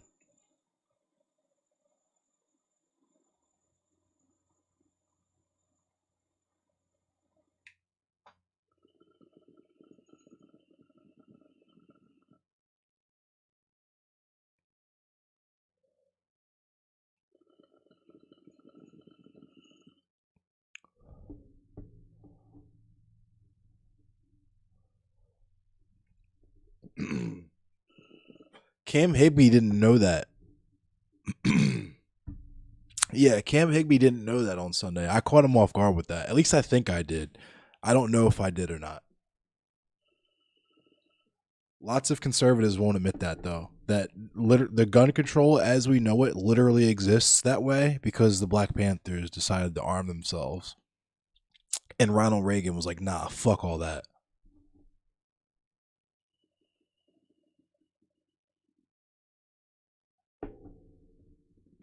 Yeah, Mulford Act. Because that's why I had to ask him, like, and that's why I tried to steel man his argument, because I was like, if you're trying to assert that there's no precedent for like legal bodies moving a different way with white people with guns than they do with black people with guns, um the entire fucking gun control structure exists because of black people. Yeah, I try to do educational streams. I usually read the news Monday, Wednesday, and Friday nights, and I'm gonna start doing more streams about like history and stuff. I'm gonna schedule that shit and like tweet about it more and stuff too. But one of the things I really want, I guess I really should do. I really want to do one about the prison system. I guess then. What's up, Cream of the Slop? Yeah, I want to do one about like slavery because that relates to me personally with my grandmother and my mother's side of the family and stuff, and really both sides of my family. Because I yeah, I'm black. There's slavery on both sides of my family. But more and my grandmother, my mom's mom is my only living grandparent still. So thank you, Cream of Slop. And that's the content I like to make. I like to educate people. It makes me feel good when people tell me that they learned something from my stream. So that's the content I'm gonna go for making, and that's where my YouTube, like the direction my YouTube content's gonna go in. I do have a schedule. I stream every Monday, Wednesday, and Friday night at 10 p.m. at Eastern Standard Time. I usually look at the news. The first hour of my stream typically is dedicated to reading and looking at the news, and then the last hour is games. I'll play Mortal Kombat 11 or Hunt Showdown or Halo or whatever. I kind of got out of that habit recently because I'm doing Mortal Kombat and doing a lot of running around, and work has been really tiresome. But I need to get back into my routine of first hour. Am I smashing wishes? No. I mean low key, but Greycraft is of the occult. I may or may not be of the occult. Oh, I can't really see my tattoos, but anyway, um, I might dabble. We'll say. I won't say too much more on that, but Coven Wrecker is actually a play on my real name. On my name. My name is Kevin Rucker. So if you mix the middle, like I guess like phonic sound, if you mix the and the in the middle of both of my first and last name, you know what I mean? I just think of weird shit like that.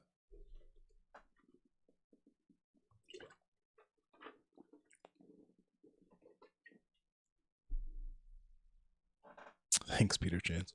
I have to change that anyway because I actually secured Endless Cemetery on YouTube, so I can change that to say Endless Cemetery. So that's cool.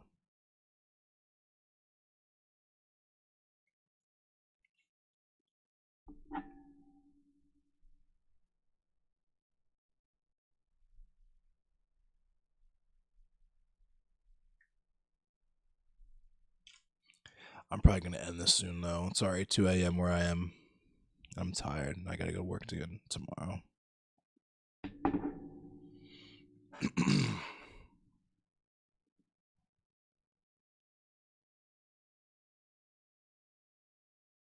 Yeah, I'm down for the thing you'll find out very quickly about me is that I'm always down to go back and forth with people in the comment section. So yeah, if you tag me into some shit that's fucking stupid, then I will absolutely dunk on people. But yeah, it's nice to meet you as well. Thanks for coming through the stream. It was really cool being on the panel with Beer Bash. Beer Bash was cool as fuck. Beer Bash was hella based.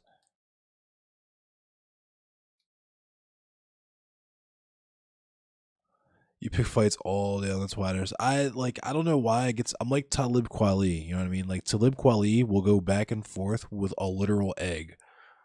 Like it doesn't matter. He did trip up super hard. It was cool though. What he did say, I agree with. He's usually super good at speaking. Yeah. He's probably a little nervous too. I was definitely nervous. I definitely tripped on my words significantly. I was trying to do dabs to stay chill and on the sidelines, but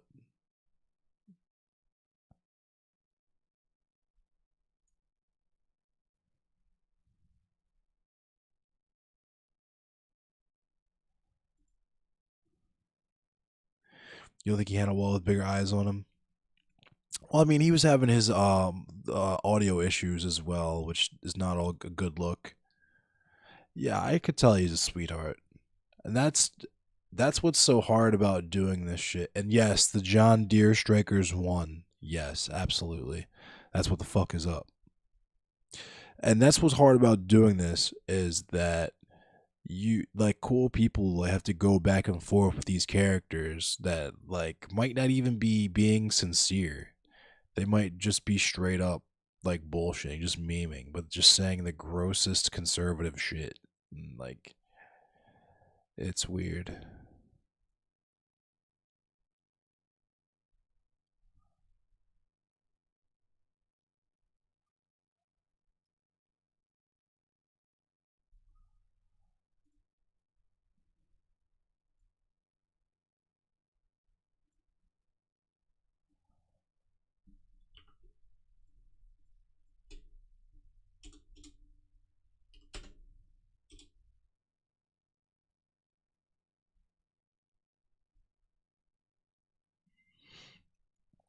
The FHL shit? Nah, I don't think I kept up with that. I was paying attention to John Deere. I'm happy they won, and I've been watching this Starbucks shit kind of closely because I used to be a barista. I was actually a barista the year after my house burned down.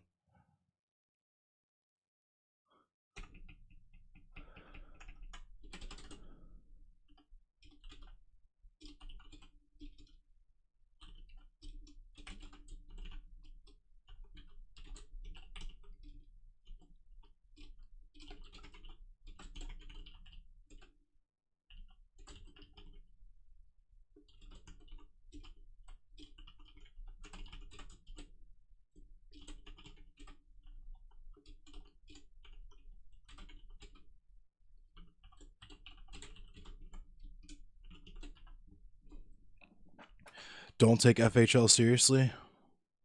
Some people just want to play devil's advocate and frustrate me. That's true, with no real hat in it. That's facts. What's FHL? If you can forgive me asking, is that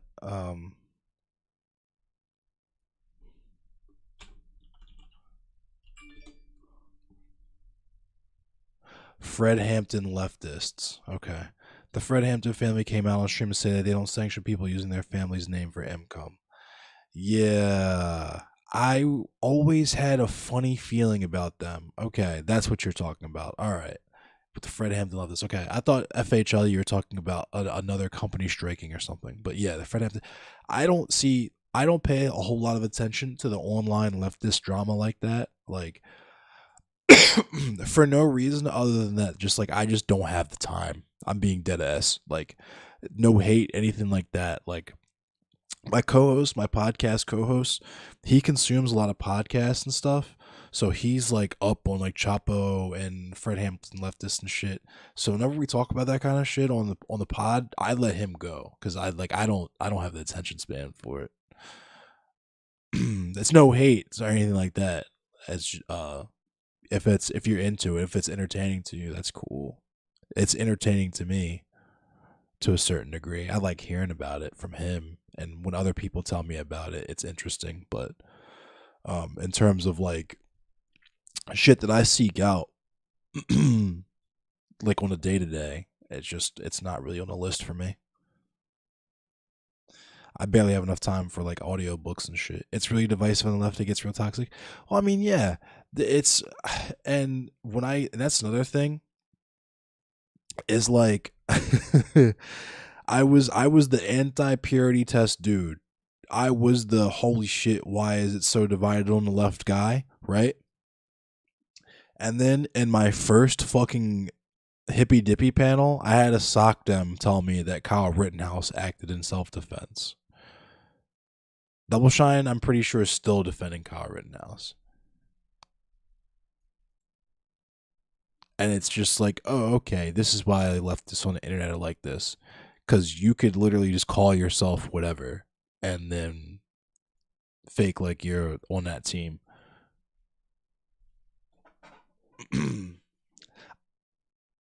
Sock them DGGers.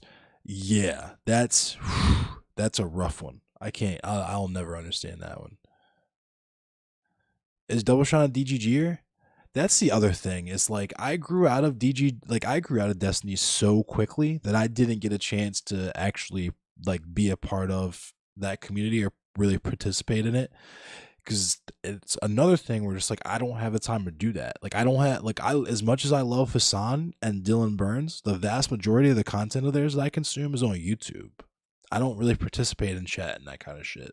Like it's cool. It seems really cool, and I appreciate that they have that level of engagement with their audiences. But the parasocial relationship shit is weird to me. The only place I really do that is like MF Slayer stream, and that's just off the strength of Mortal Kombat 11. And even then, it's usually to get into games with people. Yeah, I follow mainly small channels on Twitch, and I watch the streams of people I stream with that watch my streams. It's one of those like it's kind of how I do music, really, just small time supporting small time. Fade watches his stream at work because his job has him sitting down a lot, like at the computer and shit, so he can chill with the stream just on in the background. And he'll come out and tell me funny shit. And if it's like funny enough or I get curious enough, I'll pull my phone out, look at it real quick in between little tasks or whatever. But yeah.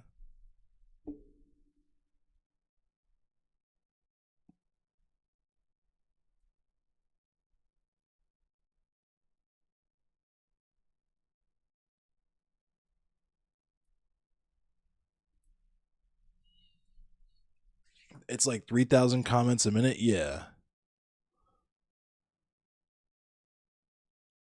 You don't chat, you just listen. Yeah. If you do get to sit, well, yeah. And when you do get to sit, yeah.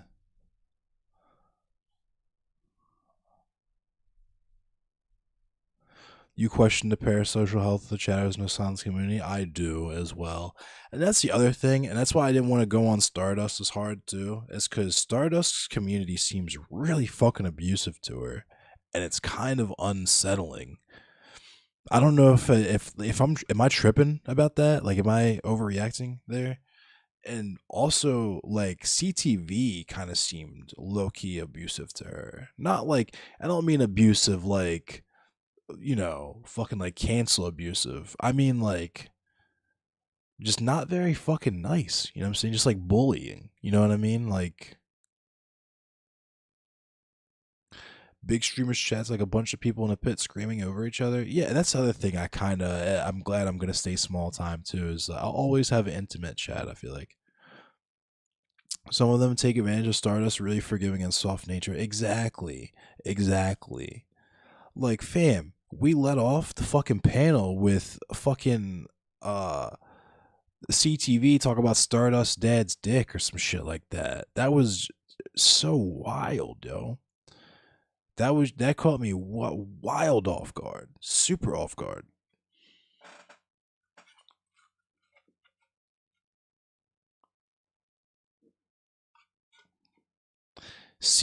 I don't know. CTV is fucking weird, dog. I'm sorry.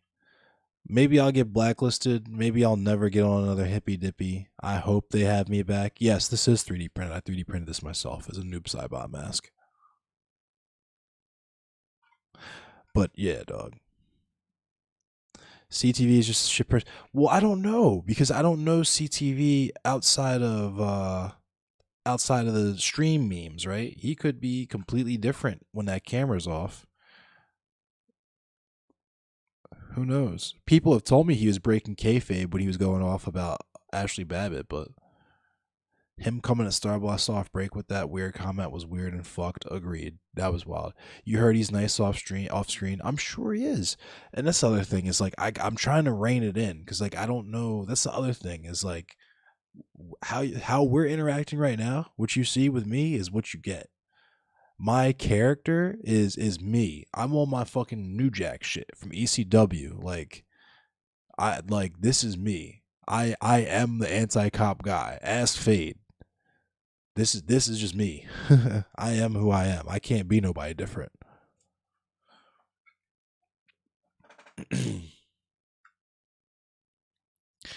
I made a few misogynistic comments, yes. And that was the other thing too, is that I don't know. I don't know how to function in this space. I don't know how to not rock the boat. You know what I mean? I can't I don't know. I've my mouth has always gotten me into trouble. Conservatives are wild. They are.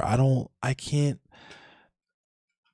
I forgot because I've had the option to avoid those types of people for so long.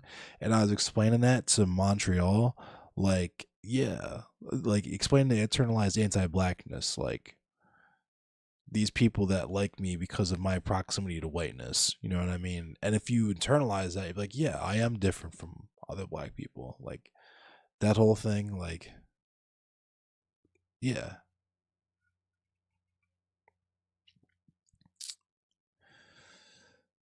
I don't know if I finished that thought either, so that probably came out hella weird when I said that. I was trying to explain that, and as part of me saying that, it's weird because I don't really have like all of my communities are hand built myself.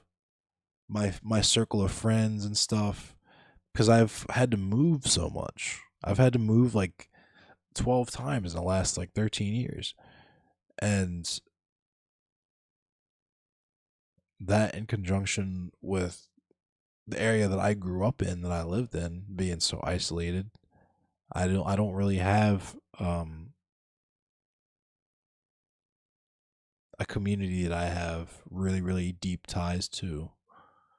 I have people that care about me and I have a family and stuff, but I don't have like a hood, you know what I mean? People that don't actually low key don't really fuck with me like that from where I grew up. They probably don't want to see me win. How long have I been streaming in totality on Twitch? Since I would say 2014. I think my first stream was probably back then. I made a Twitch with my PS4 the year after I got my PS4. And I was streaming intermittently and just like doing stuff just so it would be online. Just in case I did something awesome, I'd be able to look at it later, make clips, all that stuff. But yeah, I'm a vet. I just wasn't as deep in the game. If I had been streaming consistently since then, I'd probably have a big large audience by now too. But I've only been streaming like this, like with a schedule regularly for the past year and change. I think I did my first scheduled stream at October 1st of last year. I do have Halo Master Chief Collection. I have Halo Infinite as well. I just got that.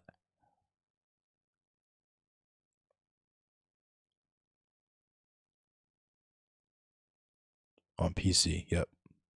I have all three 8th gen consoles. Or well, I have an Xbox One, I have a PS4, I have a Nintendo Switch, and I have a PC. I have two PCs actually. I have a PC and a laptop. My laptop's nicer than my PC. That sucks, Peter. My laptop's nasty. I just put myself into debt to get a Razer Blade.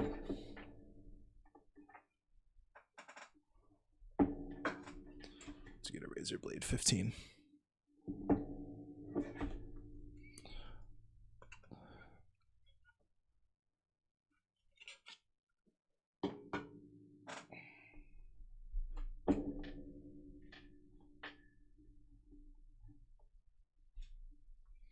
I really got it for this because it's got a 4K screen and my camera is a 4K. It shoots in 4K, and I didn't want to have to plug my computer or whatever into my fucking 52-inch TV every time I wanted to edit video.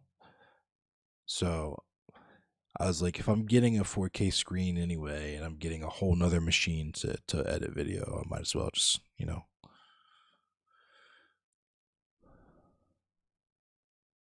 it's under spec. That sucks, Peter.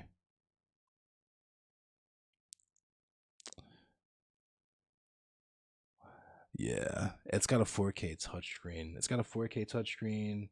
It's got RTX 2080, so it's got ray tracing, and it's got i9 fucking, or excuse me, i7 9750H, 9th gen. So it's got like 6 cores, 12 threads, getting up to like, yeah, 4.5 gigahertz. Low key, the only thing that my PC beats this laptop in is like actual core and processor, like core and thread count. Because my PC, I have a Ryzen Gen 1 1700X in my PC with 8 cores, 16 threads, running at like 3.9 gigahertz. And I got 16 gigs of RAM, like 3200, I think. And yeah, I'm pretty tired. I'm probably gonna go to bed soon. It's all good though. I appreciate you coming and hanging out. I'm gonna be live again Friday night at 10 p.m. I usually go live Monday, Wednesday, Friday night. I just updated my Twitter bio too, so that it reflects my stream schedule. But I go live at Monday, Wednesday, Friday nights, 10 p.m. Eastern Standard Time. So yeah, and it was nice to meet you too, bro. I appreciate you. But Friday, I'm probably going to review Sunday night's panel.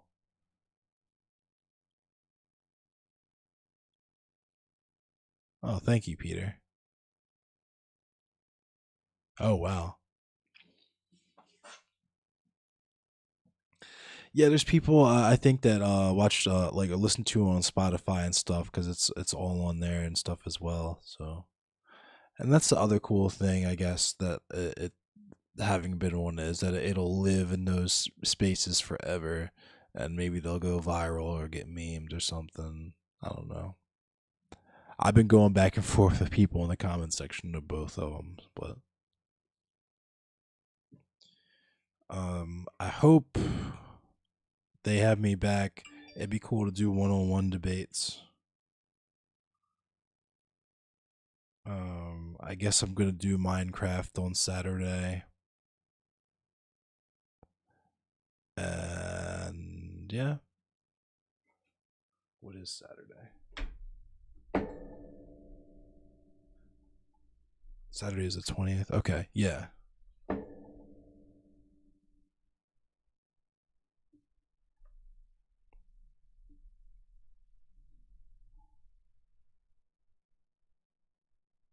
Okay. Danabo, he usually contacts me. Though, so the when I the how I got on the first panel was Danabo tweeted that out. I got in touch with him, and I guess he looked at my content or knew who I was or something. Put me on the first panel, and they invited me back for the second one for round two. And I messaged Danabo to thank him.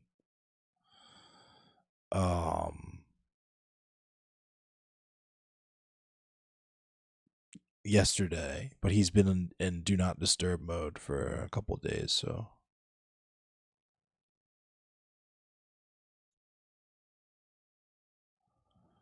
and yeah, exactly, Akuma.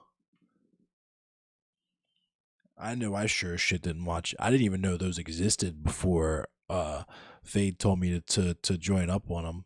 I knew about the Hippie Dippy Roundtable, but I didn't know that they do like those. And I guess it makes sense that they would do that. So,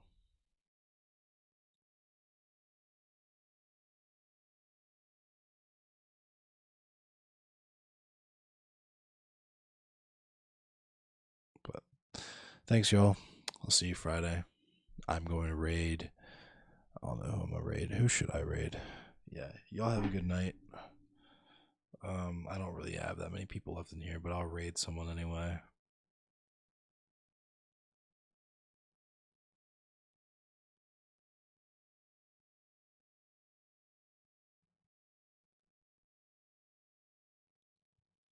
Yeah, thanks, Kuma. You have a good night too.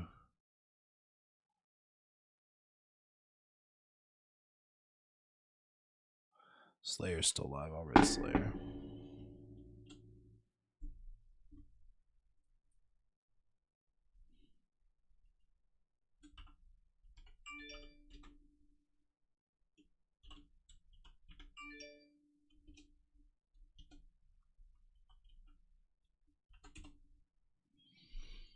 Alright.